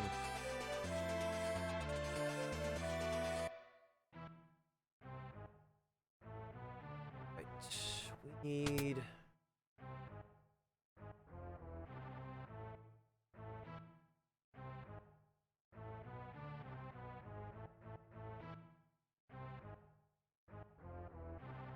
Oh, you're a PT, Magnus! No kidding!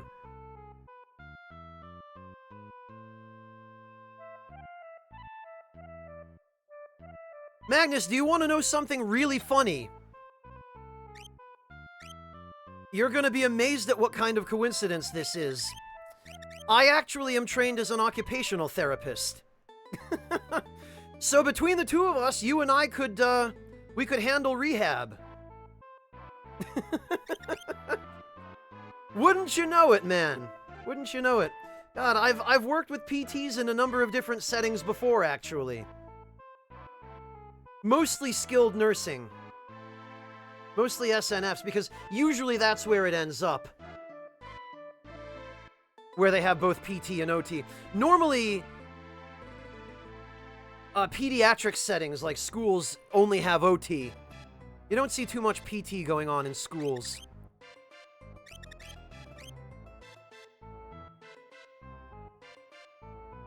But yeah, that's hilarious, Magnus. I can't believe that.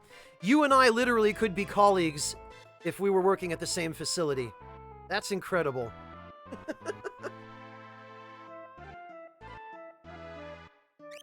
Alright, we need to sell some stuff.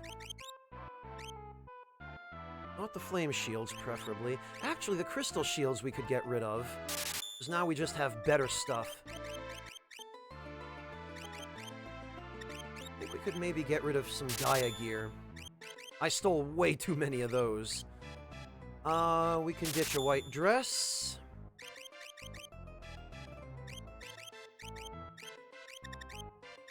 We can ditch maybe... Why do I have so many hyper wrists? Where did these even come from? I probably just stole them all.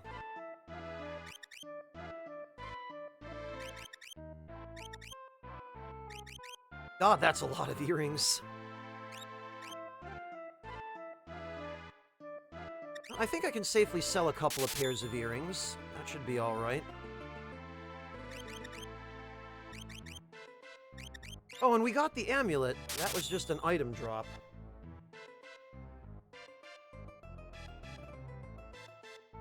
Yeah, isn't that always the way, Magnus?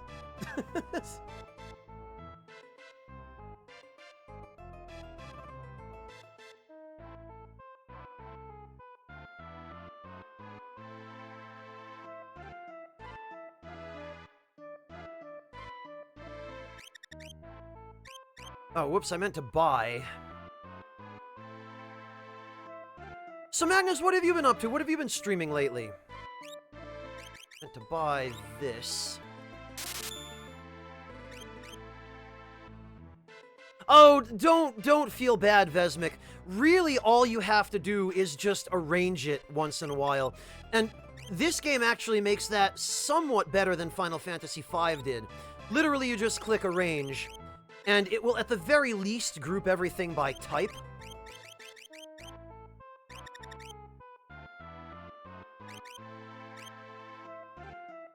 Granted, Vesmic, I'm also super anal about only keeping things on hand that I'm actually going to use. I can't stand a cluttered inventory. Like, I just get massive OCD about carrying around a ton of crap that's just going to clutter my inventory forever.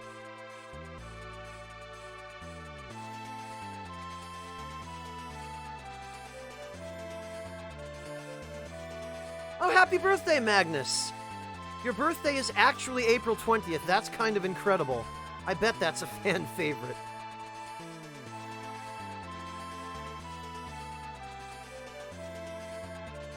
Oh, Eternal Darkness. Very nice.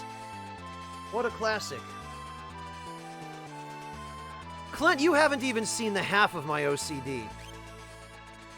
Because, unlike Pat, I have a certain amount of control over those mind goblins.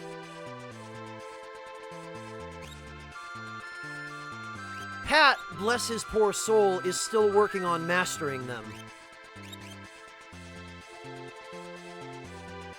The thing is, Clint, I've had a great deal of both help and just life experience over the years that have been immensely useful to me in sort of bringing the mind goblins to yoke, as it were. Well, Vesmic, I do that with certain things. Consumable items, absolutely. 110%. Like, look at the consumable items I'm carrying around now. 40 X potions. I ended up stealing the damn things from the stupid Telstar on the Veldt, because I ran into it so many times. I'm gonna have to top up on tonics and potions eventually, but literally anything buyable, I will have a stack of 99 of it.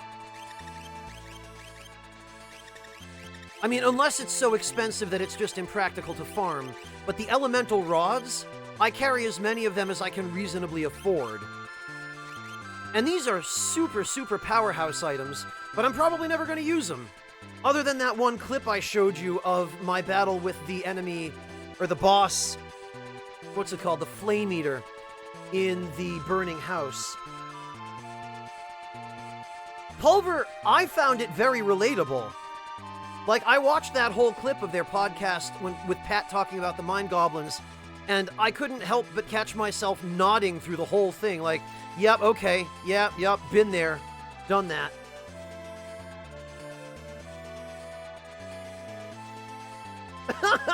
Yeah, see, Magnus, you're a man after my own heart in that regard. Any kind of even remotely survival horror type game where ammunition is limited, I'm going to be carrying around more of that stuff than I know what to do with. Every playthrough of the Resident Evil 2 remake I've ever done, and survival horror games in general, although it isn't my first choice genre, but I've gotten to the end of Resident Evil 2 every bloody time, up to my armpits in ammunition, to the extent that I don't, like, I have so much of it that I just end up spamming magnum ammo and grenades on like the second to final boss on Birkin 4, and I still have some left over by the end. You know, and then I still have a bunch of other ammo left over for Birkin 5 on Claire's scenario, and like, it's insane.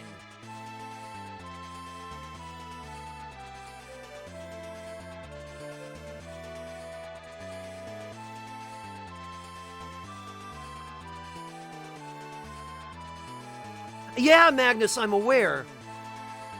But you would think that that being the case, if I have a surplus of ammo, the boss is going to get a health boost from it, right? But even with the health boost the boss gets, I still end up with ammo to spare afterward.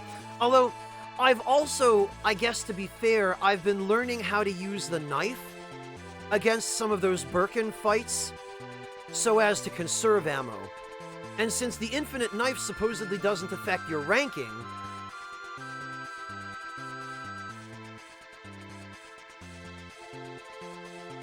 yeah, Pulver, that's, I felt kind of bad for Wooly there, but I can 100% relate to Pat on that.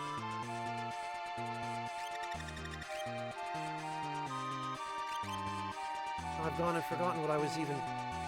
Oh yeah, I wanted to cast Vanish on Edgar. Or, Sabin, rather. Oh, excellent, Magnus. Somehow I shouldn't be surprised you've already done S+ Hardcore in that game. I know you are a, you're a horror game buff.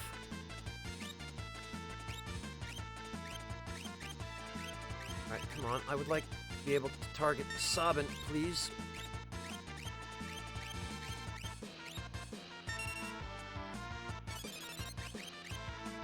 Alright. Now we can have some fun with that sweet, sweet jump. Hello, Silver Ancient. Welcome.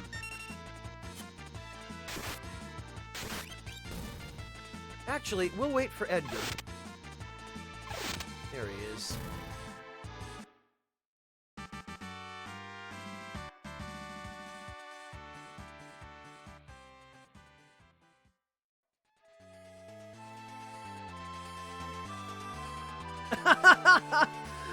That's amazing, Magnus. Yeah, I still need to do the S+ stuff in that game, but unlocking the infinite minigun and the infinite AT4 are definitely on my agenda at some point. Vesmic, have you played RE2 Remake yet? Have you had a chance to get your hands into it?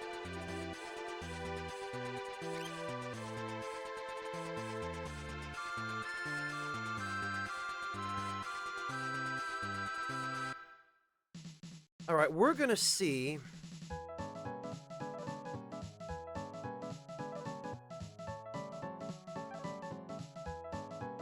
Yeah, Magnus, I've practiced a little bit for them, and even just the practice is tense. But we want to bet this. And we want to enter... We'll try Edgar.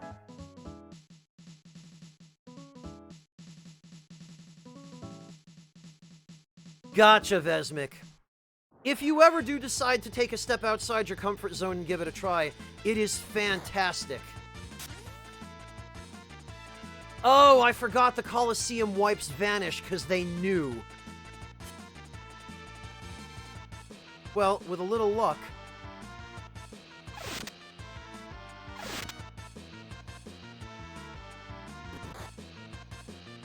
I have a feeling we haven't been quite lucky enough. Yeah, no, not nearly. If we'd gotten all 4 jumps there, that probably would have worked. Yeah, Magnus, we've actually got almost everything we need from the Colosseum now, though. And honestly, I probably could have put Edgar in the back row there. I don't think jump damage is affected by row. I don't think it matters.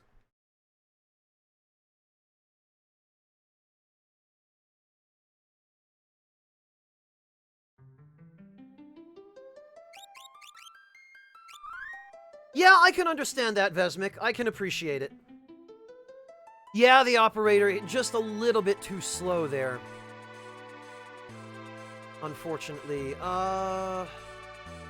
Yeah, we'll put him in the back row and see if that makes it... Well, it will make a difference. He won't die as fast, but I don't think jump attacks are affected by row. Let's find out.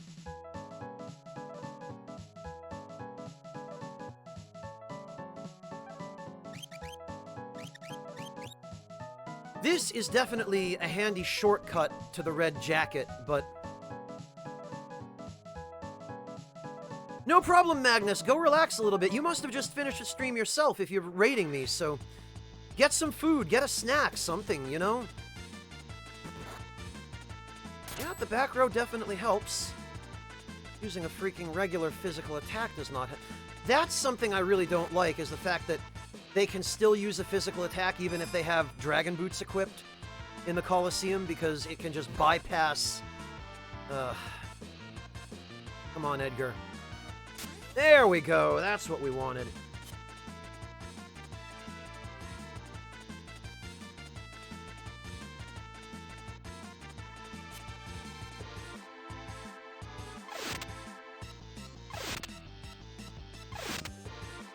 There it is! We got 3, that was enough.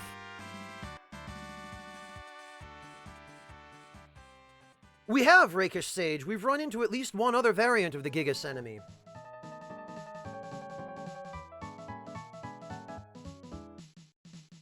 Yeah, you know, Vesmik, I'll be honest, I myself am not really a horror game kind of guy. But there are exceptions. I actually ended up borrowing Resident Evil 2, the original Resident Evil 2, from a friend years ago, like, I think the year it came out.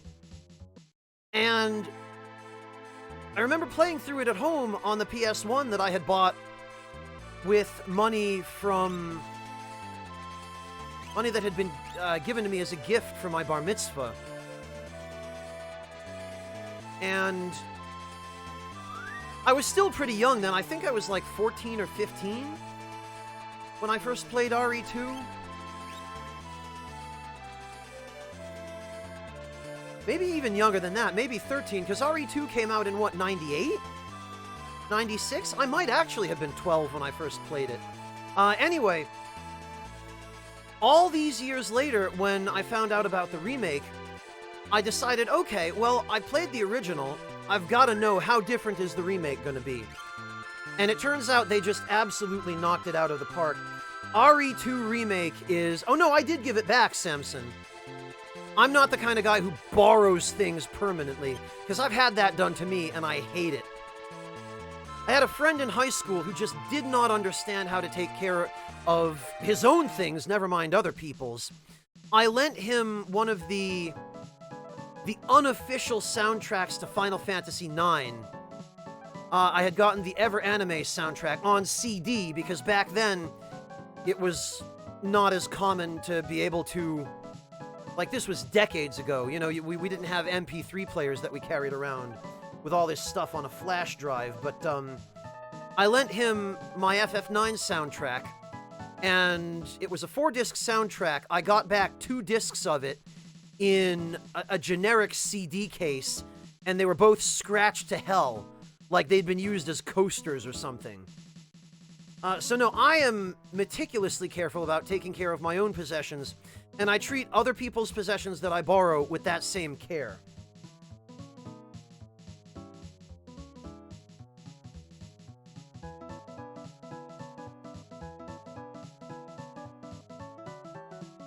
Oh, geez, Samson. Yeah, that kind of thing is the worst. 98, Vesmik. Okay, that's what I thought. I thought it was 98, so I would have been 13 when I first played it. God, that's going back a ways.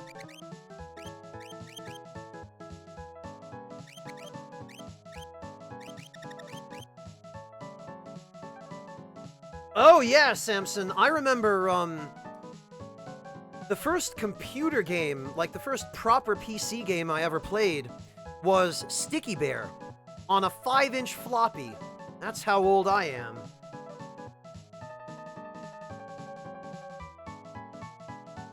Alright, I think we can just have Edgar handle this again. He did alright last time. Maybe he'll do even better this time.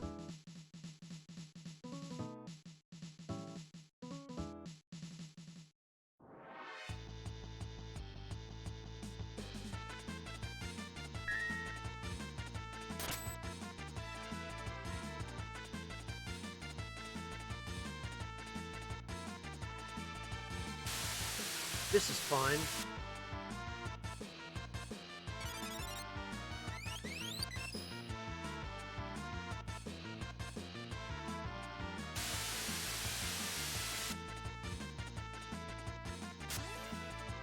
Okay, well, now we're gonna win.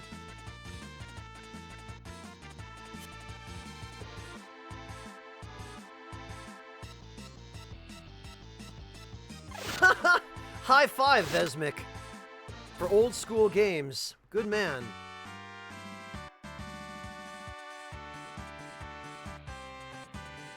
I wish I could say that I am Takezu, but unfortunately I'm not. I mean, I might have heard the name at some point in my life, but I can't put a cover art or like an image of gameplay to it. And yeah, Vesmic, after I had enough of my possessions ruined by lending them to other people, I decided, you know what? Maybe other people don't deserve the benefit of the doubt. Maybe they ought to prove themselves to me before I lend them anything. And I pretty much just stopped lending people anything. And I haven't regretted that since. Oh, yes, okay. Yeah, I have heard of Trails in the Sky. Yeah, I guess I'm just not familiar with their Japanese name.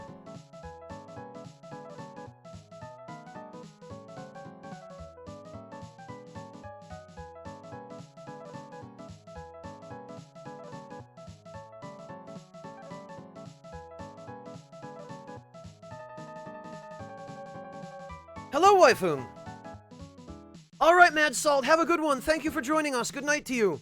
And good night to you as well, Ishida. Thank you for joining us today, too.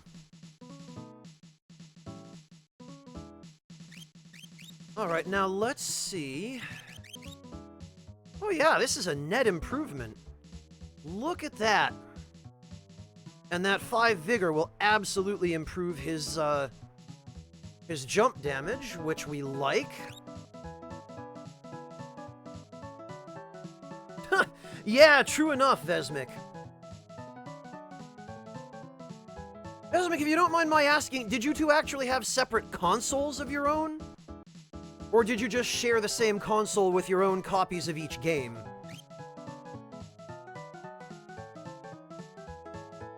I've never even considered it, Ishida. I don't know anything about them. Like, I would have to actually research them and decide if there's something I'm interested in. I'm not even at the point where I've been able to make a decision about it yet. Because I don't think I know anything else about the series other than its name.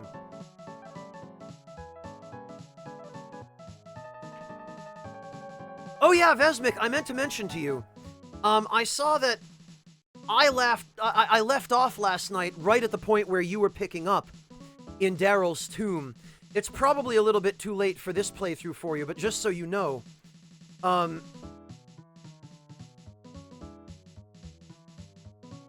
oh god, wow, Vesmic. A console of your own. Although, I guess from your parents' point of view, it was probably preferable to having you two always fighting over one console.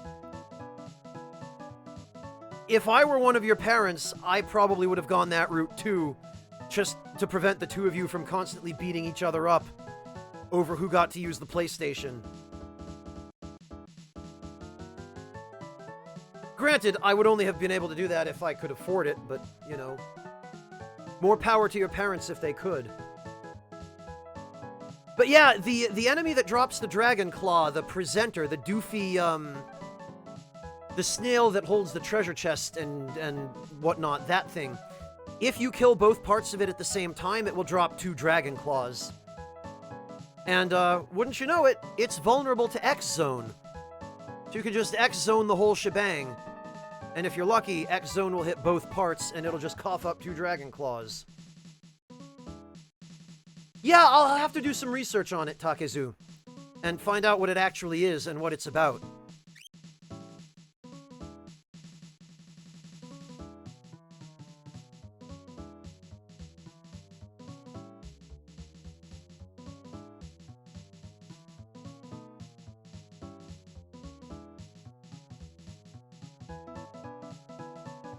Alright, well, I think we can confidently say that we have everything we need from the Colosseum for now.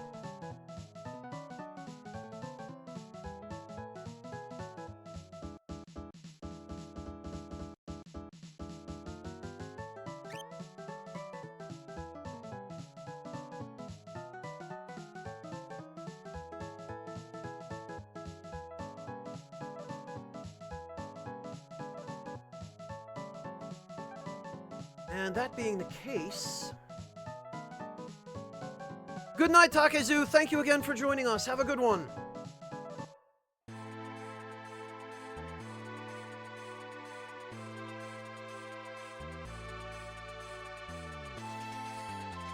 Oh, gotcha, Vesmik. Okay. Yeah, there are a few people here who have varying degrees of familiarity with these old games.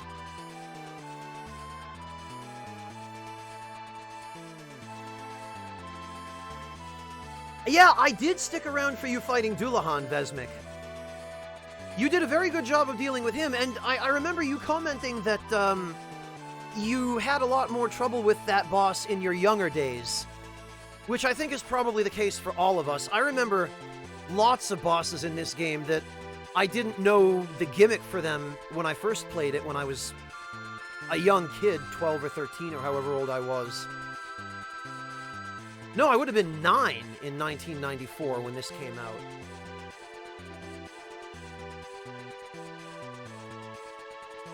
So, yeah, no, it was definitely much more difficult as a kid than it is now. Now, with the understanding I have, I tend to get slightly better results, usually.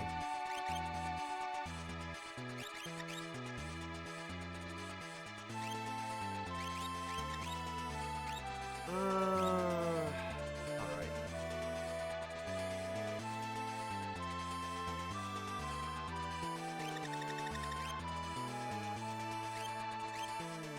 I guess for now we just give Setzer the earrings. Because as nice as the wall ring is,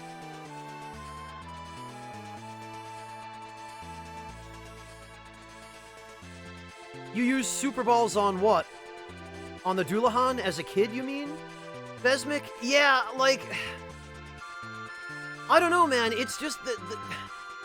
The things that look useful as a kid are very difficult to differentiate from the things that are useful. And I mean, as a kid, you don't tend to have any clue how important stat boosts are, or what each stat even does. Like, as a kid, I had no idea that Vigor was your physical attack power. I mean, magic power is a little more self-explanatory, but like stamina? I had no idea what that did. Speed was fairly obvious, but like, which stats to focus on? I had no idea how the Esper level up bonuses worked, so I never ended up being able to take advantage of those. Hello, Cast Code, welcome!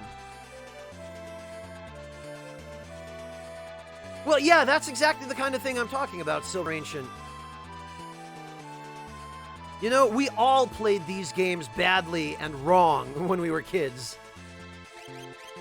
It's just pretty much a universal constant.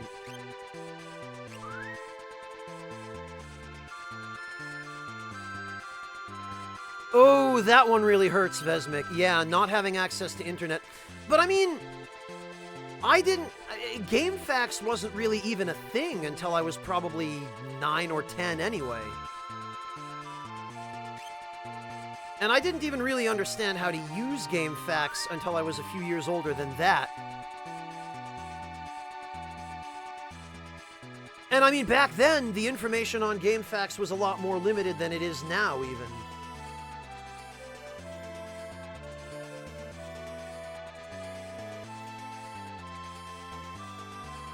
Now, let's see. I think...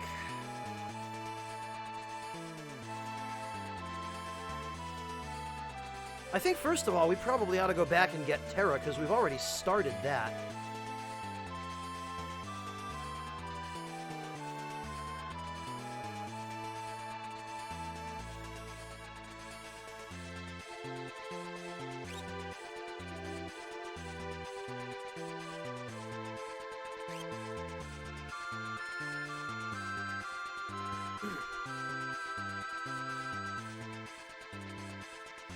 Yeah, I think we'll do that.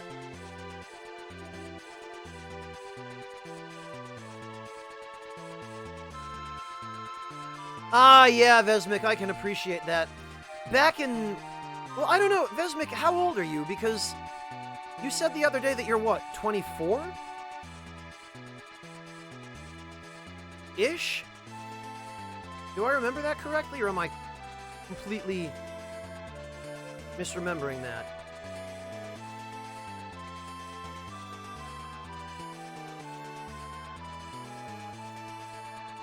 Welcome halfback, Magnus. Take your time.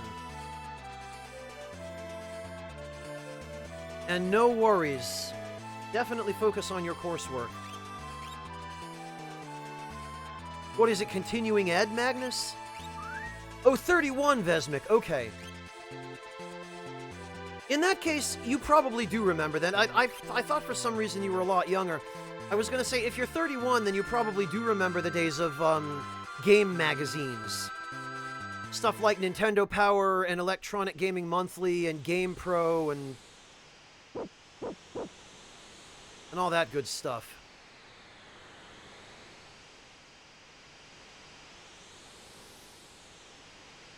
Oh, okay, Magnus. Fascinating.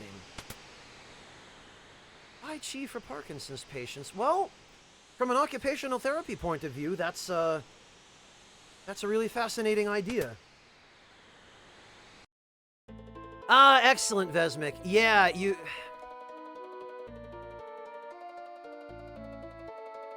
I know, Katarin's gonna have a baby. My mom looked like that before my brother appeared. Katarin's gone. Wayne was being mean to her, so Katarin took off. Katarin's gone, Katarin's gone. You're not gonna take... Okay, so some of this is just the same dialogue. Dwayne, you dipshit, you went and knocked her up and then you bitched her out? Oh no, where's Terra? Yeah, I miss Nintendo Power, Vesmik. No, wifing, in these old games, the play clocks would max out at 99.59.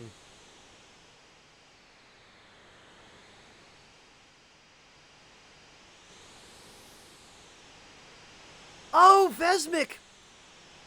A friend of mine, a couple of days ago, told me that he had that same video. That's an antique right there. That's, I don't know what to do. Katarin's pregnant. Good job, dumbass.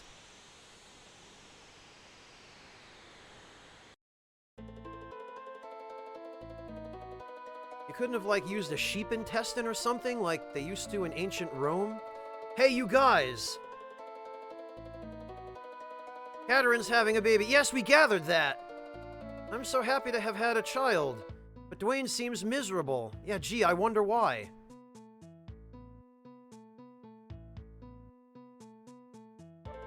Katarin. I'm sorry, I didn't know how to handle this. I've been an awful husband, but I'm learning. Please, come back with me. This is straight up some 1990s sitcom nonsense right here. Okay, Magnus, good luck.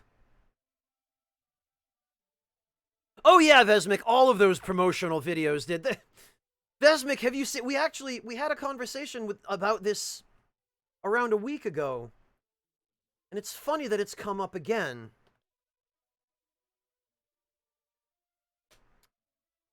Have you seen...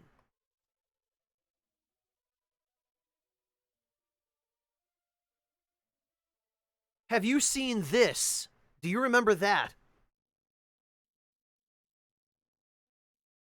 Do you remember that cereal?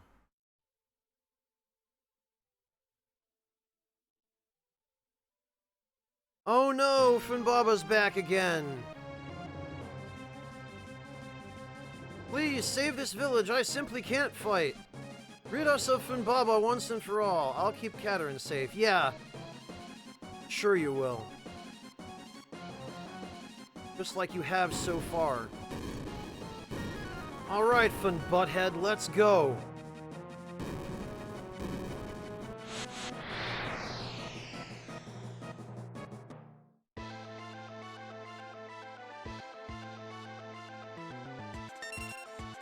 You know what I bet he doesn't like? Poison!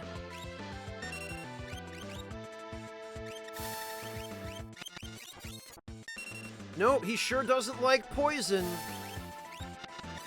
And it sure is a shame he's weak against poison.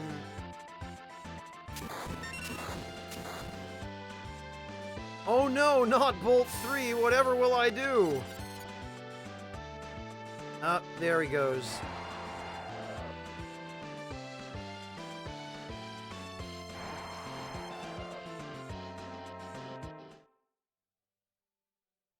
Yeah, no, Vesmic, it tasted like corn syrup. And very little else.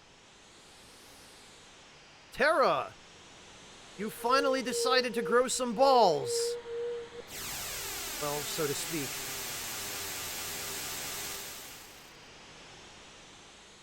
Yeah, Mario-shaped sugar, exactly.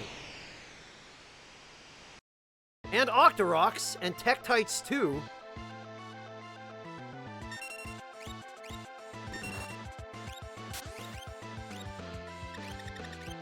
Alright. This is gonna be stupid. Look at that damage from Bio.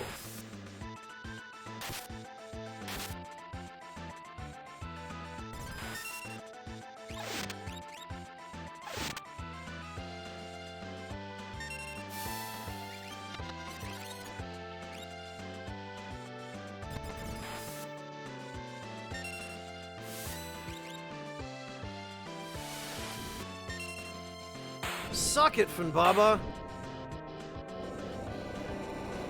You were a second-rate chump and now you're dead.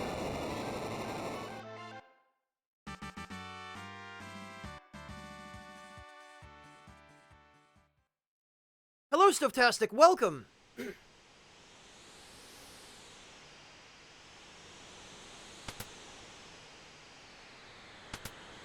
Ding dong, Funbaba's dead. That stupid chump is dead. Oh, hi, Terra. Monster again. I'm afraid. I'm always afraid.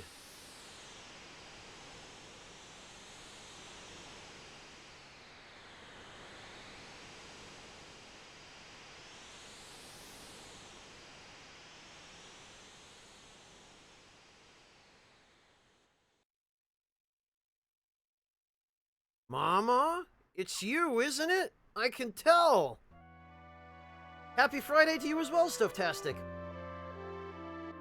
Well, Vesmic, I can't tell if they had no idea or if they knew exactly what they were doing. Because if you look back at some of those old commercials, especially the ones for the action figures, if you were a 10 or 11-year-old kid in the 90s and you saw one of those commercials, you wanted that. And you would sure as hell beg your mom and dad for it when you were at the store. Mama, Terra! Turns out you're not a huge wimp after all. Hooray! I can fight. Yeah. Oh yeah, Castcode, I think they knew full well what they were doing. In most cases, anyway. I mean, there's the whole trope of the 90s commercials in general. And the whole, use this product to annoy your sister.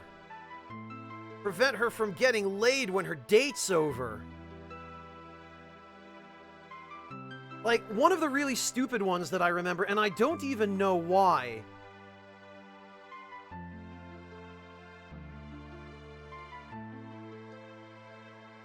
was this.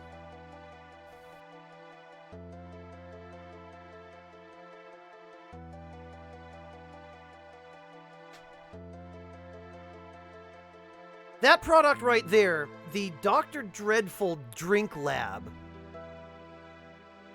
I tell you what, as a 10-year-old, when somebody showed me what basically amounted to a mad science kit where you could actually mix crap in test tubes and it would fizz and bubble and basically turn into soda. That right there, you wanted that more than you wanted oxygen. Yeah, the Talkboy commercials, Vesmic, exactly. Hi, kids, we're home early. Oh, God. Well, Colors Waifung and carbonated beverages. That particular, like the Drink Lab thing, it came with a bunch of Alka-Seltzer type powder that you would mix into the test tubes with regular water, and not only would it change the water color and sweeten it, but it would carbonate it. It would make it fizzy. Yeah, Creepy Crawlers was the other one I was going to mention, Vesmic. Exactly. See, you guys know. You know what's up.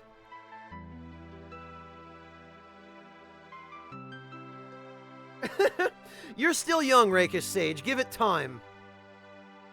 And try some tea.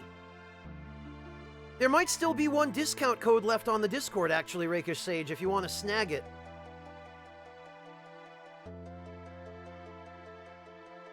Cast code, I can't remember if creepy crawlers were the insects that you stuck to walls, or the insects that they were like gummy insects that you could make. Thanks for that.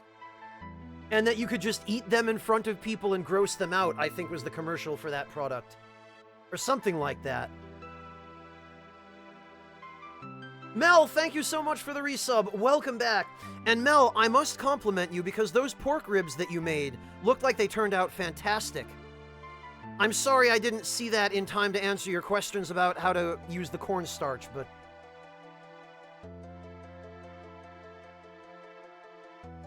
Not only your health, Rakish Sage, but I think you'd probably really enjoy it.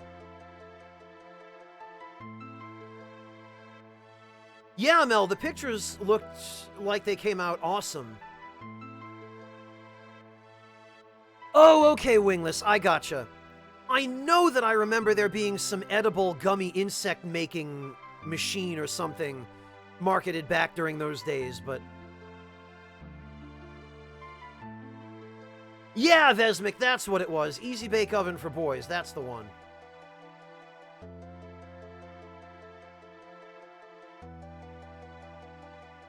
Oh, gotcha, Mel, so you were able to figure it out in the end. Okay, that's good, I'm glad.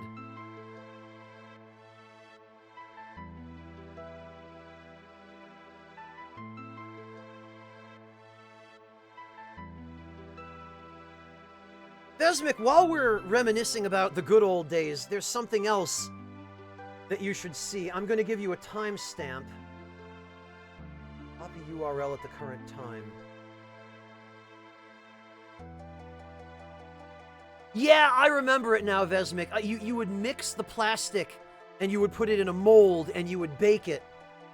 And you could mix it up so that you could color them however you wanted. I remember it now. I totally remember it now.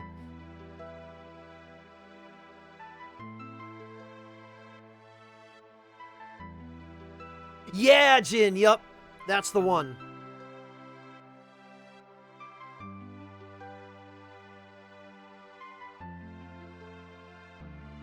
You should, Sage. You should come join us. Come hang out.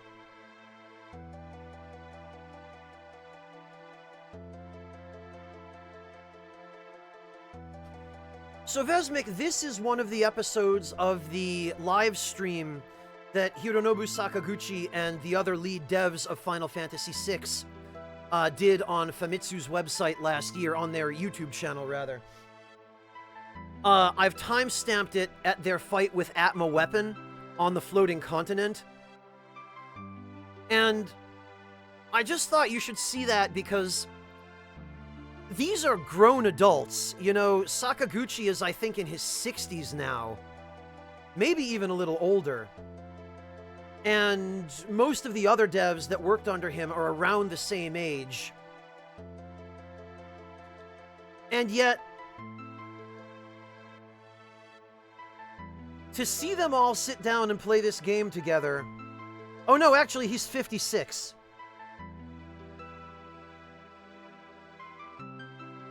To see them sit down and play this game together and just have so much fun as grown-ass adults...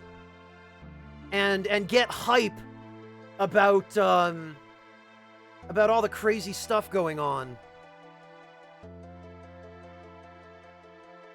Oh, Christ, Jin, I didn't realize it was around for that long. I had no idea these things existed since the 60s.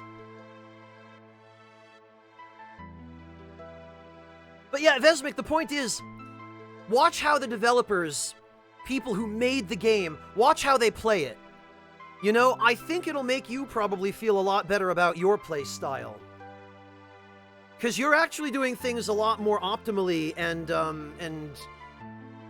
probably more intelligently than they are. Granted, they're playing for an audience, so they don't have the time to really min-max anything, but even still, like, they just barely clutch it out against Atma. It's a great watch, and it's a great stream in general. I'm gonna have to finish watching it myself, but it's so much fun just to watch those guys having fun playing this old game.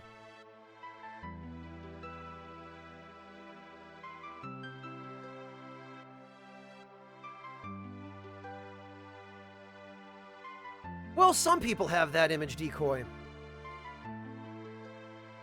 Fortunately, not everyone does. In any case, finally, I understand that feeling, even though I kept it buried for so long. I'm sure it's called love. I now realize that we must fight for the future of our children.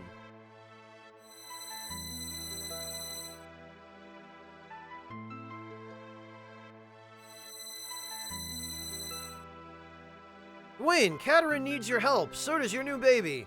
Listen, children, your mama has to go away for a while. I'll return when I've kicked enough ass and taken enough names. And chewed enough bubblegum. Mama, I'm not gonna cry. Me either.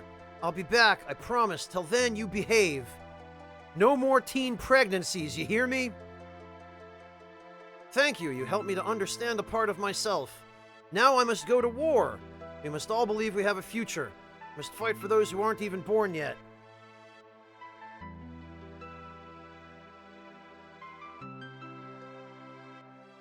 Excellent, Vesmic. It's a really, really great watch, even if you don't speak any Japanese. Again, the gameplay is really the most important thing. And then everybody's reactions to the gameplay, and everyone just getting so hype over those victories against bosses and laughing and joking. At the very beginning of the Atma fight, Sakaguchi makes a joke where he doesn't want to fight Atma, so he pretends to run away. And everyone just cracks up. And that was just... It's a simple, silly little thing, but I found it so adorable.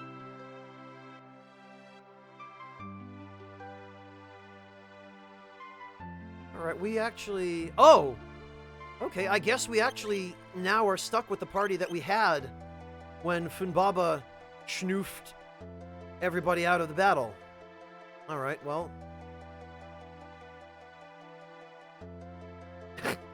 Right, Hazard. Something like that. Who's keeping track?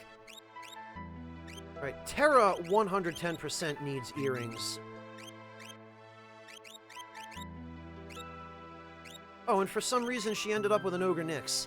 No, we definitely want her with the enhancer. Although...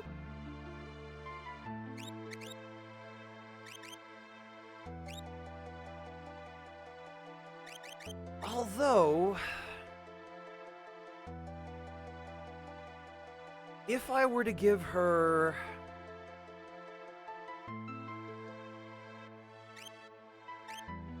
If I were to give her a Genji glove for another enhancer, it is possible... Yeah, you know, we'll have to test this.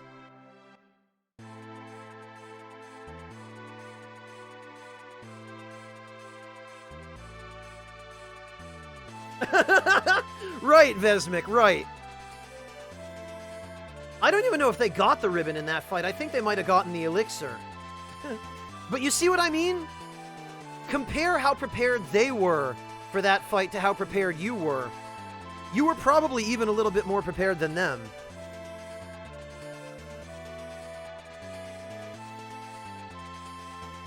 And yeah, they sure as hell didn't one-shot that ribbon, did they?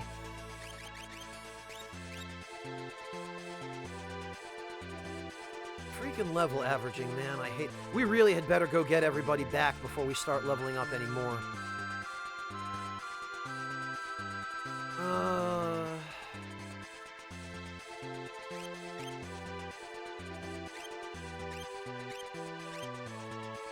Alright, well, no reason we can't run a test or two here.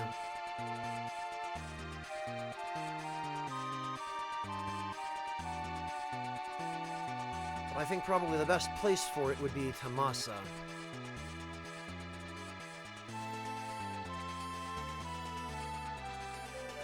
Because the enemies here, I think, are a little bit tougher, and they should be able to actually sustain some damage.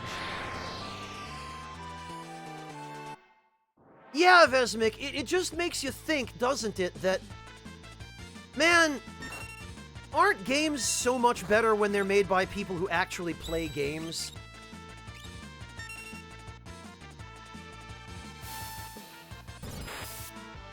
Alright, that's 3,400.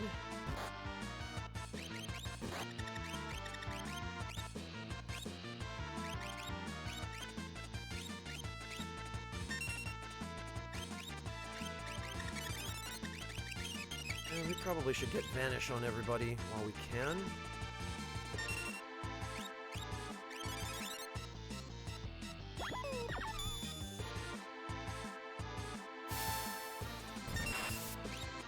That's 3,300.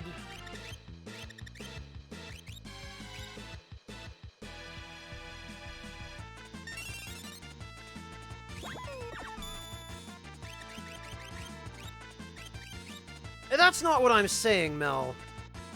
But I mean...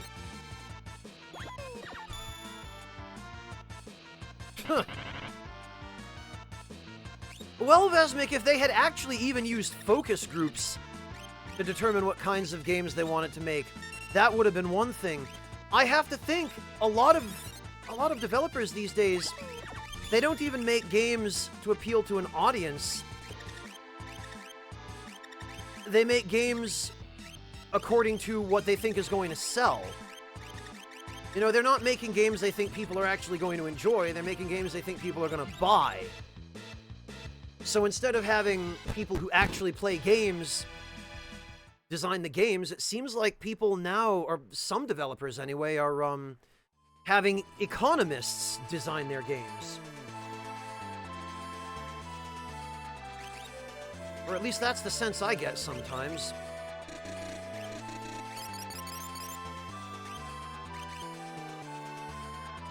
Yeah, Waifung, right? Anthem? Or pretty nearly any other rushed, incomplete project? Precisely, Vesmik. I mean, you're familiar with all the microtransaction and loot box nonsense that's been going on for, well, years now.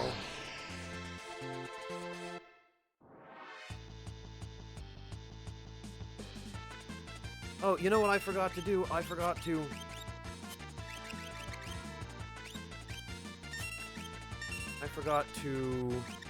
switch Terra's setup. I did mean to test this a little more, but... Okay, so we're getting between 3,300 and 3,500 damage against this enemy with Bolt 3. What I'd like to know now is if that will change substantially after we've given Terra a Genji glove and 2 enhancers. Yeah, Vesmik, Jim Sterling is great. Thank God for him. Alright. So we go Enhancer. Enhancer for that sweet, sweet magic boost. Circlet and White Dress. 92 magic. Now the question is, can that extra 7 magic make up for the loss of that second earring? The additional 10% magic block is nice.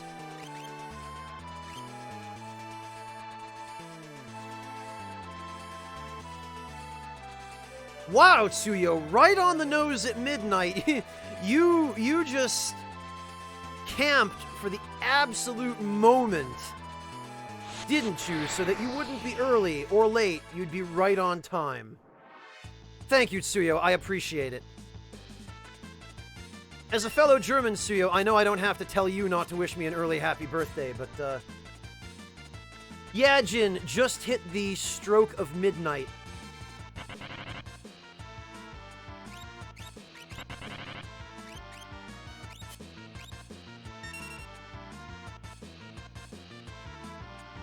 Oh, Tsuyo. Oh, you. Well, thank you, Tsuyo. I really appreciate your kindness.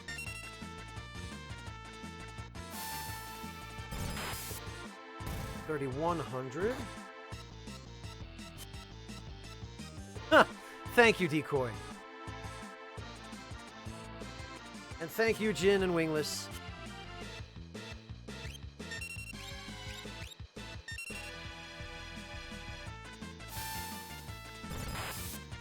Ah, 29. See, Terra does suffer a substantial damage penalty for losing that earring.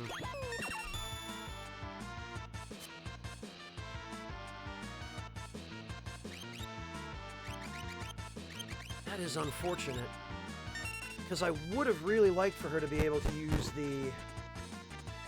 Lord Wind's blessing upon thee. Oh, Vassar, you didn't have to do that! Vassar, thank you so much for the, Lord Wind's for taking the old blessing sub upon shotgun out of the cabinet and gifting subs to Josh Vulgar, Hazard Kujacker, Magnus Mark 1, blessing upon Creighton, and Mr. Burt McLinn. Hope I pronounced all those correctly. Thank you so much, Vassar. That was awfully kind of you. Huh.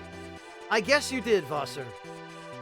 Thank you, thank you, thank you. That was Lord Wind's inordinately benevolent of you, and I very much appreciate your generosity.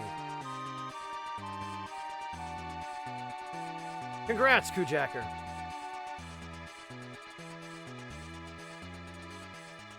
Well, you got Magnus, Vassar.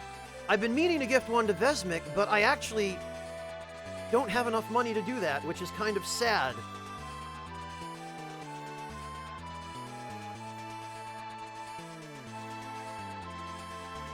Thank you, Hazard. I really appreciate that. What is this video?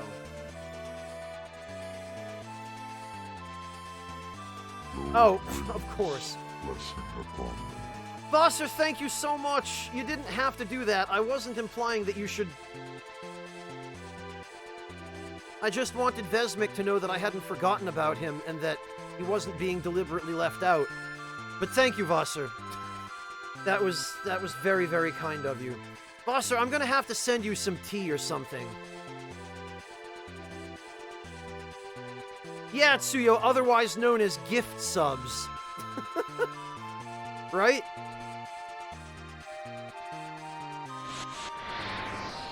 Well, enjoy the emotes, Vesmik. And thank you again, Vassar. That was truly kind of you, and you didn't have to do that.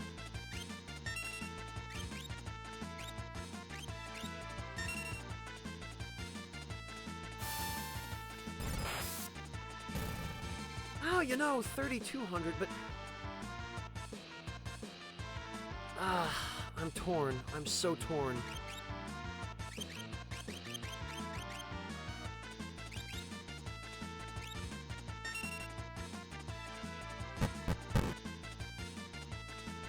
Well, Vassar, message me on Discord and, let me know where to send it, and once I get my next paycheck, which should be soon, because now Twitch is paying out a lot more often, I'll see to it that you get some.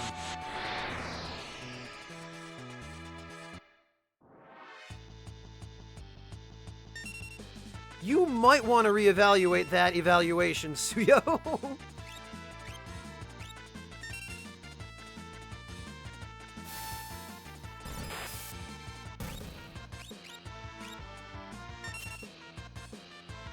Yeah, Terra does slightly more damage with the earring equipped. But she's also a much more competent physical attacker, dual-wielding those enhancers.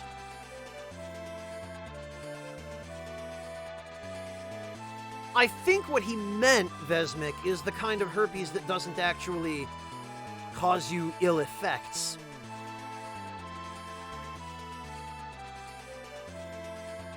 That's something that Westerners get weirded out by when they go to Japan, is that in Japan, I think it's the flu? Or influenza, or like no, it's a common cold or something like that. Or something along those lines that's caused by a similar virus to the herpes virus, but it's a more benign strain of it that doesn't cause all of the nasty effects of, like, genital herpes. But in Japan, they just call it herpes. And they'll tell you casually, oh, I'm just not feeling that well today, I've got some herpes. And if you don't already know that they mean a different herpes than we mean in the West when they say herpes, you might be really freaked out.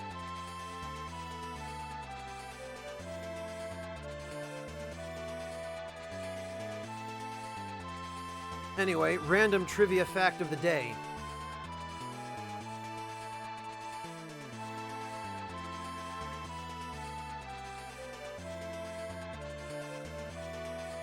Alright, I think our next order of business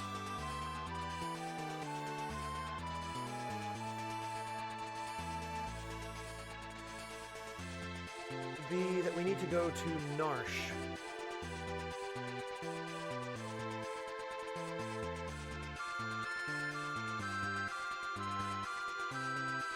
And Narsh is here.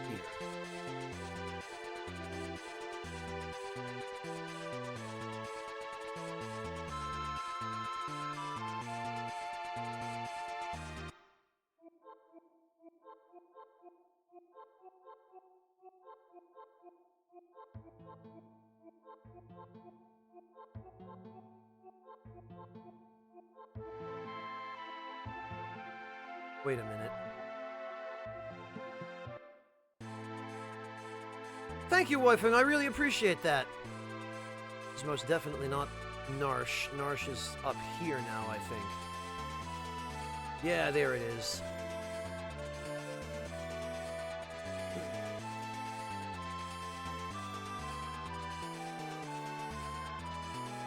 That's the one, Wingless.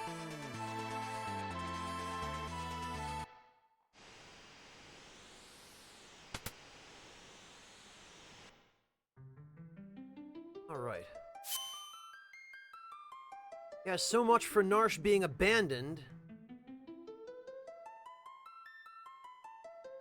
Welcome to this classroom. We'll be here for you even if the world should crumble. But I don't think there's actually anything new here.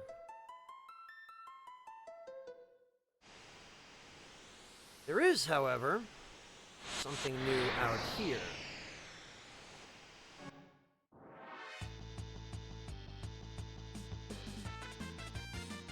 Look at this wolf.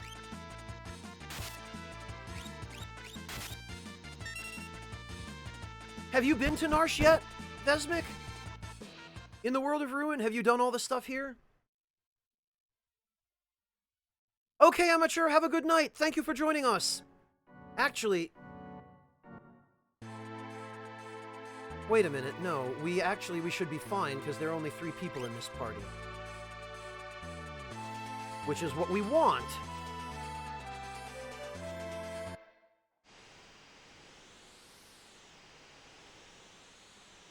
Because we need room for somebody who's going to be joining us.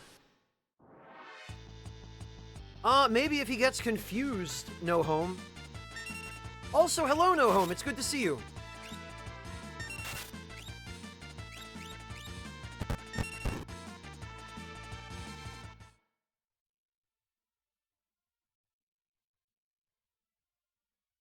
Congrats! Are you done with the semester, or did you graduate, No Home?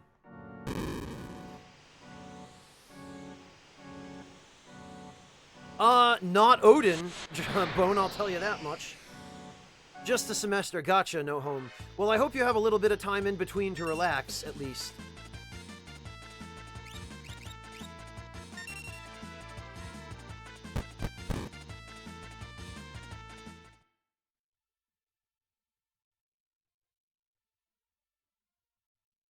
Oh, jeez. Yeah, I can definitely appreciate that, No Home. I've spent that much time editing a single video before. So I can absolutely sympathize.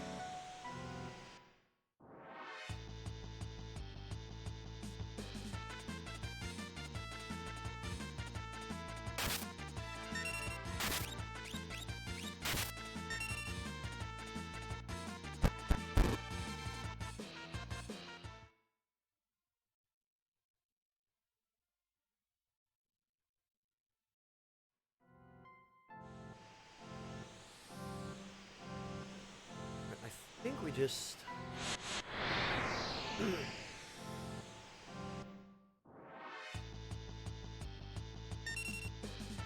Entirely fair question, Vesmik. Although if you're at all familiar with Final Fantasy XIV, Vesmik, I'm probably preaching to the choir, but there are some much, much more interesting mounts in FF14 than Chocobos. Like, you can get a suit of Magitech armor as a mount.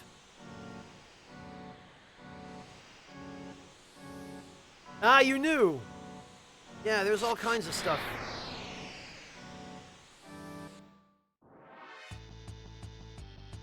You read my mind, even.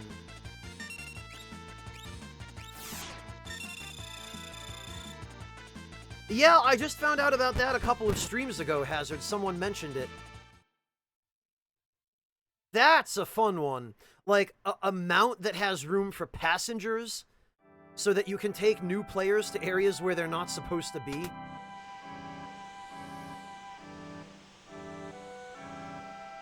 Sign me the hell up.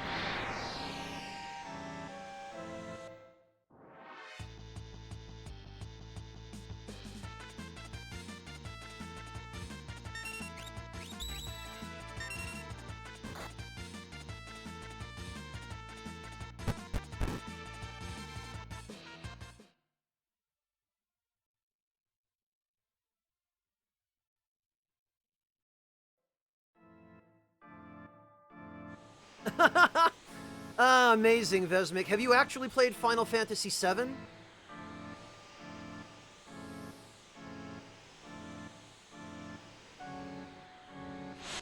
Or are you only familiar with the gold saucer in the context of 14?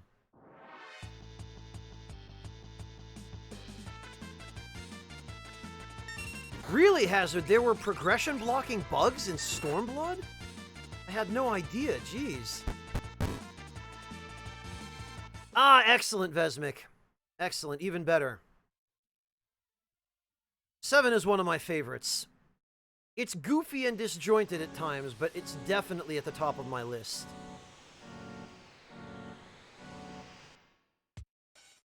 Ah! Koopopo, you're alive! I thought you were all feeding the worms, Koopo! Koopo, let's go! Yay! Say, we could use some Yeti muscle. Besides, he'd be helpless here without me. He's somewhere in the mines. Once we find him, I'll order him to join us. Thanks, Mog. You're pretty cool. Also, no more encounters!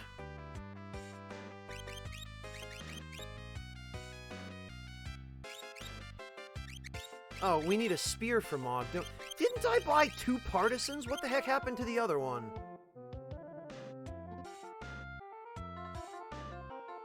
Oh, geez, Hazard, that's awful. Yeah, Vesmik, I'm really looking forward to seeing how you enjoy some of the others that you've got on your docket. Yeah, Vesmik, FF11 sure didn't. I was there.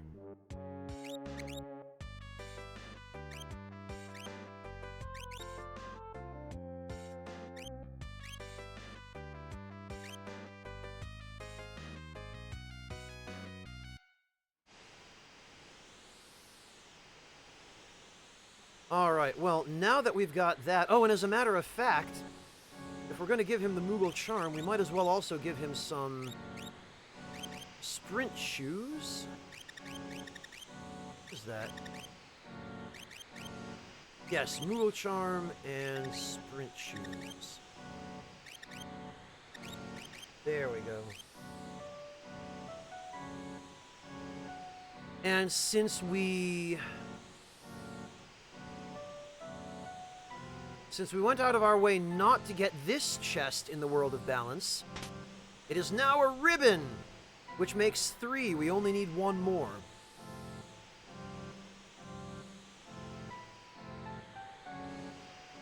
This is now, I think, an elixir. Yup. And over here should be an accessory of some kind, although I don't remember what, but I think it's good. It might be a hero ring, which would be fantastic. Ah, blast, it's a pod bracelet. Okay, well, I think we can still take that to the Colosseum. Pod bracelet, I think, casts Protect and Shell automatically. But I think we can bet it at the Colosseum for another hero ring. I think that's why I remember there being a hero ring in that chest. Let's see. Pod bracelet. Yeah, Protect and Shell, or Safe and Shell, as they're called in this game.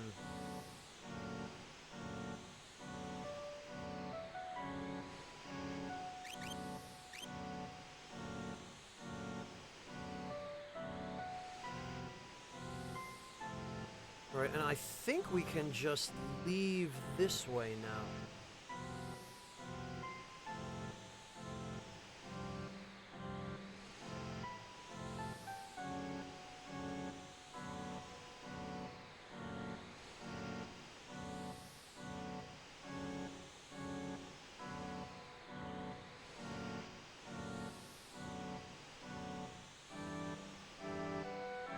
Yeah, it's kind of amazing. I'm presuming you're talking about EverQuest, Vesmic. It's kind of amazing how long that game has stayed alive.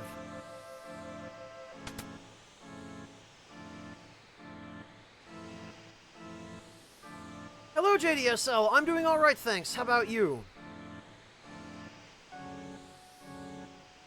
Oh, you know, we do need to fight one battle here.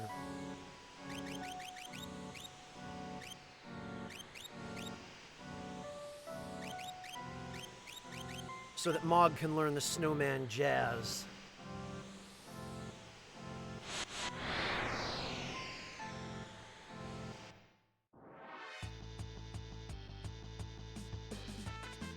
Oh, look who it is! It's our good buddy Test Rider!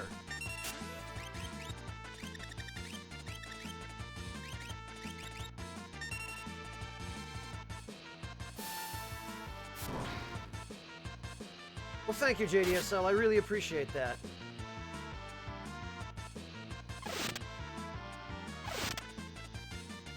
Well, he's dead now, Decoy, yeah.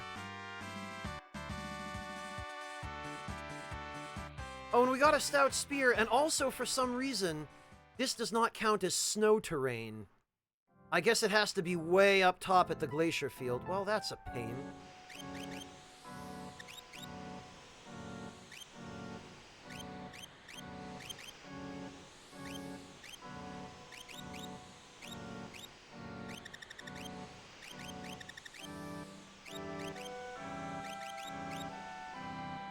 Oh, alright. We'll deal with that if we have to.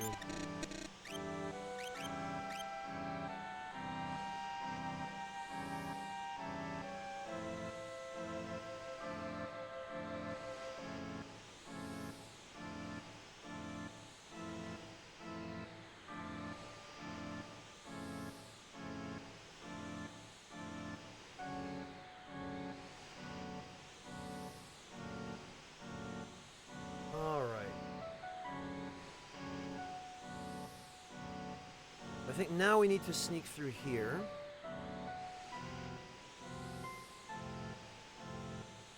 Yeah, Bone, Mog is... he's actually the first playable Moogle in any Final Fantasy game.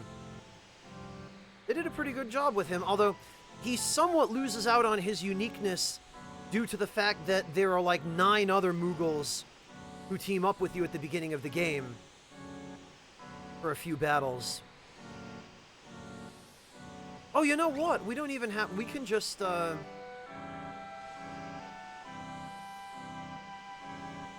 could just fight the ice dragon now. This is fine. We might as well, because we can get an awesome shield from it.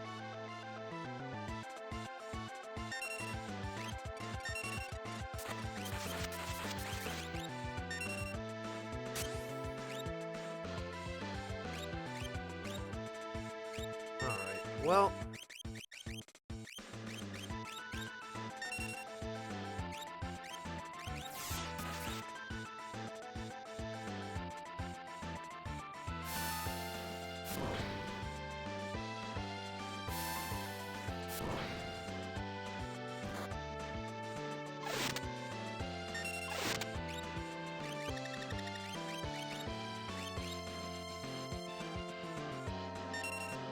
I think we ought to be okay. Oh, he is decoy. You better believe it.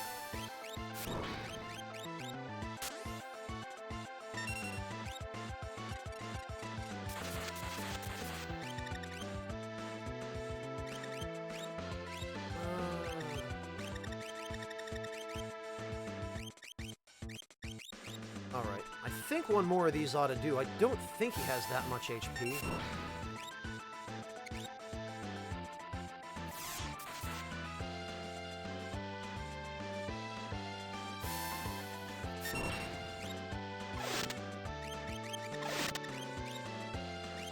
Yup, there he goes. No problem.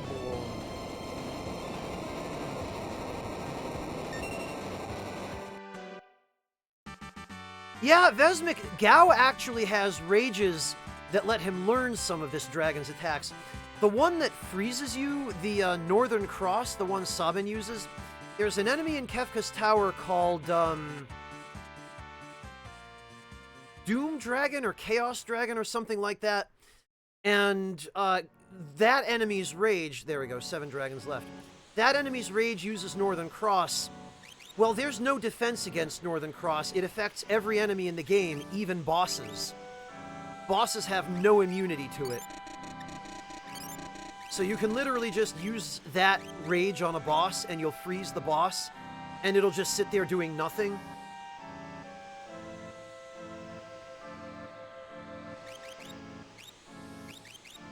Alright, let's see. That force shield, I'm telling you.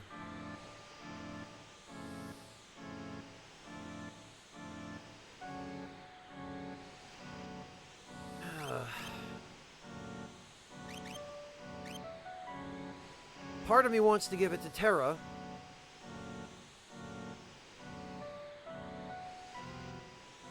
Oh, look, and we've even got the save point.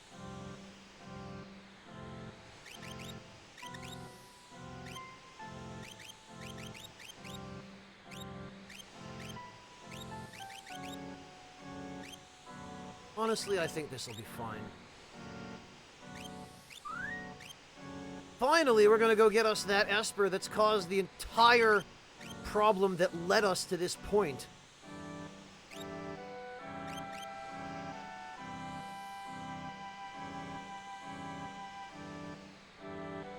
Alright, Tritalk.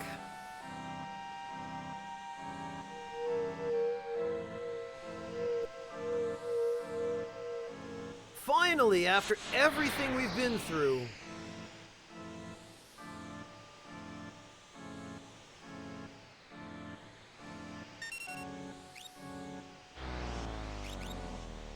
Oh, really? Rasp. Is that what we're doing? Because I can play that game, and I can play it better than you, friend.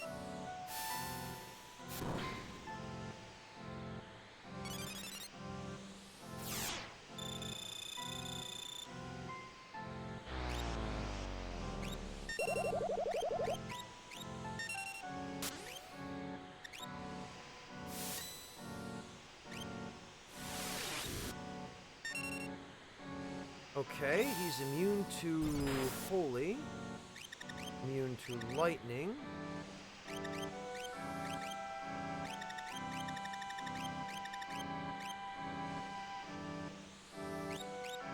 Did we try Fire yet? I already forgot.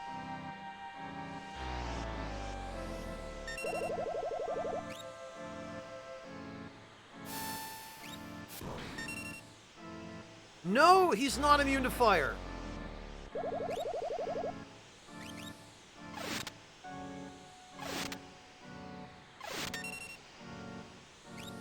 Okay.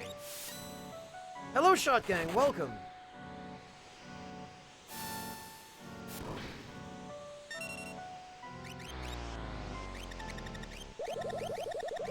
Well, even Edgar's going to do more damage with fire, too, than he will with jump under these circumstances. Fortunately, Sabin already has Fire Dance. Yeah, Wingless, but at least we tried. There we go.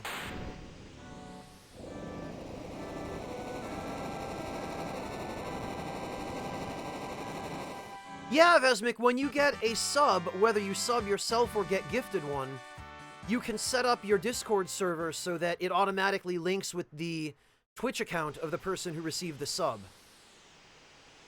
You humans freed me from that prison of ice? You possess magicite? Who are you? I sense war and destruction.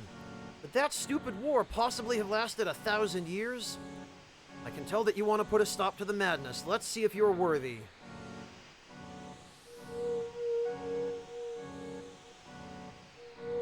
Thanks, Tritalk.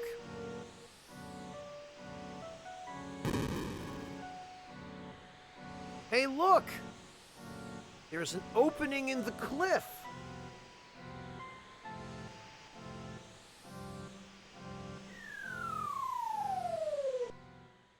Yeah, Vesmic, you can. It's pretty handy. There's a tutorial somewhere on, I think, Discord for how to do it.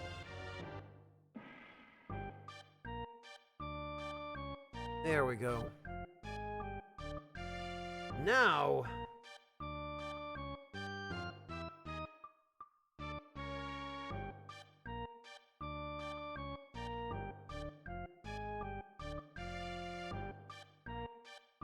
Now we can go get Umaro.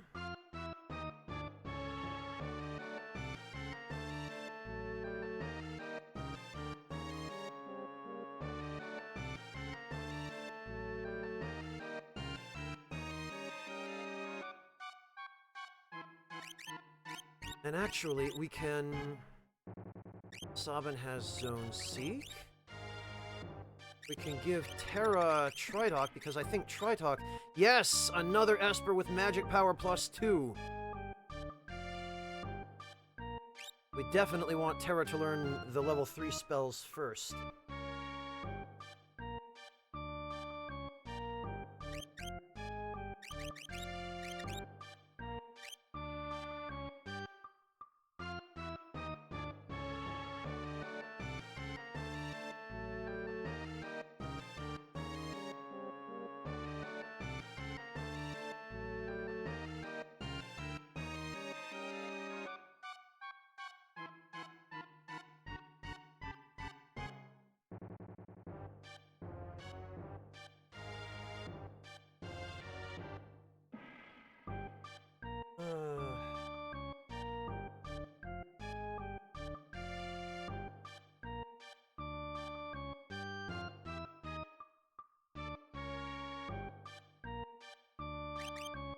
I think we want to... Oh, we definitely want Mog to have a weapon. Any weapon is better than none, but...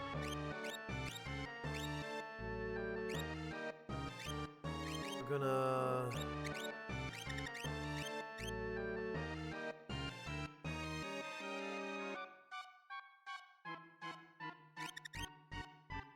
What are we gonna do? We're gonna... We want the back guard here, I think. Because Mog isn't gonna be doing too much yet.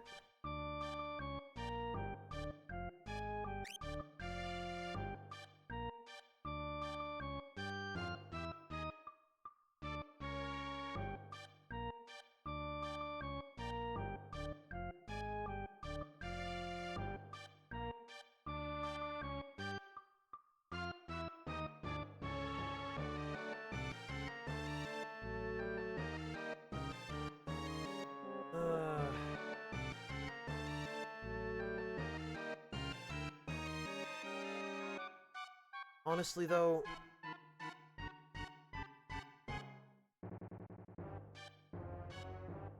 Hello, Yami! Welcome!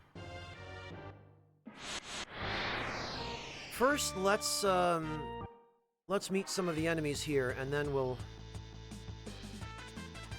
Oh joy, a Ceratops and a Tomb Thumb.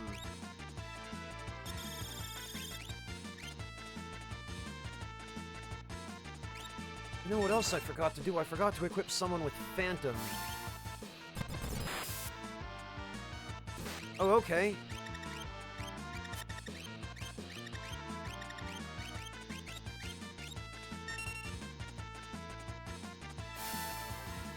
Really, Yami? Umaro's cave?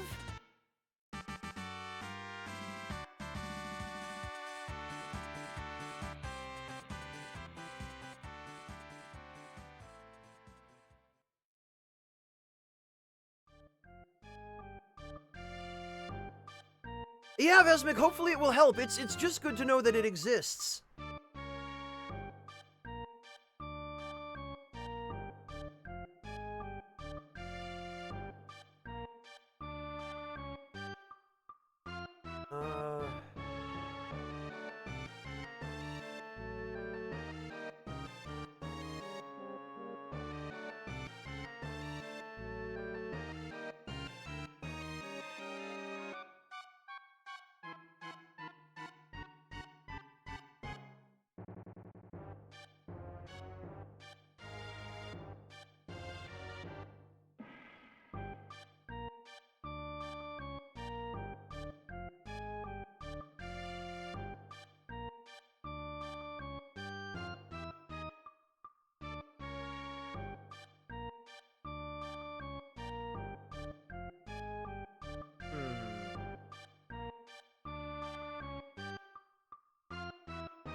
Oh, gotcha, Yami. Okay.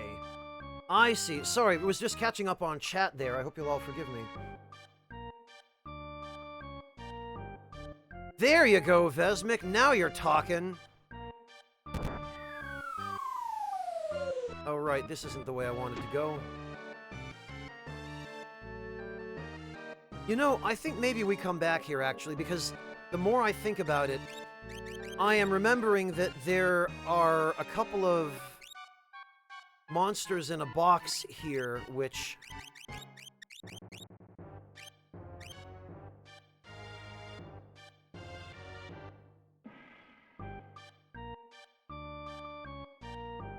we want to be able to steal from, and which we're not going to be able to steal from unless we've recruited Locke, so we're going to have to go get Locke.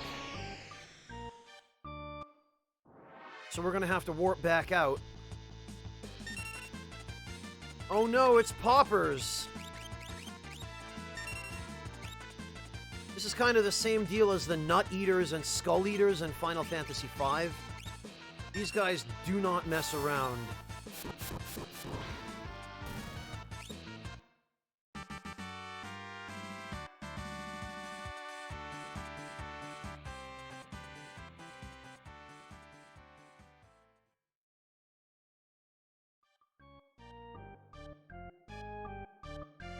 Well, Yami, maybe it just wasn't meant to be.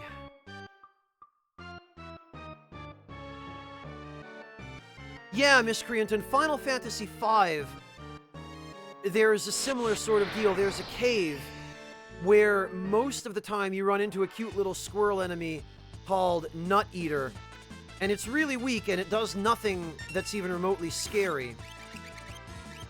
But every now and then, in that same cave, you'll run into an enemy called Skull Eater. And the Skull Eater will absolutely trash you. It has incredibly high evasion. It has, I think, only 1 HP. But it's almost impossible to hit unless you have a Geomancer with the Earth command. or something that does undodgeable damage. Oh, I know, Vesmic. I just want to, I want to run into the last couple of enemies in here before I leave, so that I can, run into them on the Veldt. But yeah, the Skull Eater was a super, super beefed up version of the Nut Eater. It looked like the Nut Eater, except it was gray rather than brown. And it only appeared by itself in a battle group. Thanks. Mark, thank you so much for the resub, and a tier 3 resub at that. Welcome back. I really appreciate that, Mark.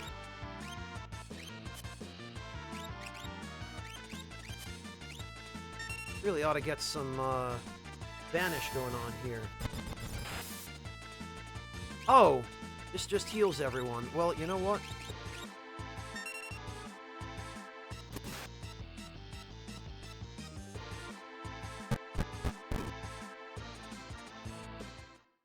There we go.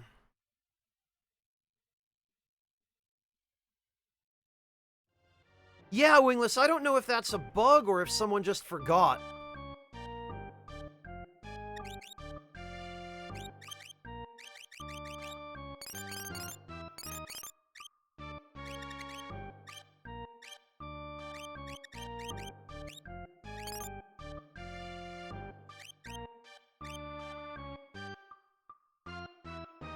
Ah, yeah, that's a good one, Decoy.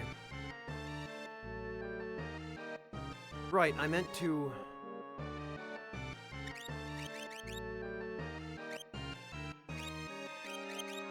give Phantom to Mog.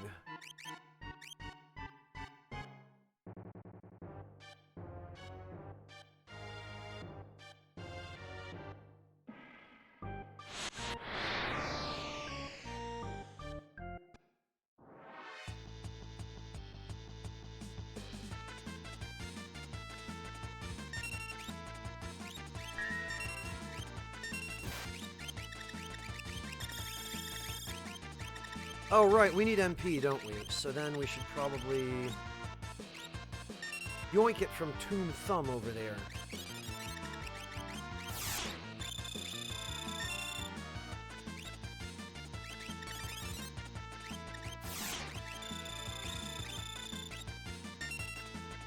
Ha ha.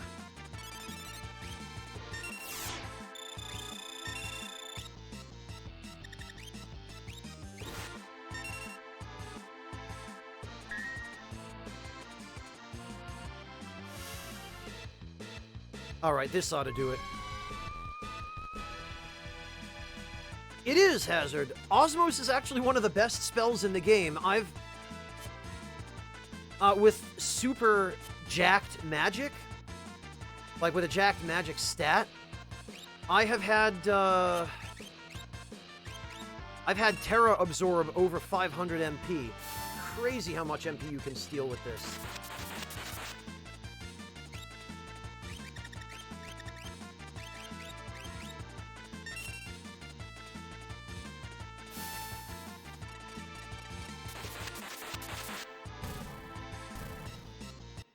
There we go.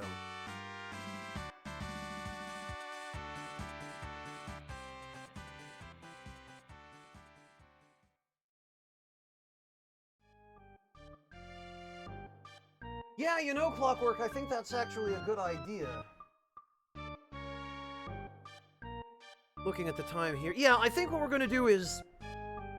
let's take a quick 20-minute break for food. Because I'm getting pretty hungry. I don't know about the rest of you. And we'll use this opportunity to go get something to eat or something to drink or use the restroom if need be. And I will catch all of you back here in 20 minutes. Ah, yeah, Vesmic, there's a story behind that screen. I'll tell you when I get back. Because I'm starving. So let's all go grab some food and I'll catch you all back here in 20 minutes.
Alright, everybody, I am back. What liquid malt, Shermo? What did you tell everyone while I was away?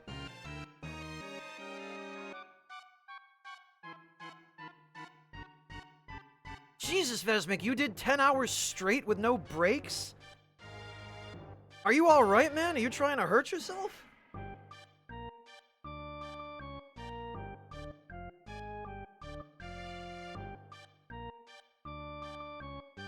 Yeah, Wingless, mine took a little longer than I anticipated.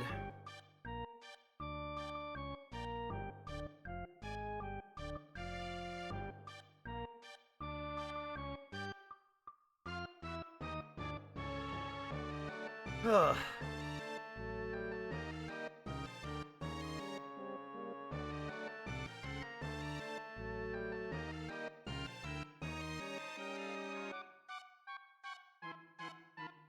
Alright. Let me just settle in here. Okay. Oh, Tet! Good to see you, man. How you doing?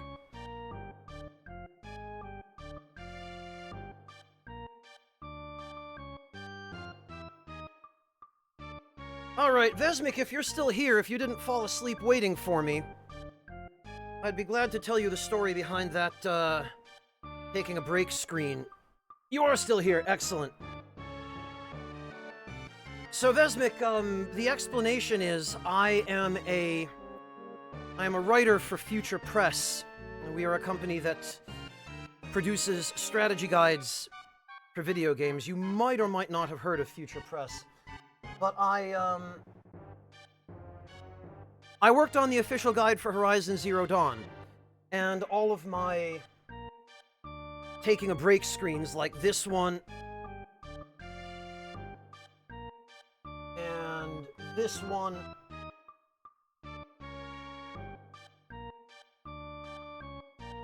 and one of my personal favorites, which I hate having to use, but this one. These are actually originally screenshots that I took with the development kit that I was using for my assigned tasks.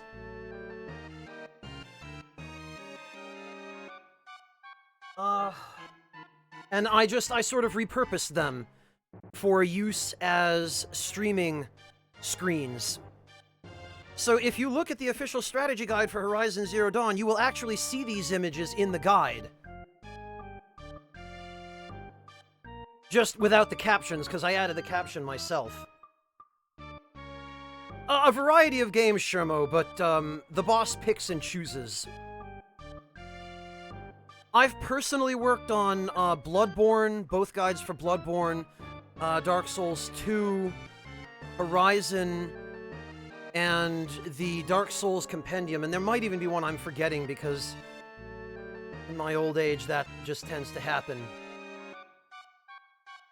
Abuse of privilege, Yummy? Are you kidding? It's called taking the opportunity. Striking when the iron's hot. Oh, I'm so glad, Vosser. That's awesome. I'm really glad you're enjoying it. It is a fantastic game, isn't it? And the DLC really provides quite an additional challenge above and beyond the base game.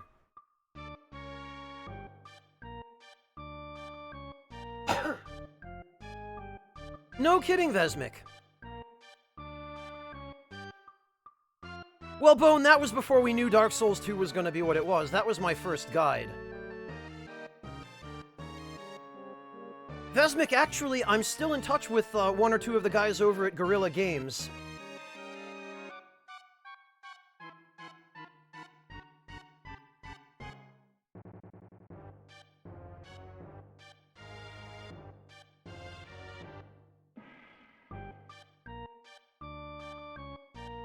He actually shows up periodically.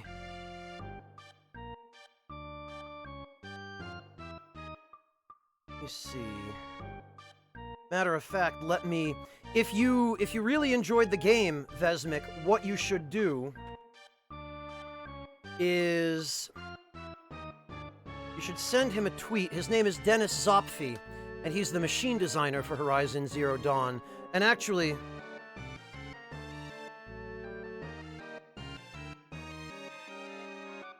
You should also send a tweet to Herman Holst, who is the head of Gorilla. Or co-founder, I guess. And you should let him know. Just send them a tweet. And Vosser, you could maybe do this as well. They'd really appreciate it. Just send them a tweet. Let them know that you played and or are playing Horizon Zero Dawn. And just let them know how much you've enjoyed it.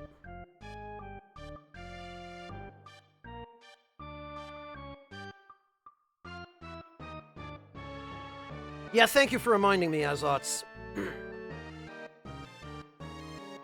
Juju, you have to be able to write. And you have to be able to write well. You have to have a firm grasp on grammar and punctuation. You have to have a very firm grasp on the English language. Or if you're working on a translation of the guide into a different language, you have to have a grasp of not only English, but whatever language you're translating the guide into.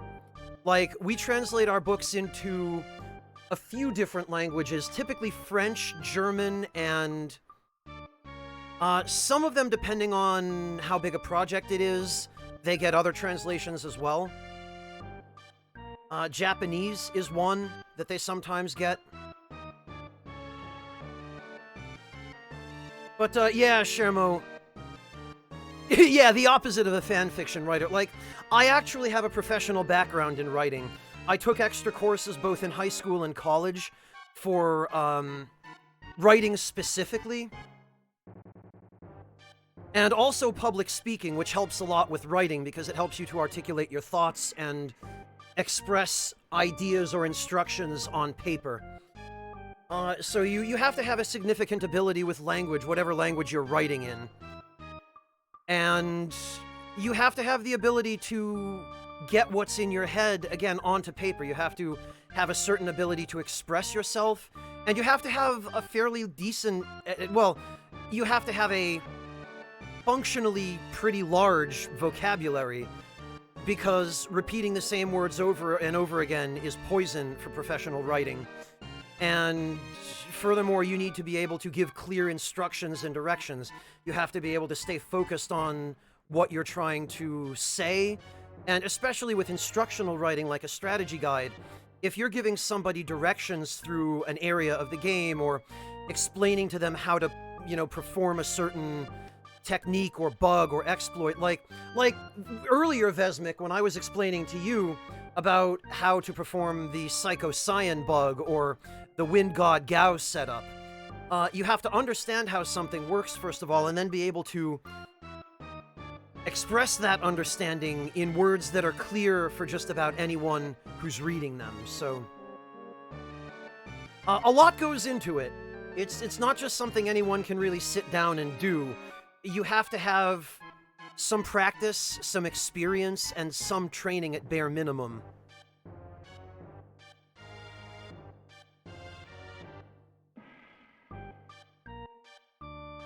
Well, Decoy, that's all about standards, right? That's about the standard of the customer, more than it is the quality of the product.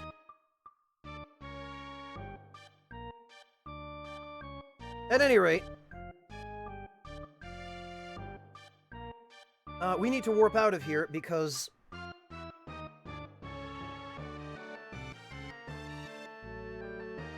well, there are a few things we're going to need to do before we come back here. We're going to need to get Strago for his Discord ability. We are also going to need to get Locke, because he's the only party member other than Gogo who can steal. And I don't think Gogo can even steal if Locke isn't in the active roster. So we're going to have to...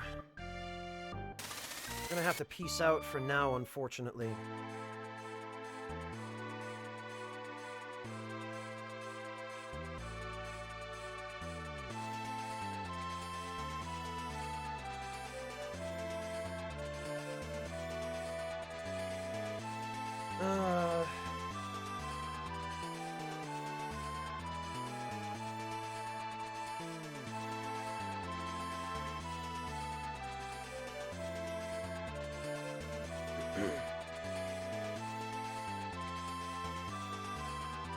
So we now need to go...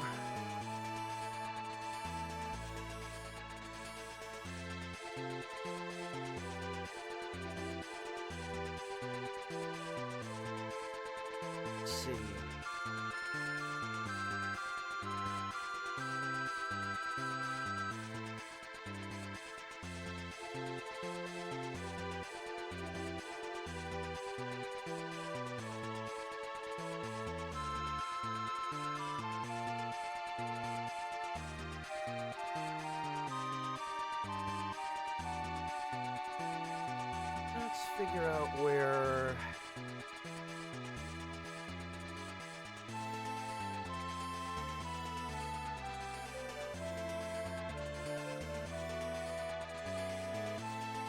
Yeah, you know... Trying to decide whether we should get Locke first, or... artificial difficulty, I think Locke has to be in your active roster in order to be able to do that. And even if that's not the case, Go-Go's level and stats are going to be problematic. I mean, there's no harm in going to get Go-Go now, and as a matter of fact, I think it probably would be well worth doing.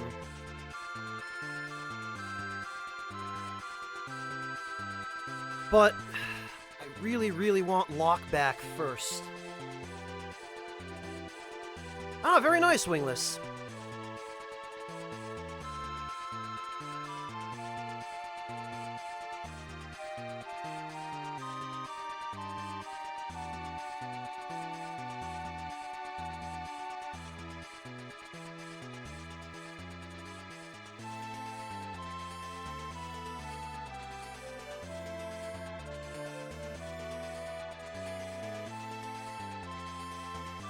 Yeah.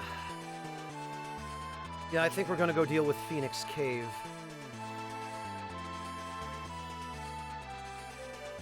Well, but...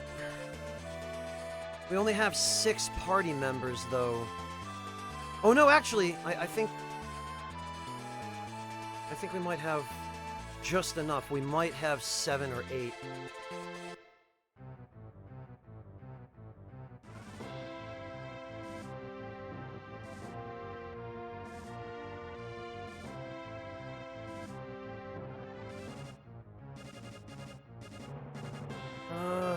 Let's see.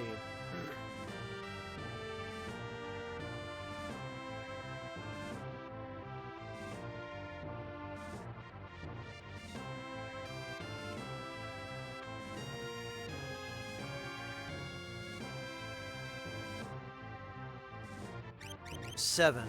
So if we go get Go-Go now, we'd have exactly enough for Phoenix Cave.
Actually, it occurs to me, if we were to get Go-Go... well, that's gonna depend.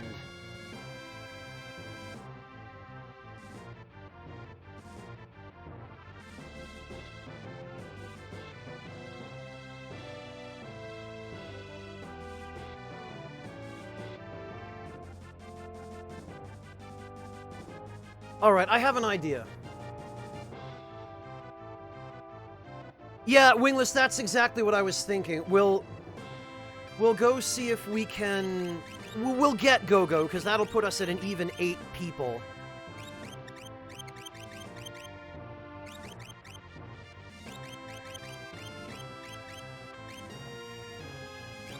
And then,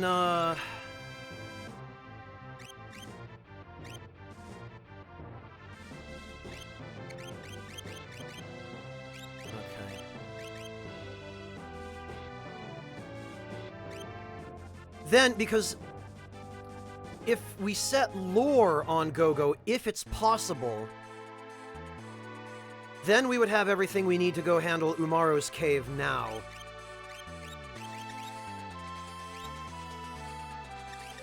So we'll remove Palador from Gao because we're not using him. We'll remove Phantom from Mog. Edgar can hang on to Bismarck.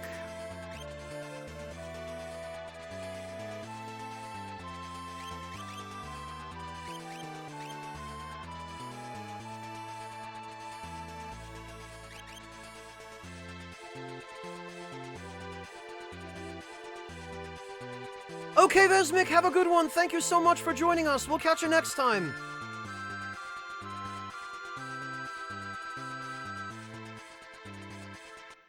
All right.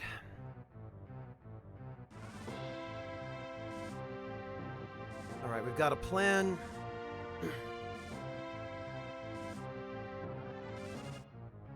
We've got both of our powerhouse characters back, so that's good. Take Terra, Celis.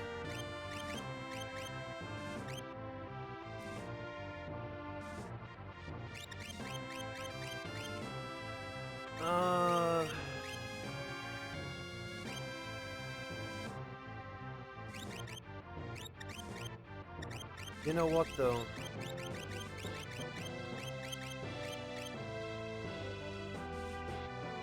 Because of the way that the level averaging works, I don't want anyone gaining any more levels than absolutely necessary. So we should take people who are lower leveled first. So we're going to need Zone Seek from Sabin. Terra has Tritalk, that's fine. Celis can have Zone Seek.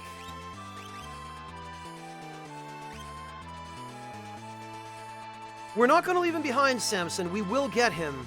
But right now, for going through Umaro's dungeon, what I need more than anything is someone who can steal and someone who can use lore magic.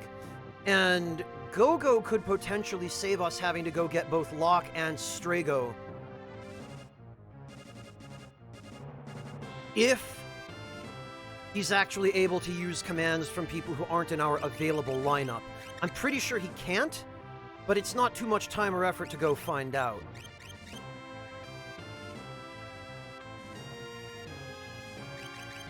Ellis, Edgar.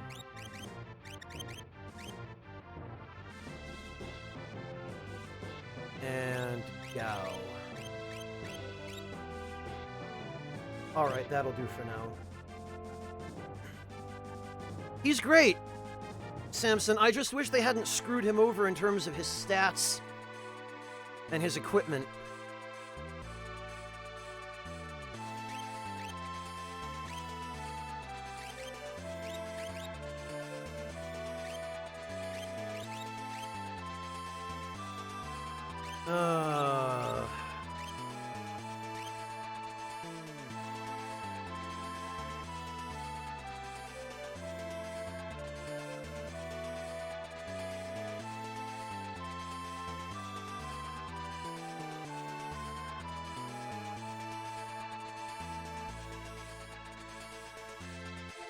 Yeah, I think...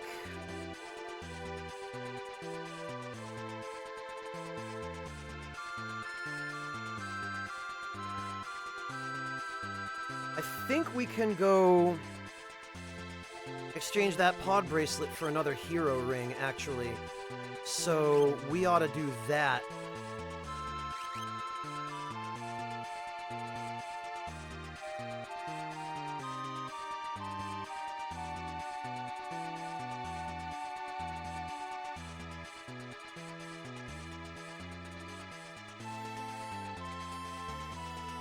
That probably, because we could definitely use the hero ring for Terra.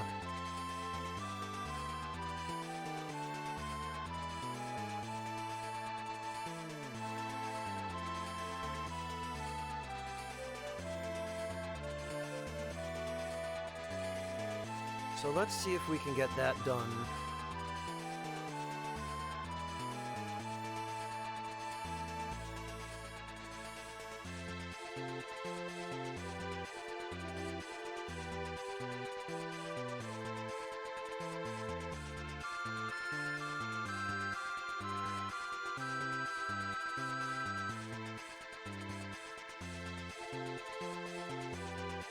And we're gonna save. Hello, Horuso! Welcome! Again!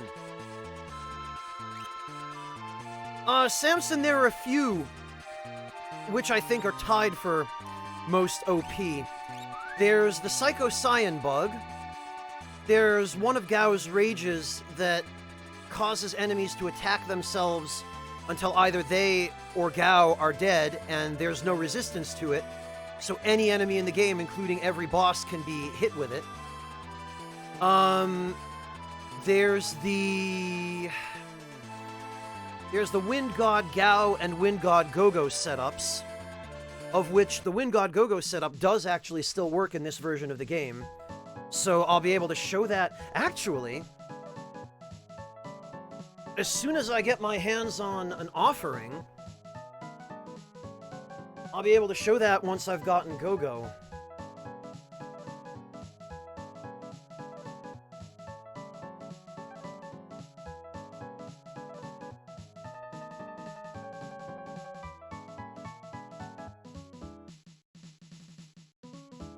Vanish Doom is probably one of the earlier accessible ones, Horuso, but it's nowhere near the most OP.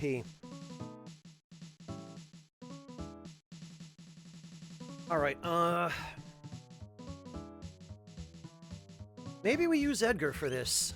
He's been doing really well so far. Yeah, Horuso, I'll show you some of the really OP stuff later, once we have what we need in order to pull it off. We're nearly there for the most part, but... yeah. There it is, Hero Ring.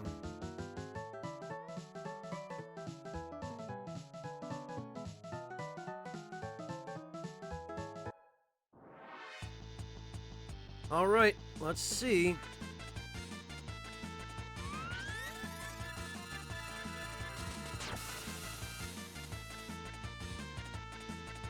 Freaking really, Edgar?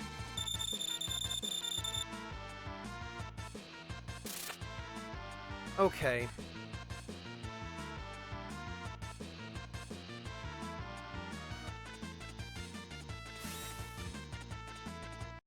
Alright. Let's try that again.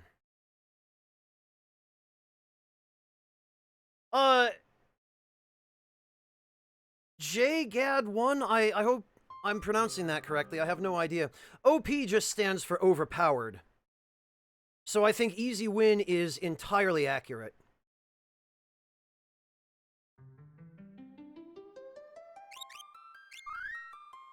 What? What's that artificial difficulty?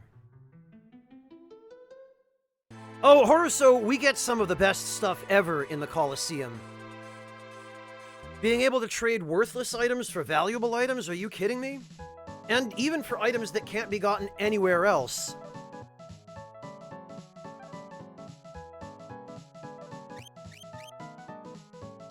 What did we want to trade again?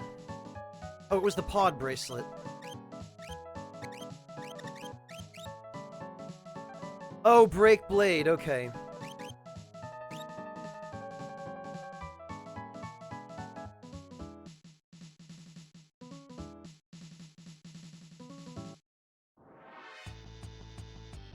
Well, let's see if we can manage not to get holied right off the bat. Yeah, okay, this is promising. No cursed gaze for you, idiot.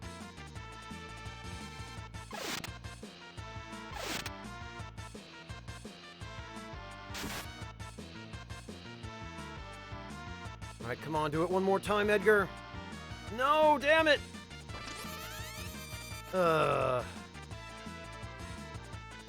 This is not what we needed.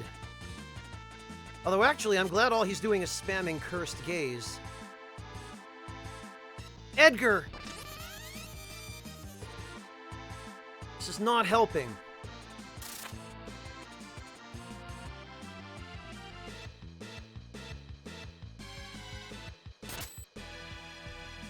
Edgar.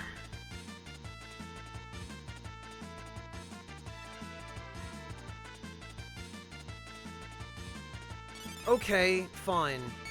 Just don't get yourself holy, dude. Yeah, I knew that was gonna happen.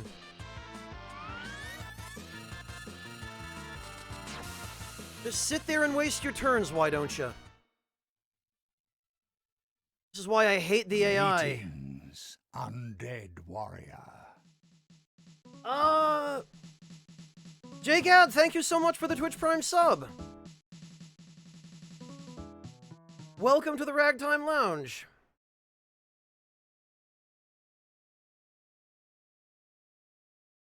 Welcome back, Magnus. Yes, you were gifted a sub by Vasser Malone, I believe.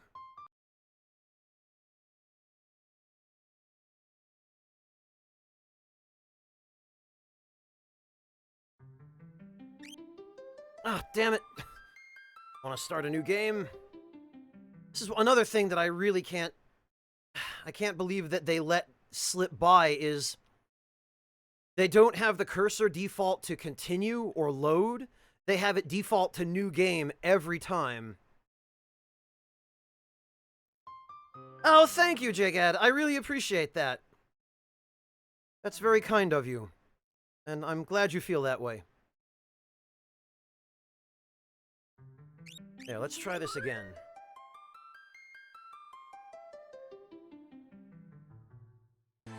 You know, bad guy, there's a little bit of irony there, which is that playing the game from beginning to not end, but to the point where you get the airship without saving,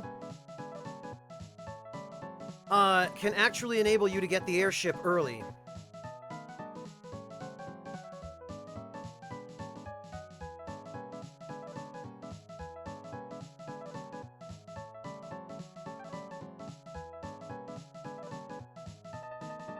Oh, thank you, Horace. So I'm really glad and relieved to hear that because audio balance is probably the single thing that streamers and YouTubers and content creators in general struggle with most. It's the most fiddly, the most specific, the most neurotic, and just the absolute most irritating, bloody thing to get right. So I'm really glad I've achieved the correct balance. Thank you, that is a great reassurance and a comfort.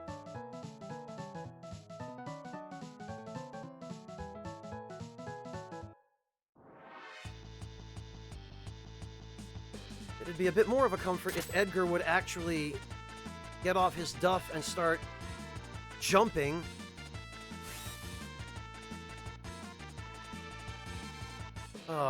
Edgar, I don't think this is going to work. I'm pretty sure this guy's immune. Okay. Maybe he's not.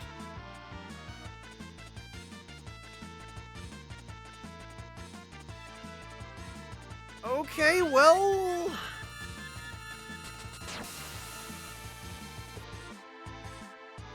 Edgar, what are you doing, man? Press your advantage. Take some initiative here. He casts Pearl again.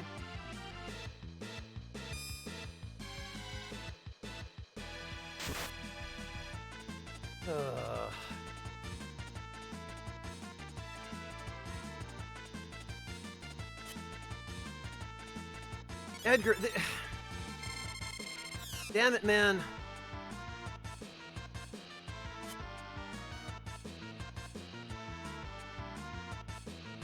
Okay, thank you. Oh, good, and we avoided Pearl.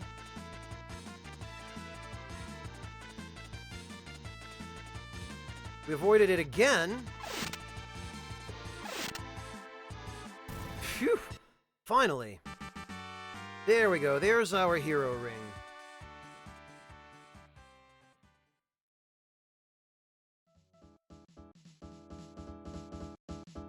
Well, it's not even that, Horaso. The problem is, no matter what standards I use to balance my audio, there are going to be people watching who are listening to the audio on any number of different devices.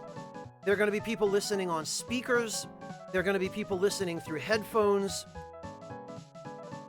and every different type of speaker and every different type of headphones are going to be different, first of all. And second of all, every individual computer is going to have its audio output configured differently. You know, some people might have their bass cranked way up. Some people might have it turned way down and the treble cranked instead. Some people might have some other kind of specific weird audio setups that they use for whatever it is they use their computers for. And to try to balance my audio in such a way that it will sound the same for all of them is bloody near impossible. I can... There are certain things I can do to improve it on my end, but there's... I guess you could say there's a hard cap on how much I can improve my outgoing audio based on the devices that the viewers are using to listen to it.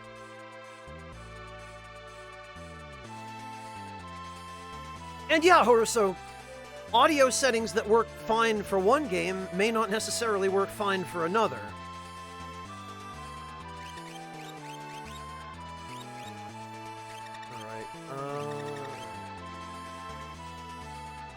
There we go. Cancer, circlet, white dress. Although hopefully soon we'll be getting our hands on some more Minerva armor.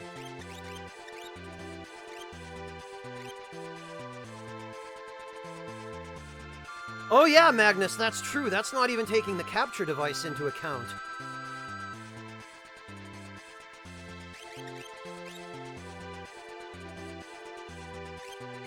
Well, thank you, Horuso. I really appreciate it, and I appreciate that you appreciate all of the time and effort and misery that I've put into balancing my audio. Because it's something that people tend to take for granted, because if you've never had to do it yourself, why would it occur to you? You know, it's just not something... But...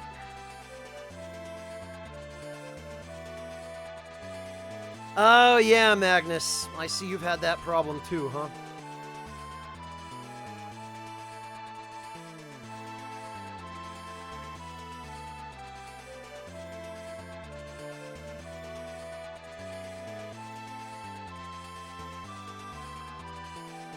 Alright, we actually are going to need Mog.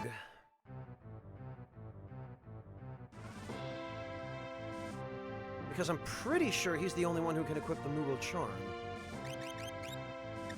I would be happy to be proven wrong here, but... Yeah, no, it's just Mog. No, you were right the first time, Circular. I get it. I know how it is. Terra, Celis...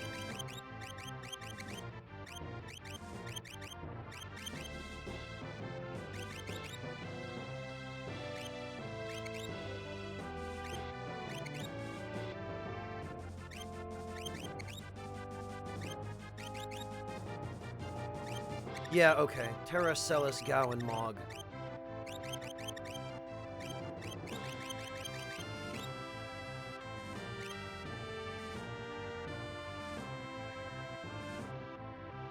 Oh, you know what? And we really ought to go get Mog a better weapon.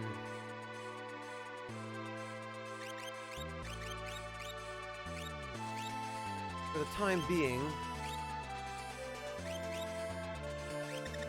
we can have the Moogle Charm and the Sprint Shoes back.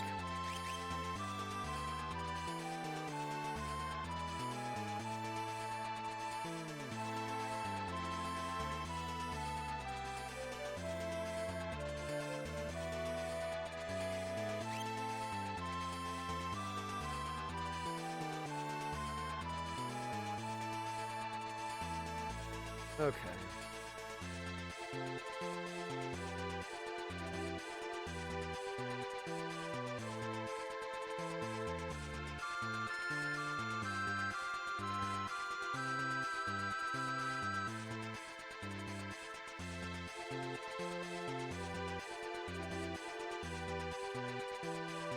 Oh, right, actually, we have to take off the Moogle Charm in order to get into Gogo's cave.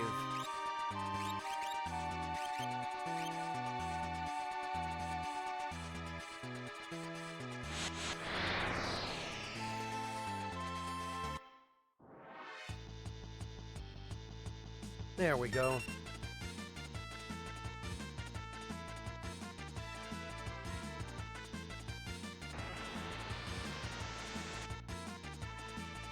Nom nom nom nom nom.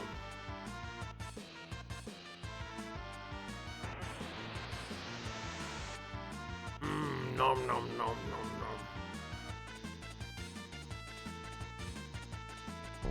Oh, Demi? Really? That's what we're doing? Screw you.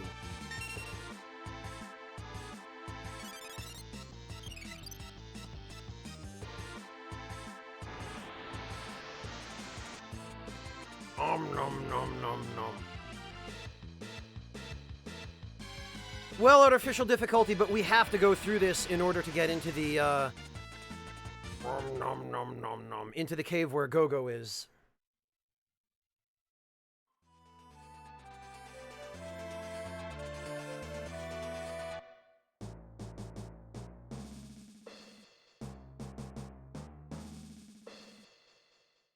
Okay. One of the best themes in the game, though. One of my favorite tracks.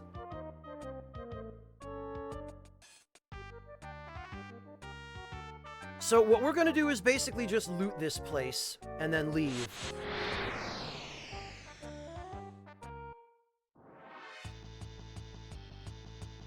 Oh look, it's a woolly and a carcass!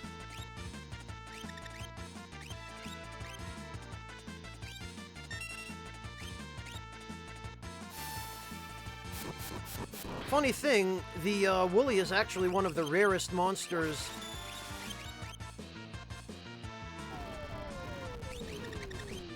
Oh yeah, that's right, just petrify Mog and then cast Flare on him. I'm sure that'll go great for you.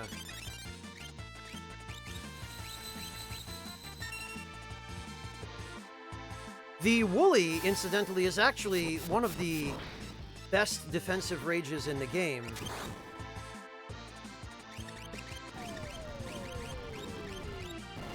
Tell you what, though, enemies in here, they sure do love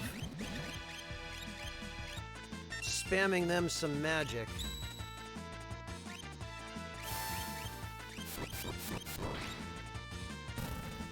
Damn, there we go. Okay. And I forgot the Moogle Charm.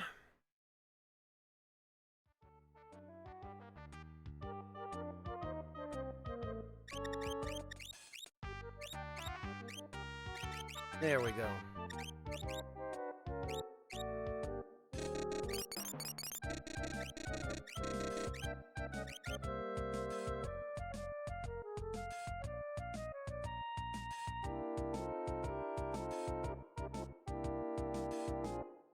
Yeah, true enough, Hazard. True enough.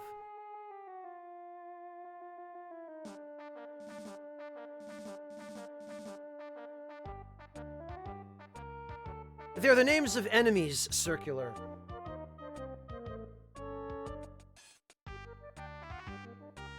Okay.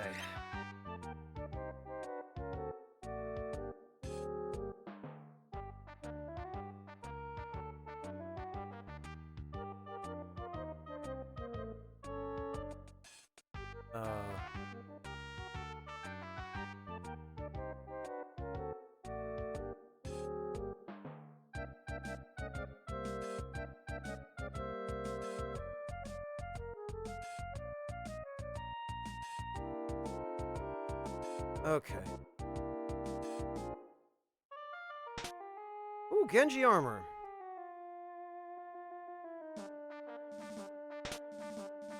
And a magical brush. Damn it!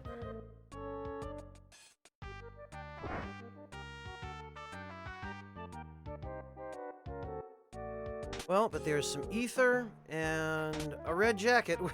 Man, I wish I hadn't gone to all that trouble of getting that other red jacket. Because now we've got 3 and there are only 2 characters who can use them.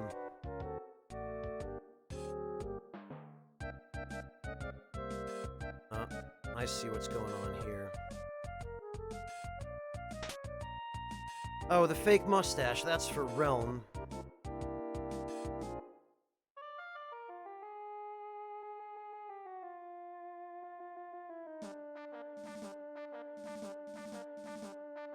Uh...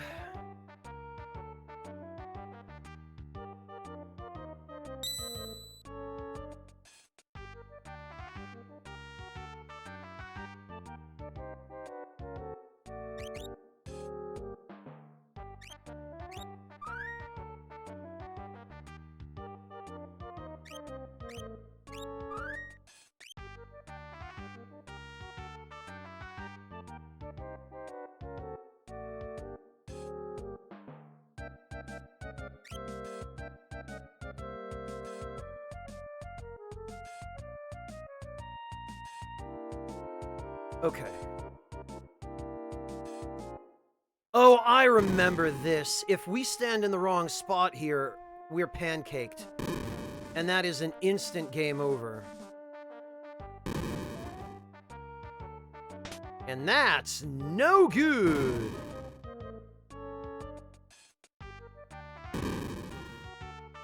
And that's why sprint shoes are way cool!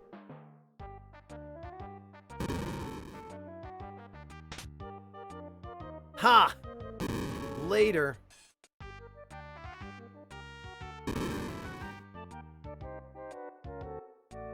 Yeah, Dylan, getting crushed by that ceiling is an instant game over.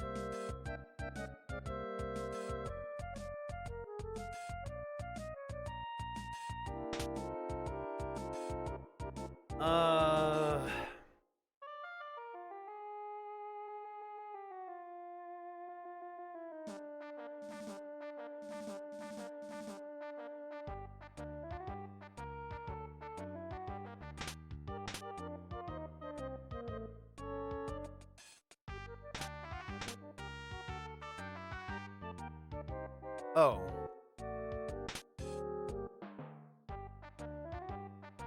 Ah!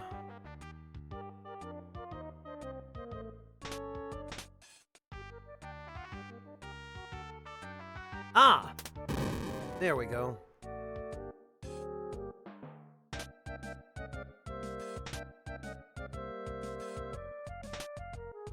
There it is, and we got a Thunder Shield. Excellent.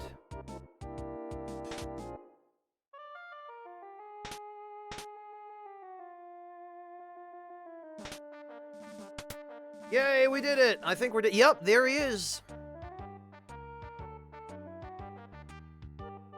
Shrouded in odd clothing. Is this a man, a woman, or should we ask? Go-Go!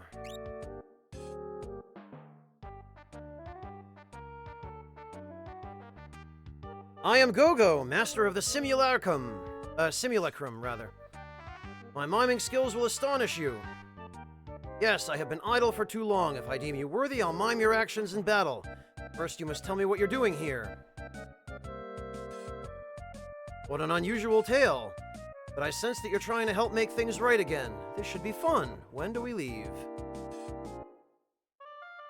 Hooray! Now we can bamf on out.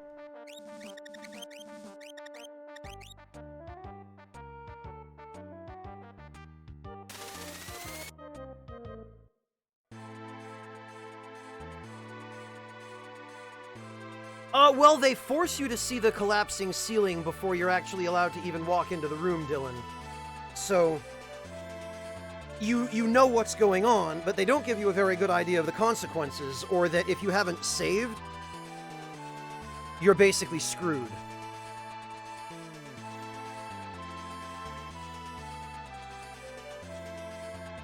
Alright, so now...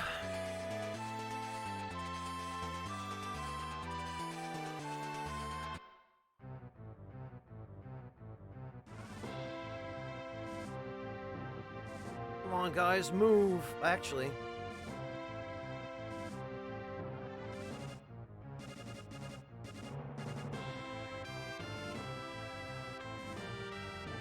Terra, Celis, Gao, and Go-Go.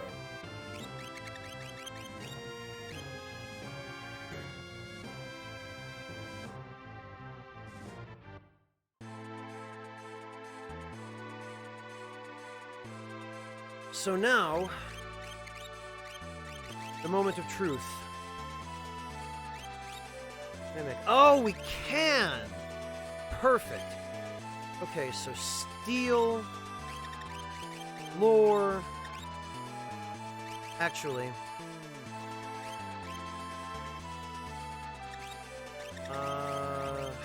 probably magic would be a good idea. Let's see, lore and steel.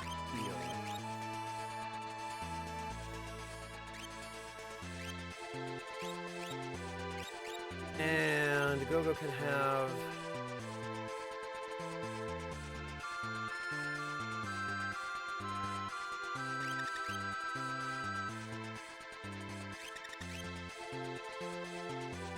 What can Gogo have?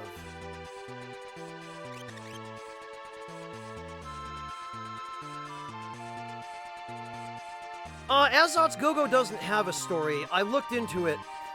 Basically, they give you some fairly strong indications that Gogo might be Setzer's former friend Daryl, but there was an interview with, I think, either Sakaguchi or...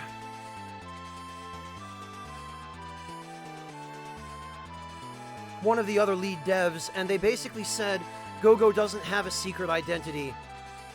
He's his own person. He isn't anyone else that you've met or heard of before this point in the game.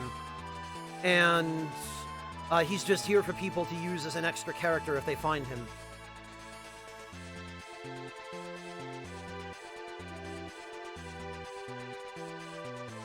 That's a different Gogo, Mad Dragon. Similar sort of character.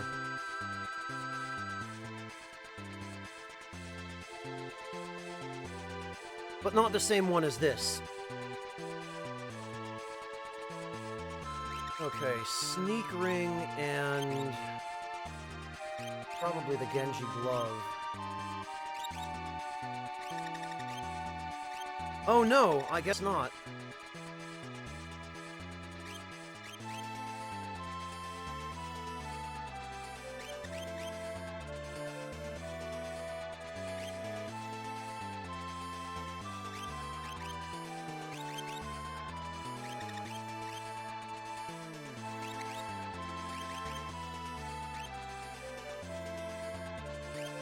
Not have any more circlets?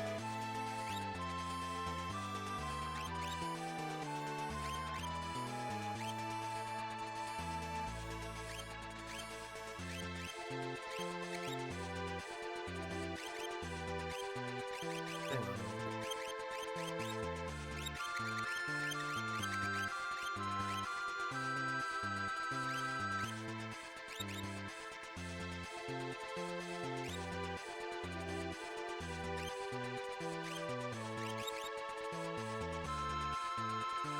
Yeah, look at this protection from the Thunder Shield. Absorbs thunder, nullifies wind, halves fire and ice. And it teaches Bolt too, in case for some reason you don't have that yet. We apparently do need to go buy another circlet. Gao can have the Thunder Shield. I'm not convinced the Genji Glove is the best thing for Gogo if he can't even use thief knives.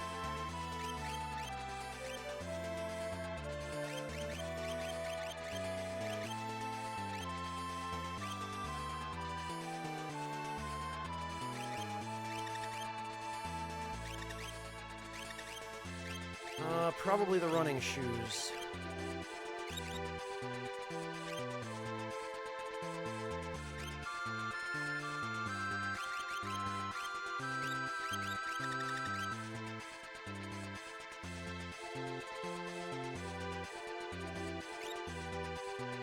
Yeah, pretty much, Azots, yes.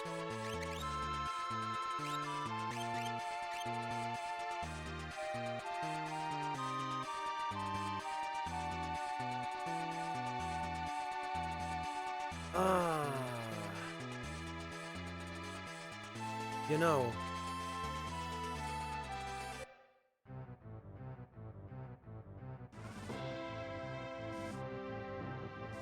Yeah, artificial difficulty until you see the Psycho-Cyan bug. In which case, then, you're more inclined to set Cyan up as an imp.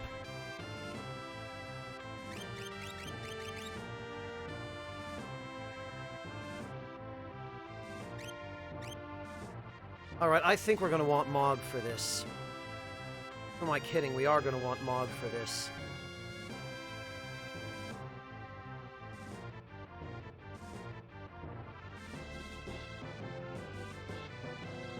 That's correct, the operator. We talked about that earlier. There's an interview in which Sakaguchi explains that they originally intended for the game to end at the end of the World of Balance, and that the party was actually originally supposed to stop Kefka, but they were so far ahead of schedule because they basically lived at their office and never went home to sleep that they decided to expand the game and add more.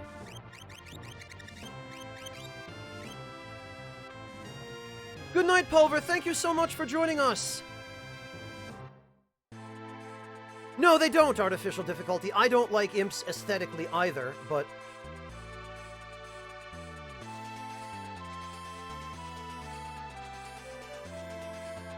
I'll tell you what, under the effects of the Psycho-Cyan bug, boy, can they be some stupid, well, you'll see it. Right, where was I going? Oh yeah, Narsh.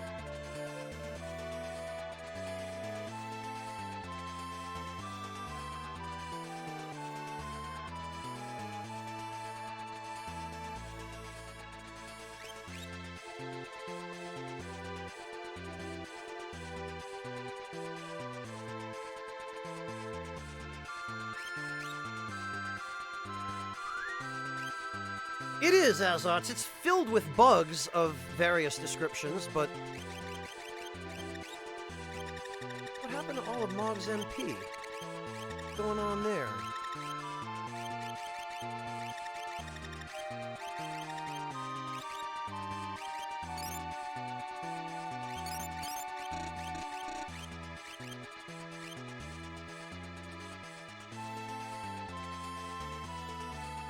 Which guys? Getty. Oh! It's Lone Wolf! What are you doing here? Doesn't matter really, nothing left anyway. There's only one Moogle still around, and only a treasure hunter could pick that lock.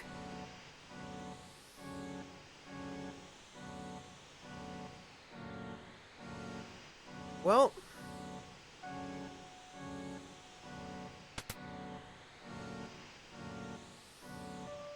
Oh yeah, everybody else pieced out. Oh, gotcha. Gotcha, Jay. Okay. That's just the Japanese work ethic, though. They are crazy in Japan. They would rather work themselves to death than take a day off and be frowned upon by everyone else who's working themselves to death and seen as not working as hard as everyone else.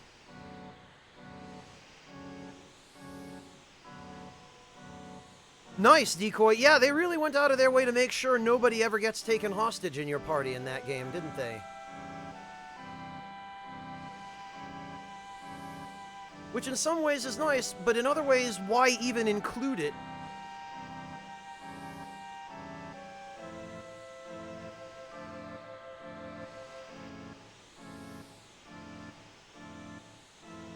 Well, that's what people say, Gaddy, but... even in a job you love, there are still days where you get out of bed and you just don't want to do it. No matter how much you love it.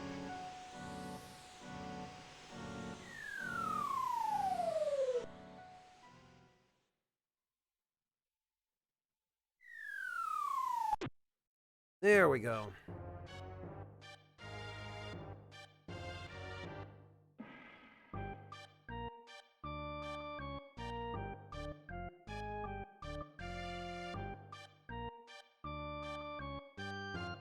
Alright, so...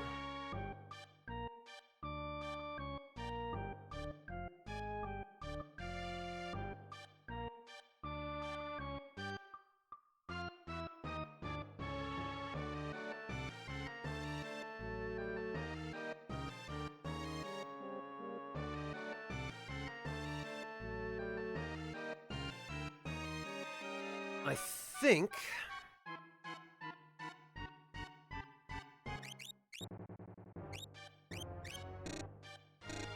Yeah, see, this is the problem with Go-Go, is that Go-Go cannot equip espers.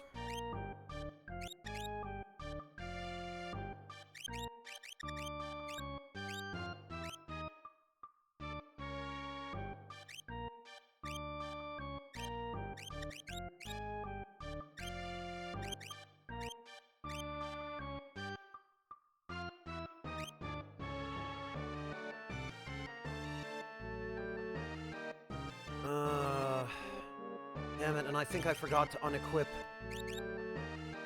Bismarck. Yeah, I did. I really wish you could just unequip Bismarck, or, you know, unequip espers from this menu. Crap, and you know what? I also forgot to get Mog a better weapon. Oh, this is embarrassing.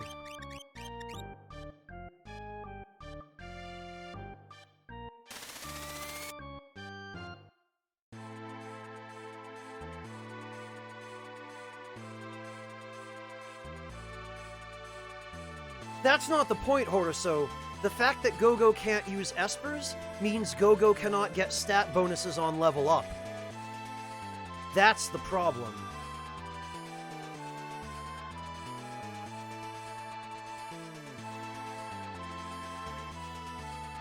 Yeah, boy are they wingless.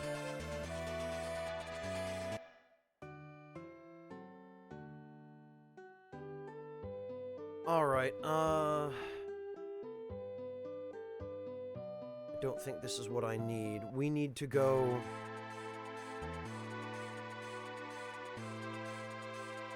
In other ways, he is, Horuso. If you're using moves that don't require stat boosts in order for them to work effectively, like Steel, it's one thing, but...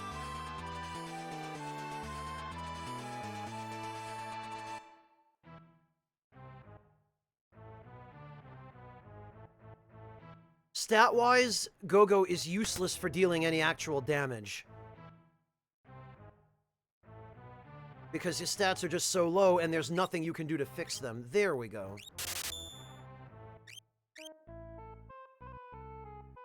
Versatile, but versatility doesn't necessarily equate to utility. Wingless. He's versatile, but half of the stuff that he's versatile at, he doesn't do well enough to merit choosing him over another party member whose stats can actually be optimized, or somewhat optimized. Yeah, that's a substantial step up.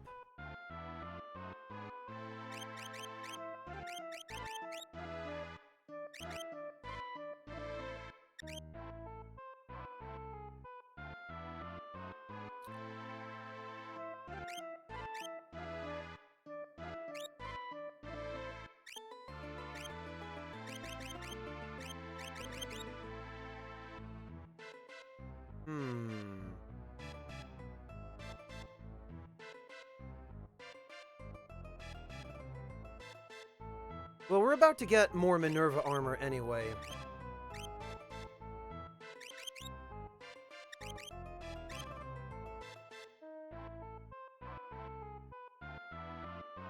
So let's go deal with the armor shop. I think we can get circlets here.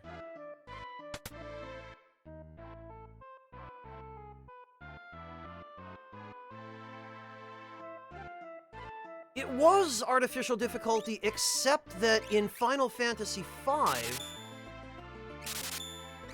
you could not skip turns.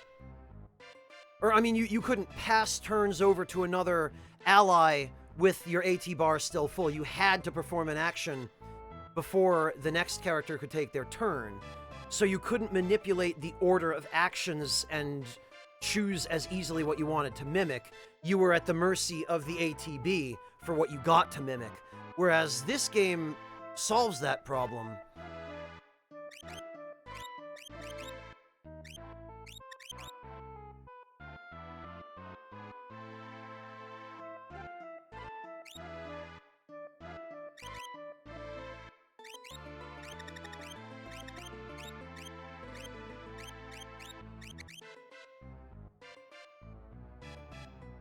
Hmm.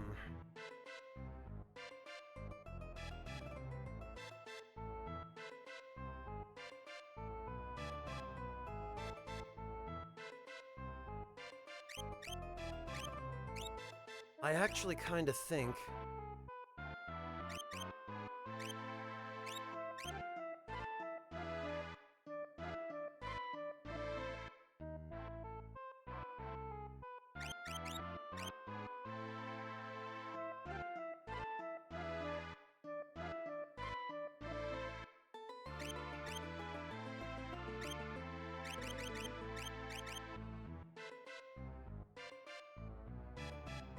This is a tough call.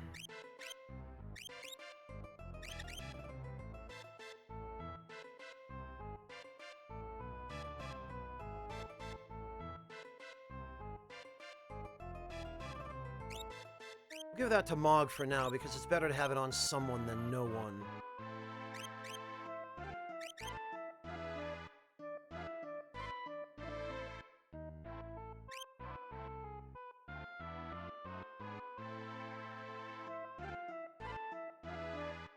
Alright.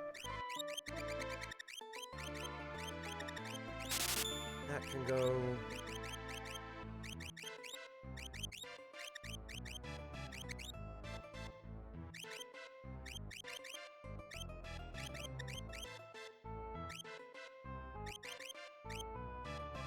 What else can go?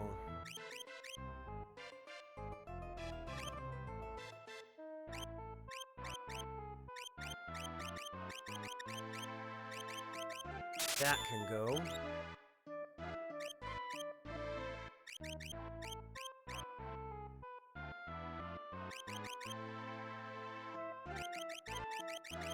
That can go.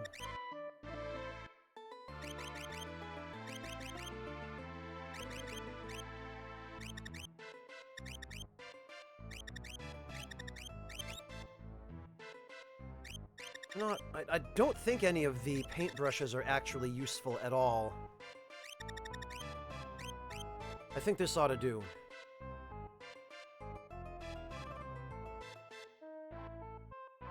Yeah, artificial difficulty.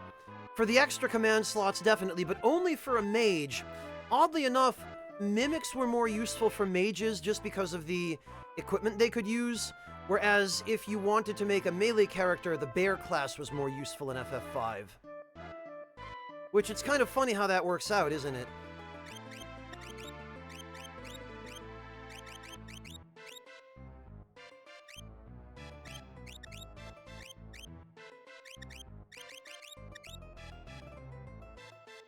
Okay.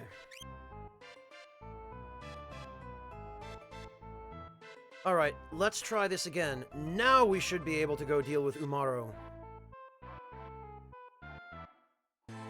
Because the main thing is, there's a monster in a box in Umaro's cave that's 3 Tonberries.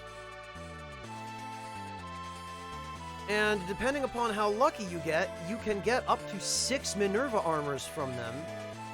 Because you can steal a Minerva armor from them, and they can drop one. They're both rare, but...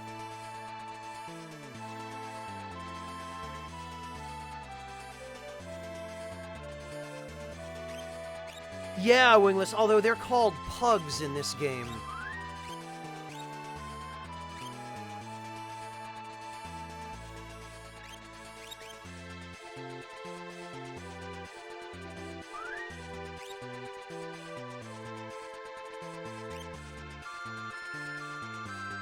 Hey, Fried Potato, how are you doing?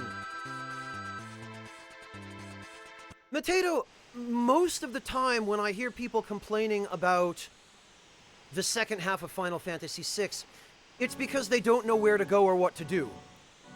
They get their first few mandatory characters, and then it just becomes kind of an open world. And a lot of people who are accustomed to JRPGs kind of stringing them along and always showing them where to go next, where the plot's on rails, don't know how to handle that.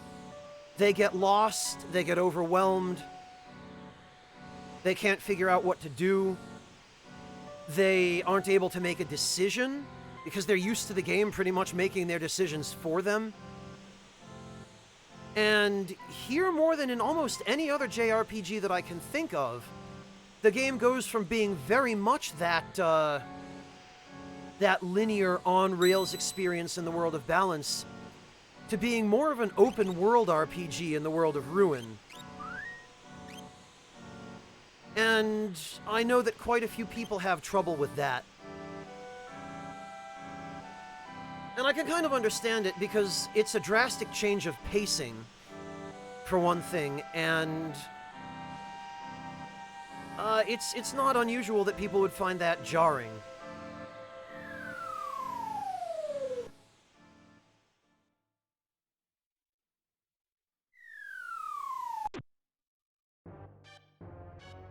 Alright, so...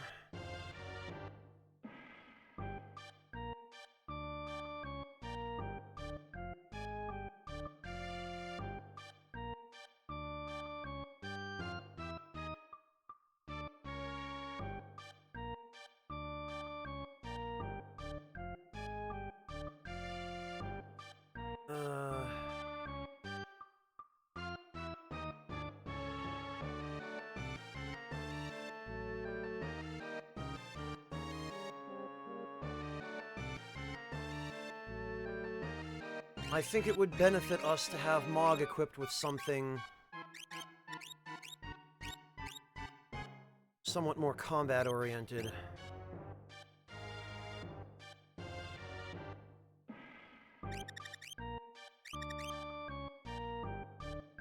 If we had one more dragon horn for him, that would be ideal.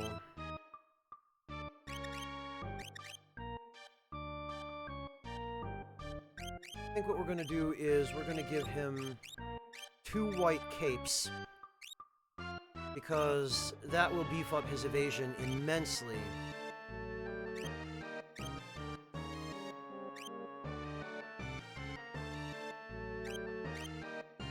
And honestly...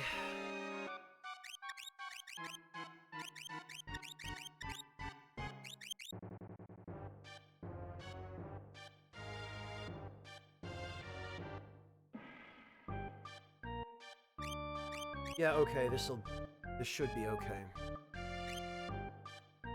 Now what we need to do, though, is... oh, Deft Thought, thank you so much for the resub! Congrats on 32 months!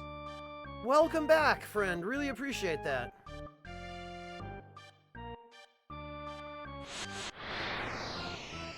FF5 is a good one, Mateto. FF5 is system-driven, though, more than it is story-driven. Alright, we summon Phantom.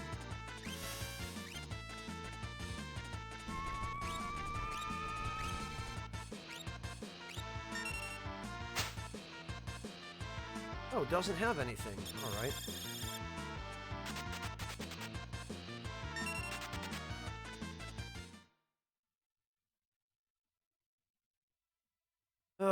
This is gonna be a fun one.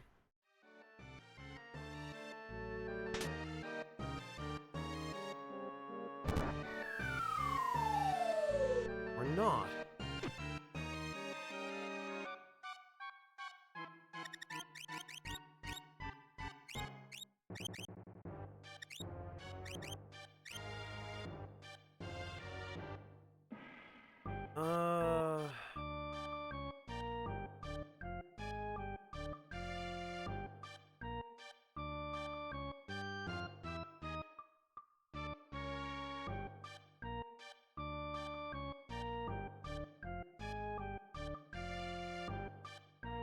Can we...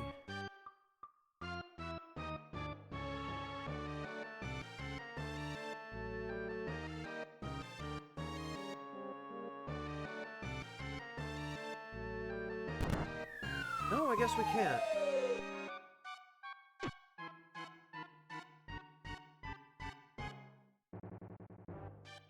Welcome back, Clockwork.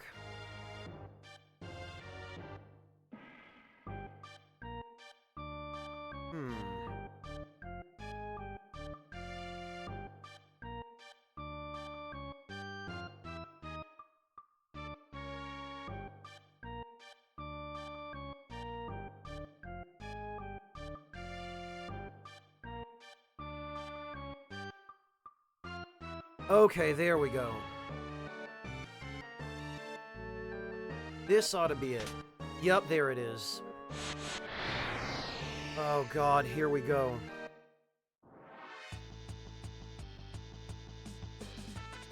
Here we freaking go. Alright, now... Question is...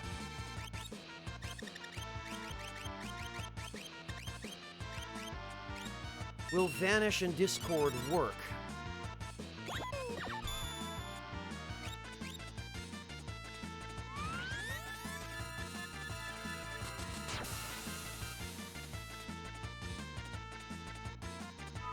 Hey, that's not so bad.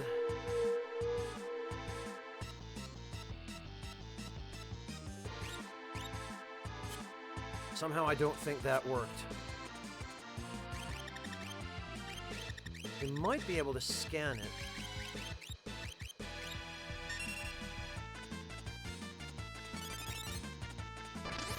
And see if it worked.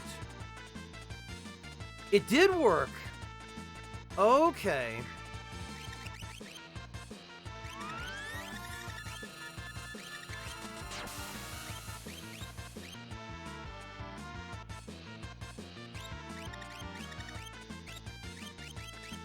And this ought to help drastically.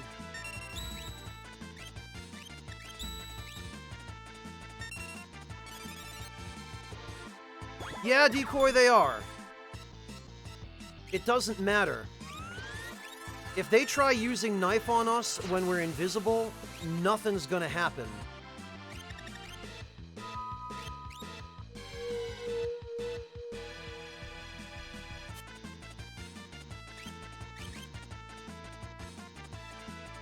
And I'm fairly sure... Actually, I'm fairly sure we can mute them. So that should, yeah,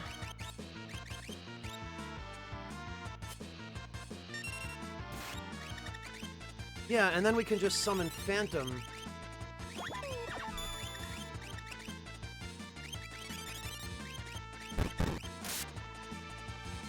Yeah.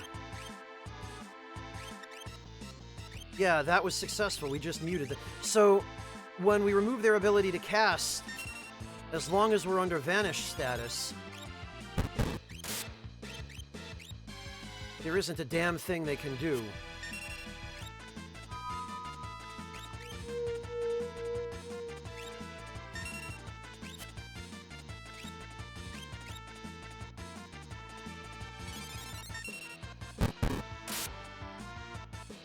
Discord worked, Azots.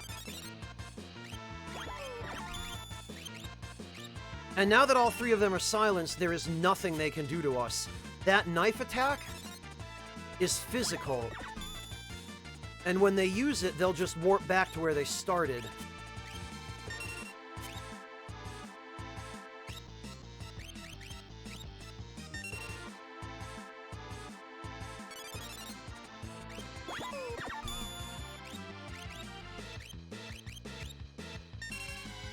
Because what happens is, ordinarily, and we'll scan the one that I haven't been, the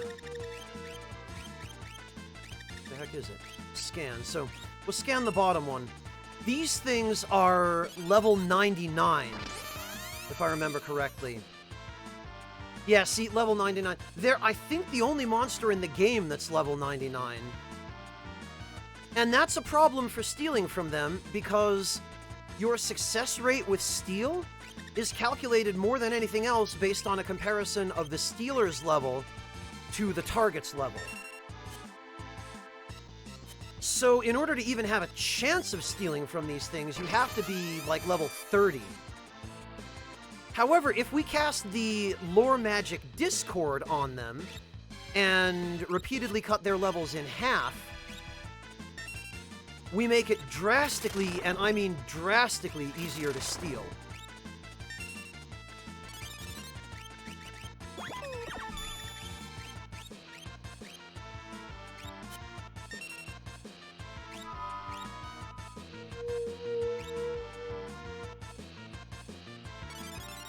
I am cutting their levels down, Roland Knight, so that I can steal an extremely, extremely valuable piece of armor from them.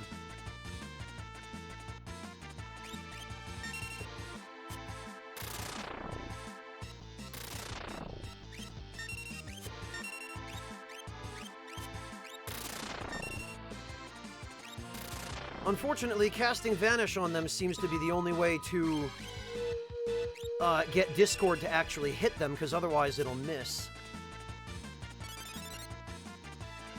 Yeah, right, Decoy?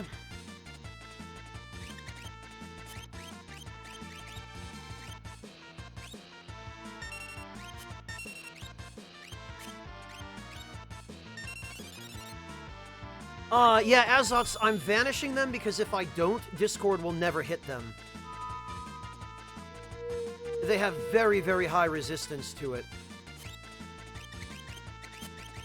Right, that top one should be like level 6 or so. The middle one should be maybe 13. It might need one more. Yeah, I bet it did, Decoy. The Tonberry is meant to be a scary enemy. Okay, 2 more.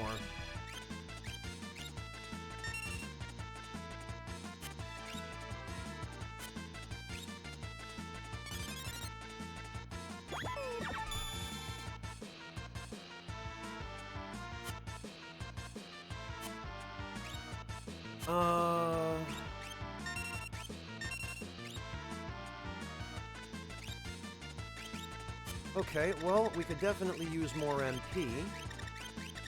So to that end, yoink.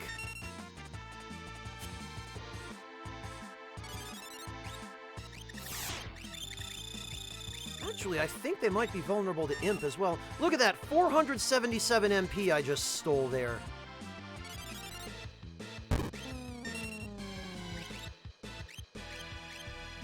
There we go. We can turn them into imps.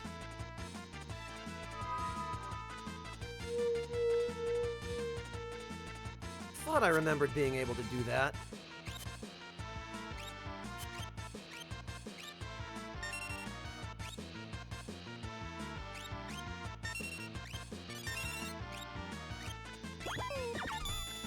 Alright, that middle one should be low enough now.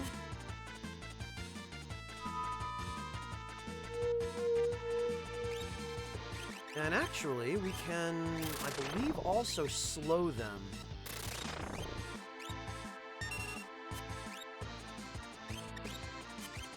Let's imp that one.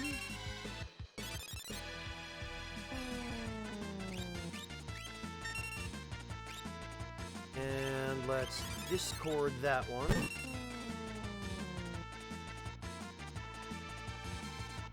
Yeah, Pure Black Haze, I think that was kind of the reasoning behind the design of this enemy.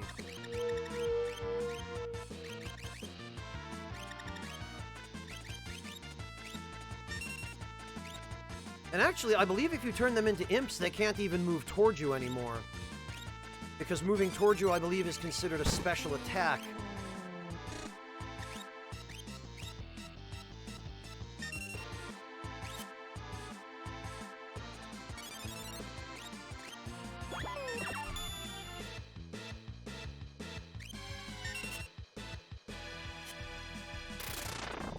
Oh no, I guess they can continue to move. Oh well.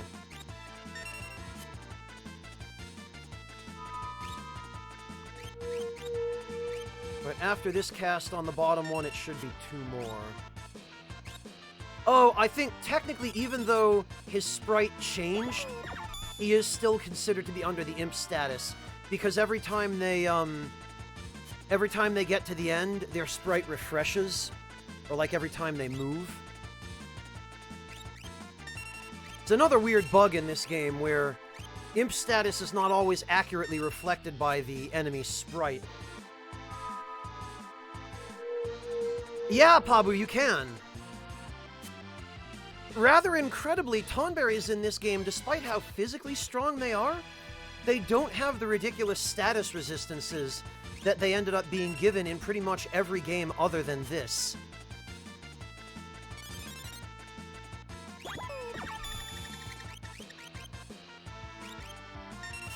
Alright, one more Discord on the bottom one ought to put him at about level 6 or so. We can just verify that.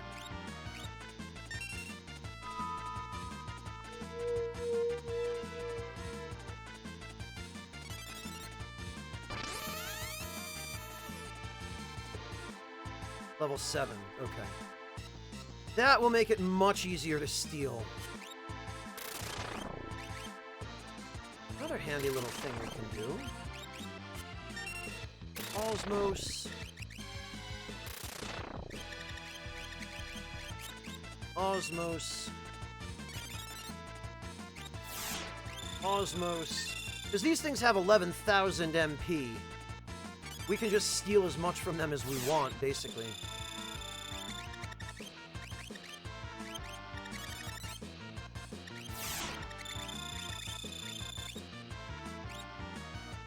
Look at that. Look at those ridiculous amounts of MP.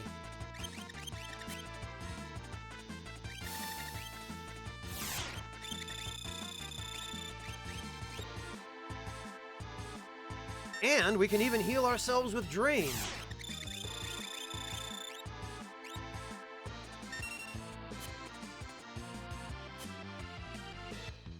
Oh, Pablo, you're talking about the King Tonberry, how he drops pots and pans on you? Yeah, that is pretty silly, isn't it?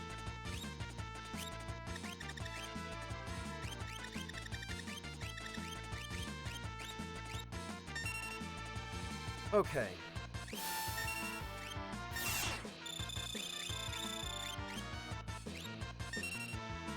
Let's see now about getting ourselves some Minerva armor.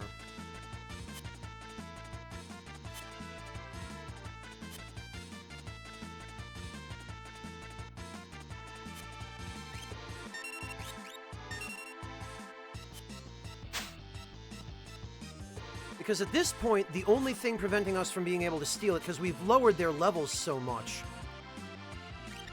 the only thing preventing us from being able to steal is the fact that it's a rare steal, and we only have a 1 in 8 chance of actually hitting the rare steal slot.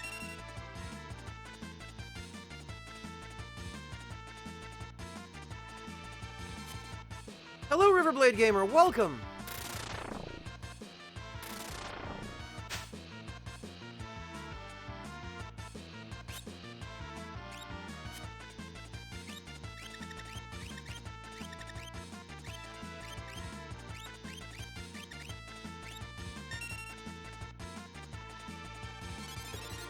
Yeah, Decoy, they did. I guess FF7 was the first game in which Tonberries had access to that move, wasn't it?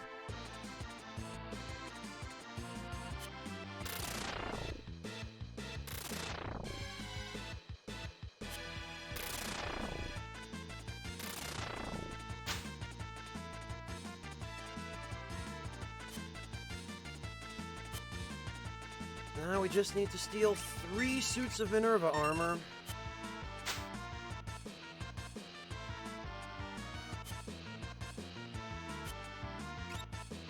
Oh, you know what?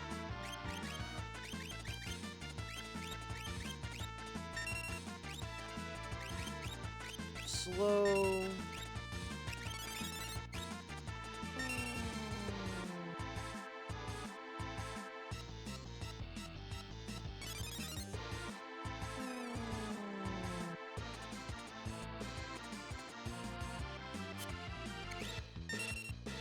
That should at least help a little.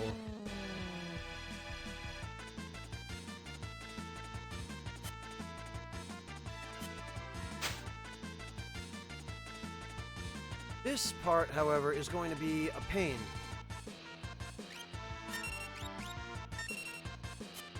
As we need to steal, and then we're going to need to kill them.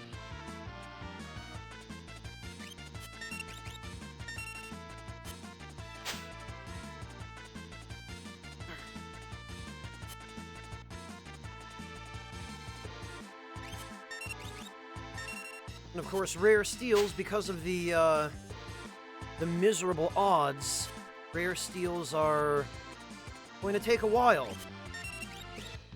And yet these enemies are the only place in the game where you can get this stuff other than giving a Tsarina gown to the Colosseum.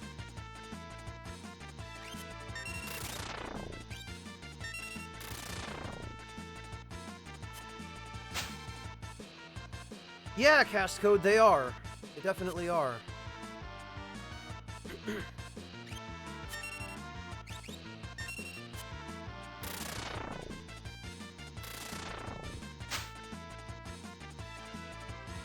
we just cross our fingers and wait.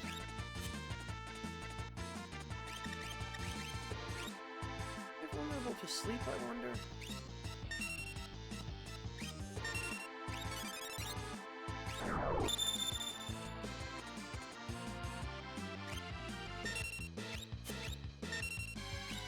Didn't even see. Did that miss? I zoned out, and I didn't pay attention. It did miss.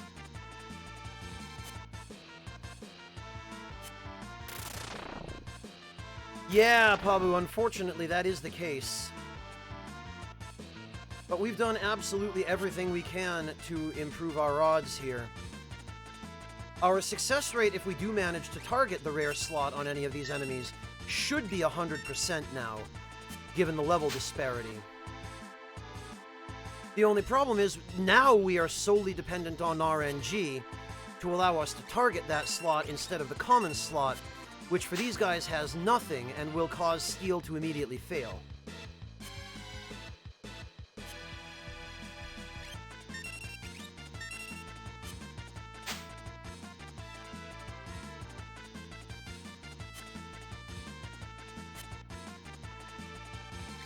Yeah, Wingless, that's brutal, and a lot of RPGs were unapologetic about how difficult they made it to get certain rare items. If you're familiar with Final Fantasy IV, Wingless, then I'm sure I don't need to tell you about the pink tail.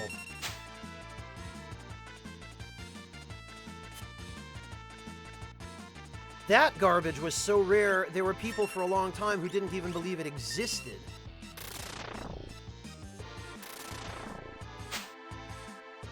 Oh good, there's one!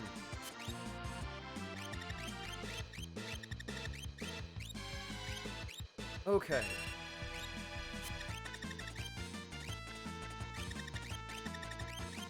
Well, we can get rid of, Thornberry number 1 down there.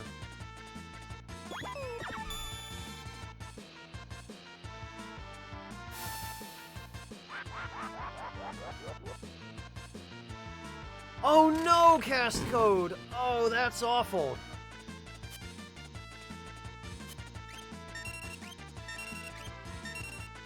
That is absolute shit. Really, Wingless? Now that you mention it, I think I remember you saying something about your mom being a pretty serious gamer. Much respect to her then, Wingless, because anybody who is willing to farm for something as stupid as a pink tail, stupid in terms of the amount of time and bullshit RNG it involves, I mean, much less anybody's parent, much less someone from that generation. Mad respect, as they say.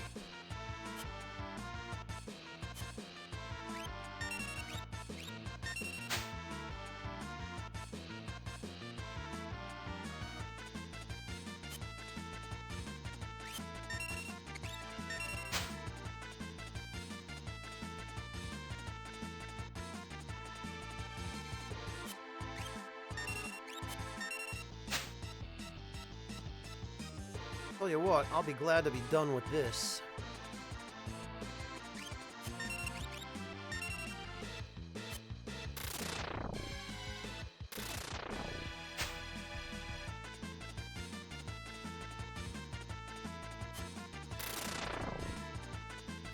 Come on, Go-Go, we're counting on you here.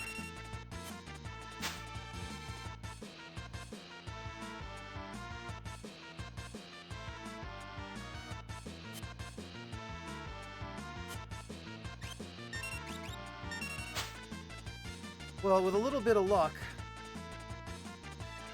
Honestly, Hazard, this isn't unusual. This sort of RNG is not unusual at all for rare steals.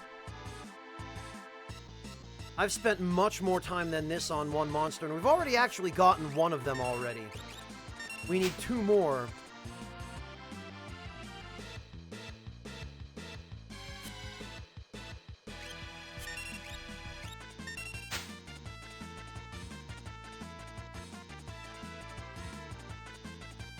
And at the very least, we don't have to worry about them doing any damage to us now, because fortunately this is an enemy that we can completely incapacitate as far as being able to hurt us. Like, we can render it... Oh, good! There we go! See what I mean? We can render it completely helpless. It's not so bad if you go to the trouble of using Discord to lower their level. Otherwise, to try to steal from them while they're level 99 is just absolutely absurd.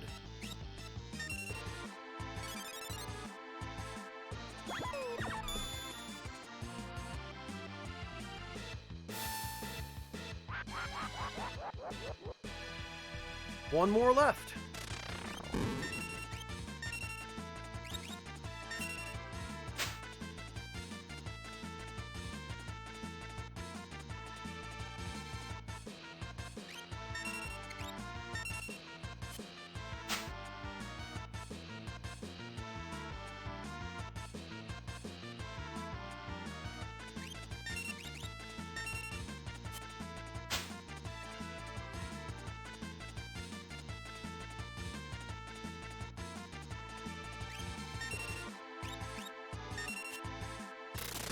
And hopefully, with a little bit of luck, we should be getting this one fairly soon.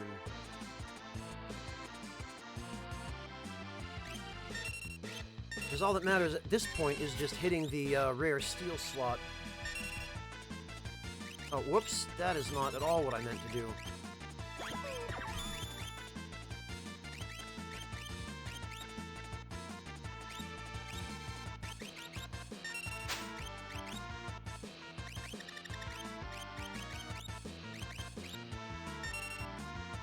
Oh, screw that decoy, no. Never again. Not me, friend.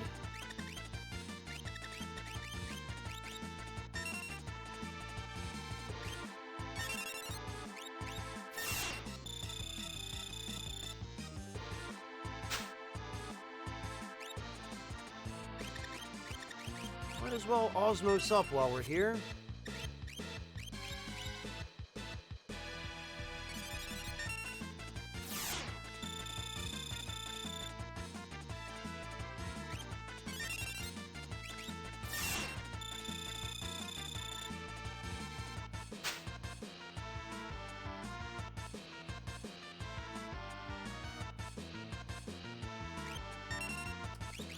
So I mentioned, not only can you steal Minerva armor from these guys, they can also drop it.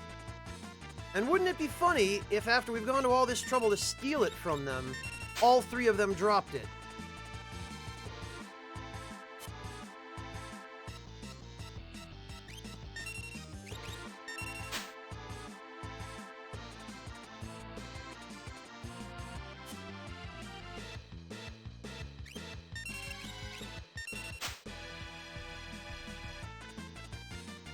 That would just be hilarious, wouldn't it?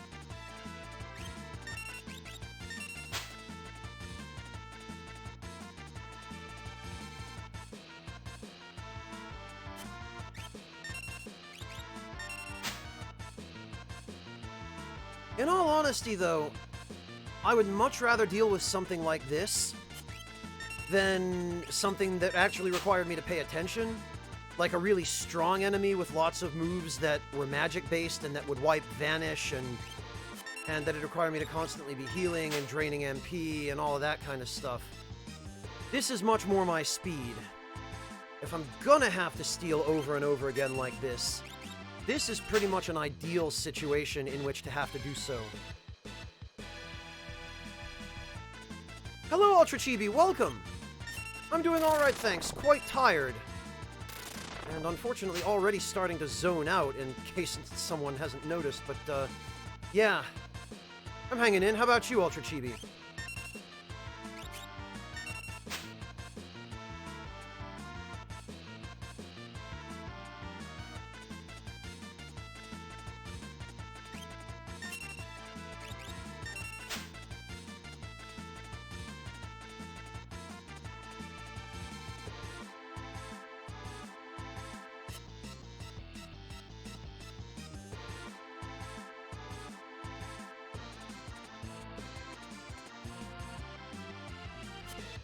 Maybe, Shot Gang. There are a couple of other things I'd like to do before we wrap up.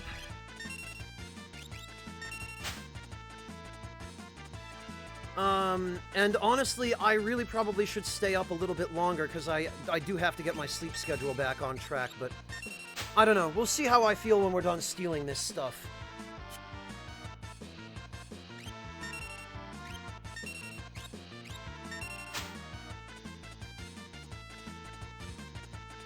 Oh, very nice! Congrats, Ultra Chibi! What are you majoring in? What diploma are you about to get? Ah, there it is! The third Minerva armor. And that only took, what, half an hour? All things considered, it could have been an awful lot worse.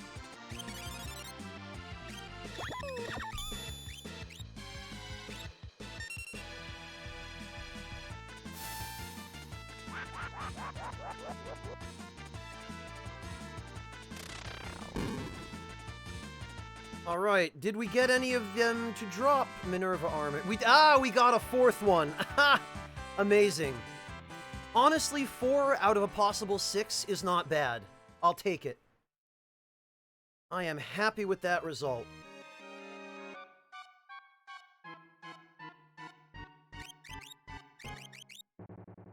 And now we can give Terra a much better set of armor than what she's already got.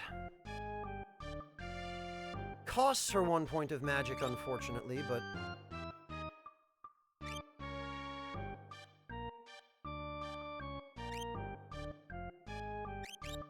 in all honesty...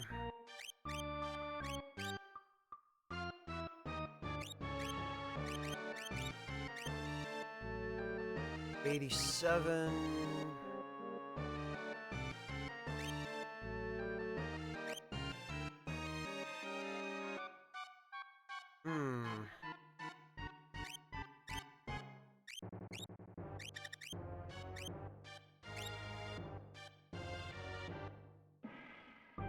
Yeah, not only that, the Minerva armor is absolutely one of the best armors in the game, and female characters in this game actually get a much better set of equipment than male characters do.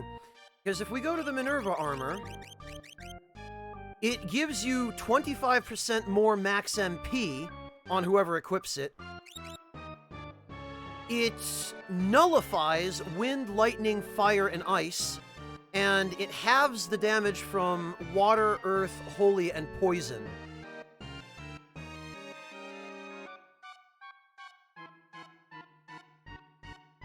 So it is stupidly good armor.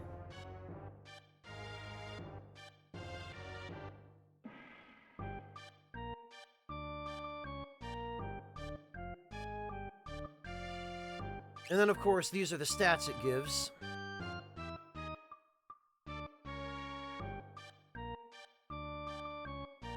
Ah, congrats, Artificial Difficulty. Very good.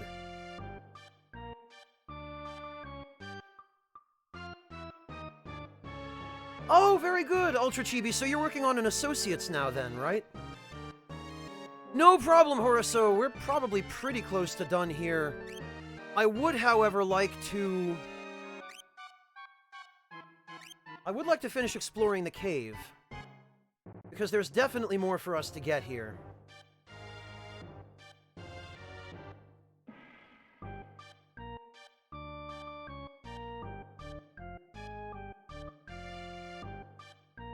Right, what we want to do here is... go through this.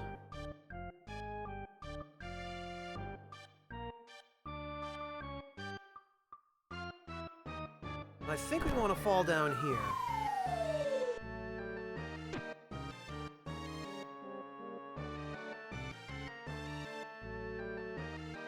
And then we want to grab that, which I don't remember what the...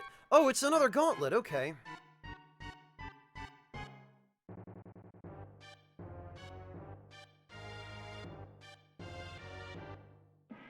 And then I think this is the way out.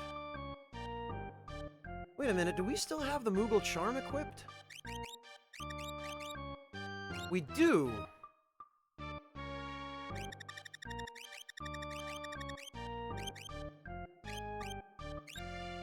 There we are.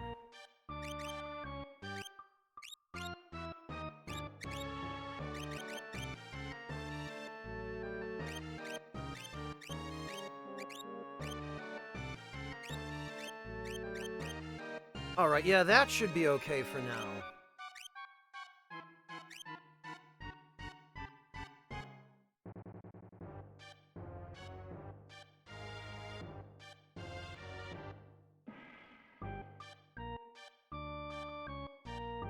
Oh, that sucks, Sam. Yeah, I hate when that happens. Okay, we want an ice shield for Mog.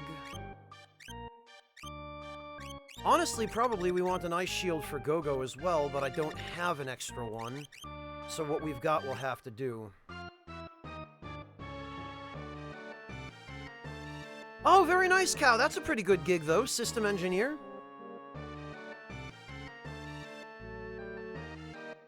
I think we want to hit the second switch.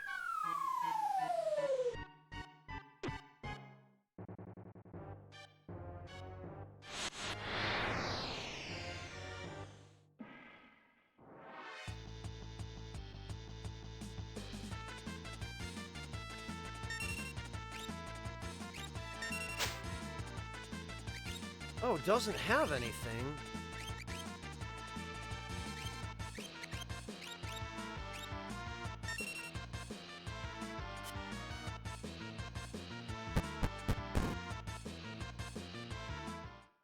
In that case, we are out of here.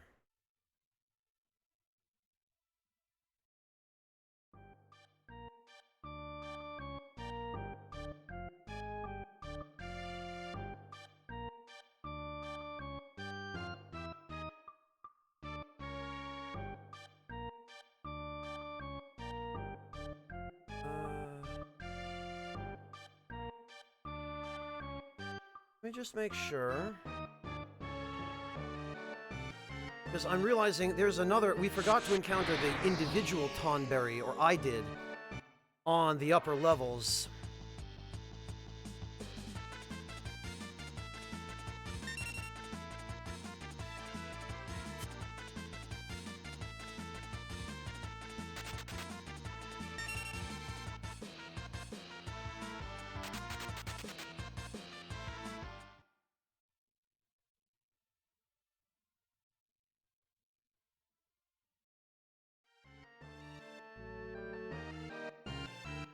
We might just have to go back up.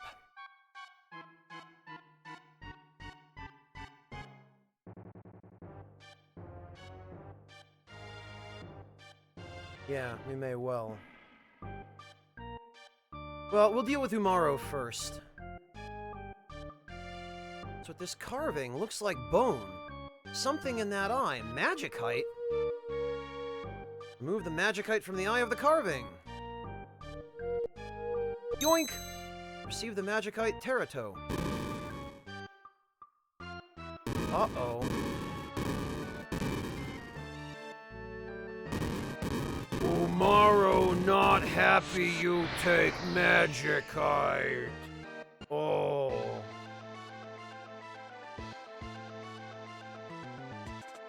There he is!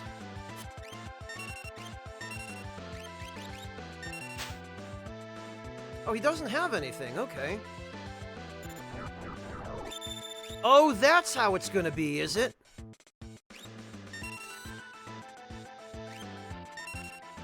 Get a load of this!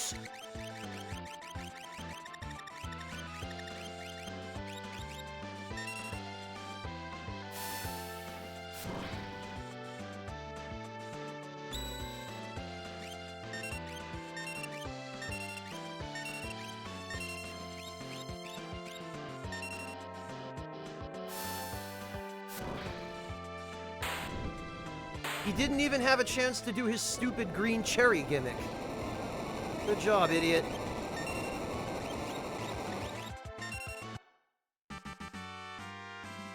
We got 10 gil, hooray!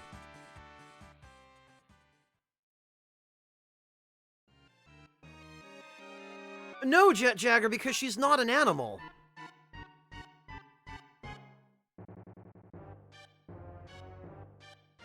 I'm your boss, Kupo. You're gonna join us, Kupo.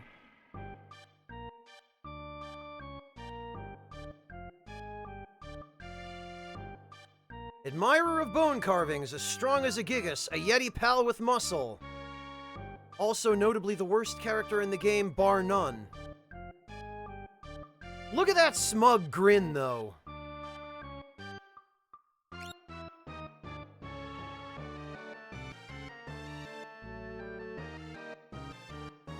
Oh, me Umaro. Yes, boss, me join you.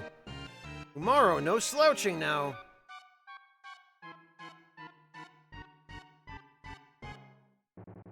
Ooh, me wait for you in big airship. Oh. Umaro make many dab. Such meme. Very dank. Wow. Yeah, Jet Jagger, Umaro is...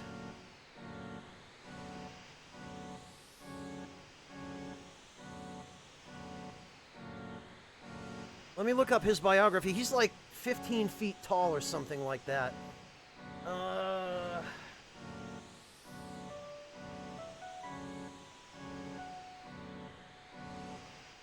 Let's see.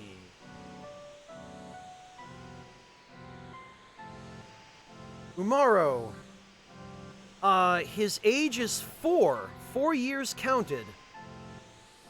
Hobby bone sculpting. Loves bones. Hates hairy caterpillars. Treasured possession, his favorite club made from behemoth bone. Race, Yeti, gender, male. Height, 6'10". Weight, 436 pounds. Blood type, red. Amazing. Most of this is according to Final Fantasy VI The Complete. And...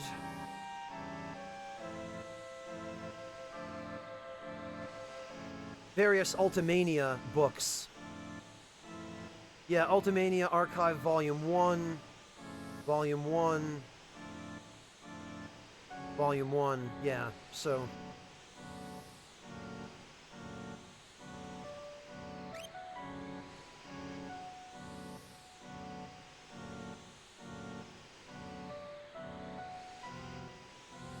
Well, yeah, Wingless, because what else is he supposed to do?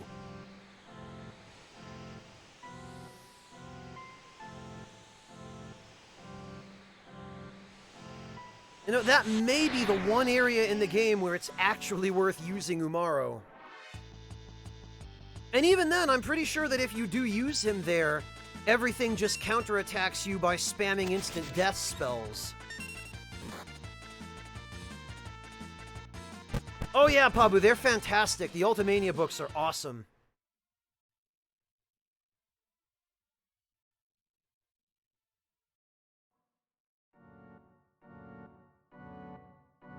Oh no, Pabu, you lost the second disc of Xenogears?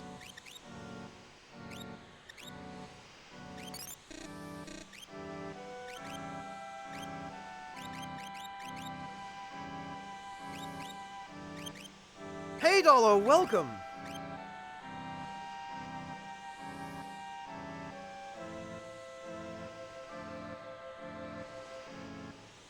Alright,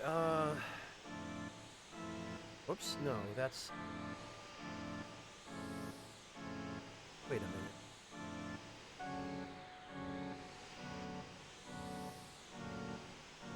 No, this is the... I'm getting all turned upside down over here. Yes, Dala, we are. We only just got here relatively recently, and I've been doing everything possible on the side that I can. We made a trip to the Colosseum, we've gone to get Umaro, we stole 4 suits of Minerva armor from some Tonberries, even though I think there are only actually 2 characters in the entire game who can equip it.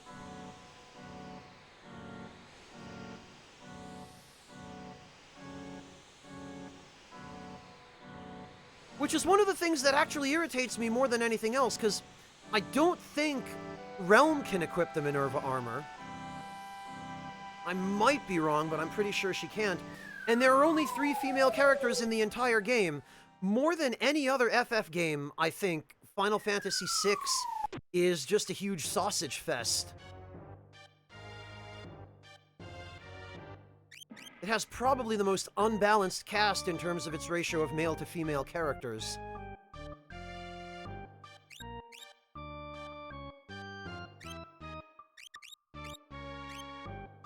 A relic. And we want the white cape.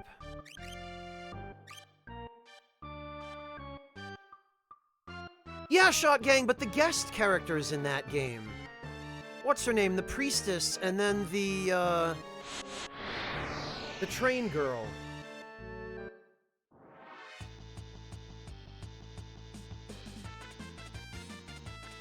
Oh no, it's Poppers!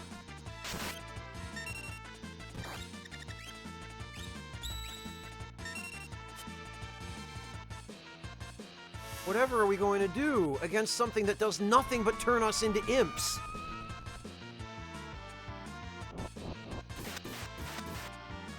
Oh, alright, that's fine.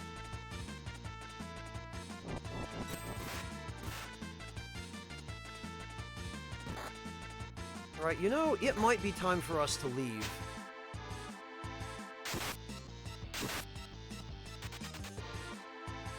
Okay, well, at least we've assured our survival.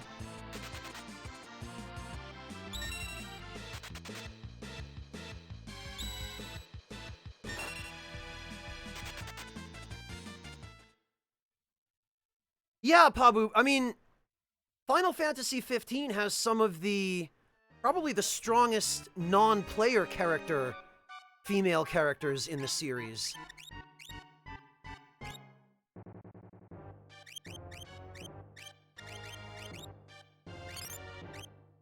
Okay, I did not remember that the Poppers could cast stone. Yeah, figures, right, Kimamento? Honestly, Shot Gang, there are some pretty badass female characters in the Final Fantasy series in general. Beatrix is definitely probably at the top of the list. But I mean, if you want to go with NPCs, if we're talking non-player characters, in games like Final Fantasy IX, there's Lonnie, the bounty hunter. I mean, you could argue that Queen Braun, even, is a strong, if diluted and really messed up, female character. There's yeah, I was just getting to her decoy. There's Freya.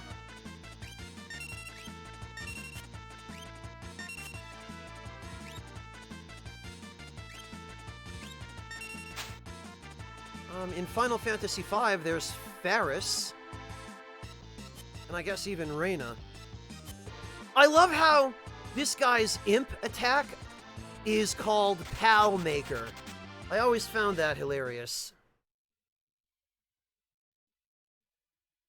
Yeah, Waifung, but FF13 is just some nutjob's fantasy, right?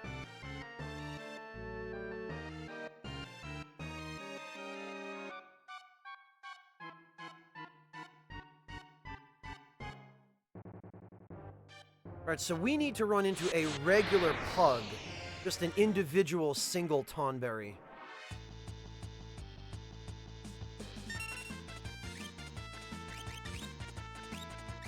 Damn it, come on. We are not sticking around for this.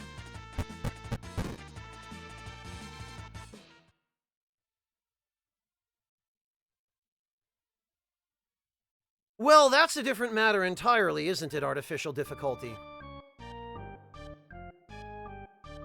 It's hard enough just to find a strong female character in Japanese games, it seems, but...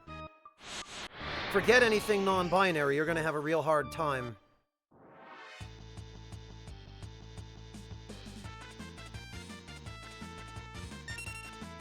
Ah. Okay. We want this.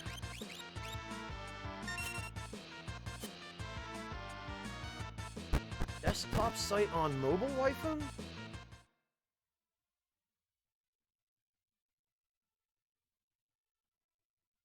You mean, Twitch?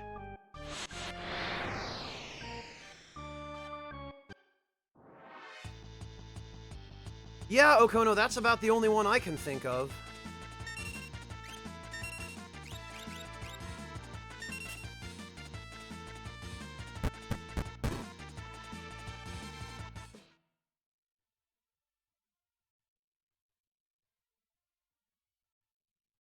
Ah, gotcha, Waifung. Yeah, that can be tough.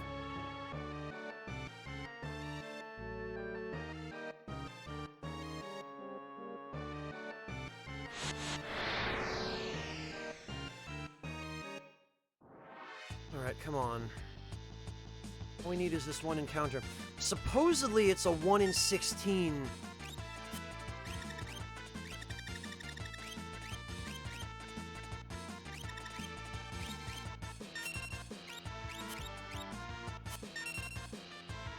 A 1 in 16 encounter running into a regular Tonberry in here. Which is unfortunate. Yeah, Shot Gang, they do. I have a feeling that might be a localization thing, though, because in Japanese, pronouns don't work the same way.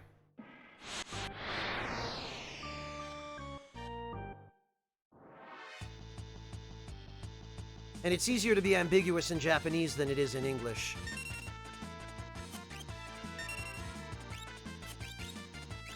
I don't think these things start using their stone spell until the second turn, so we should be safe.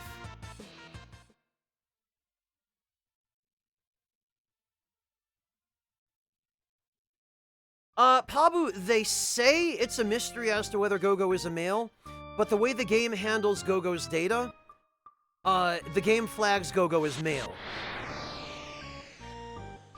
And the developers in an interview confirmed that Gogo is male as well.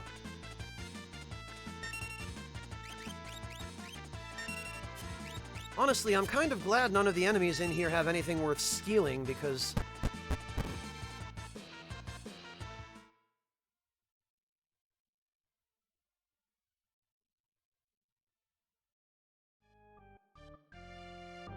Well, Wingless, I think the way Woolsey translated Gogo's intro, the implication is more, maybe we're better off not knowing.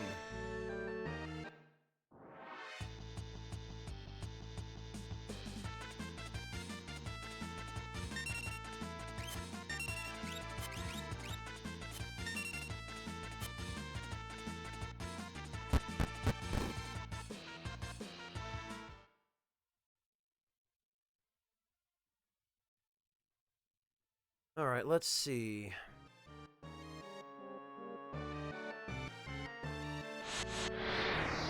Jeez, I hope I don't have to spend too much more time here searching for these guys, because... Although I guess if we do find one, we could steal another Minerva armor, because I'm pretty sure the regular Tonberries drop them too.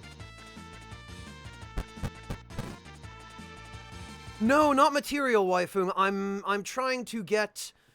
I'm trying to find an enemy in its, I guess, quote-unquote, natural habitat, so that it will then show up on the Veldt.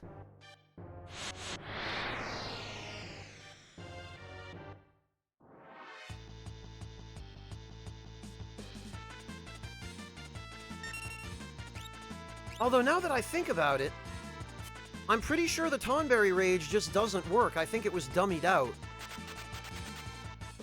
So actually, maybe we can just leave, since we can't even learn it.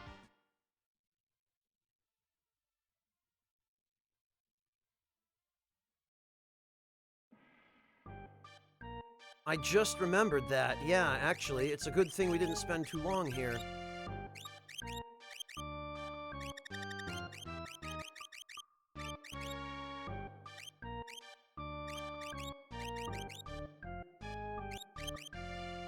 There we are.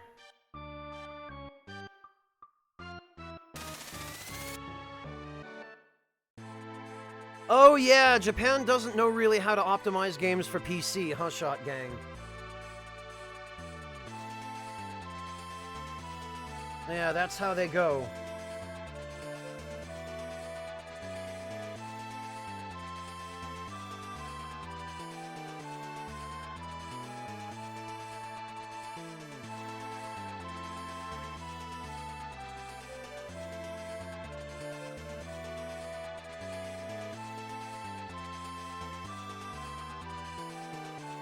Ugh.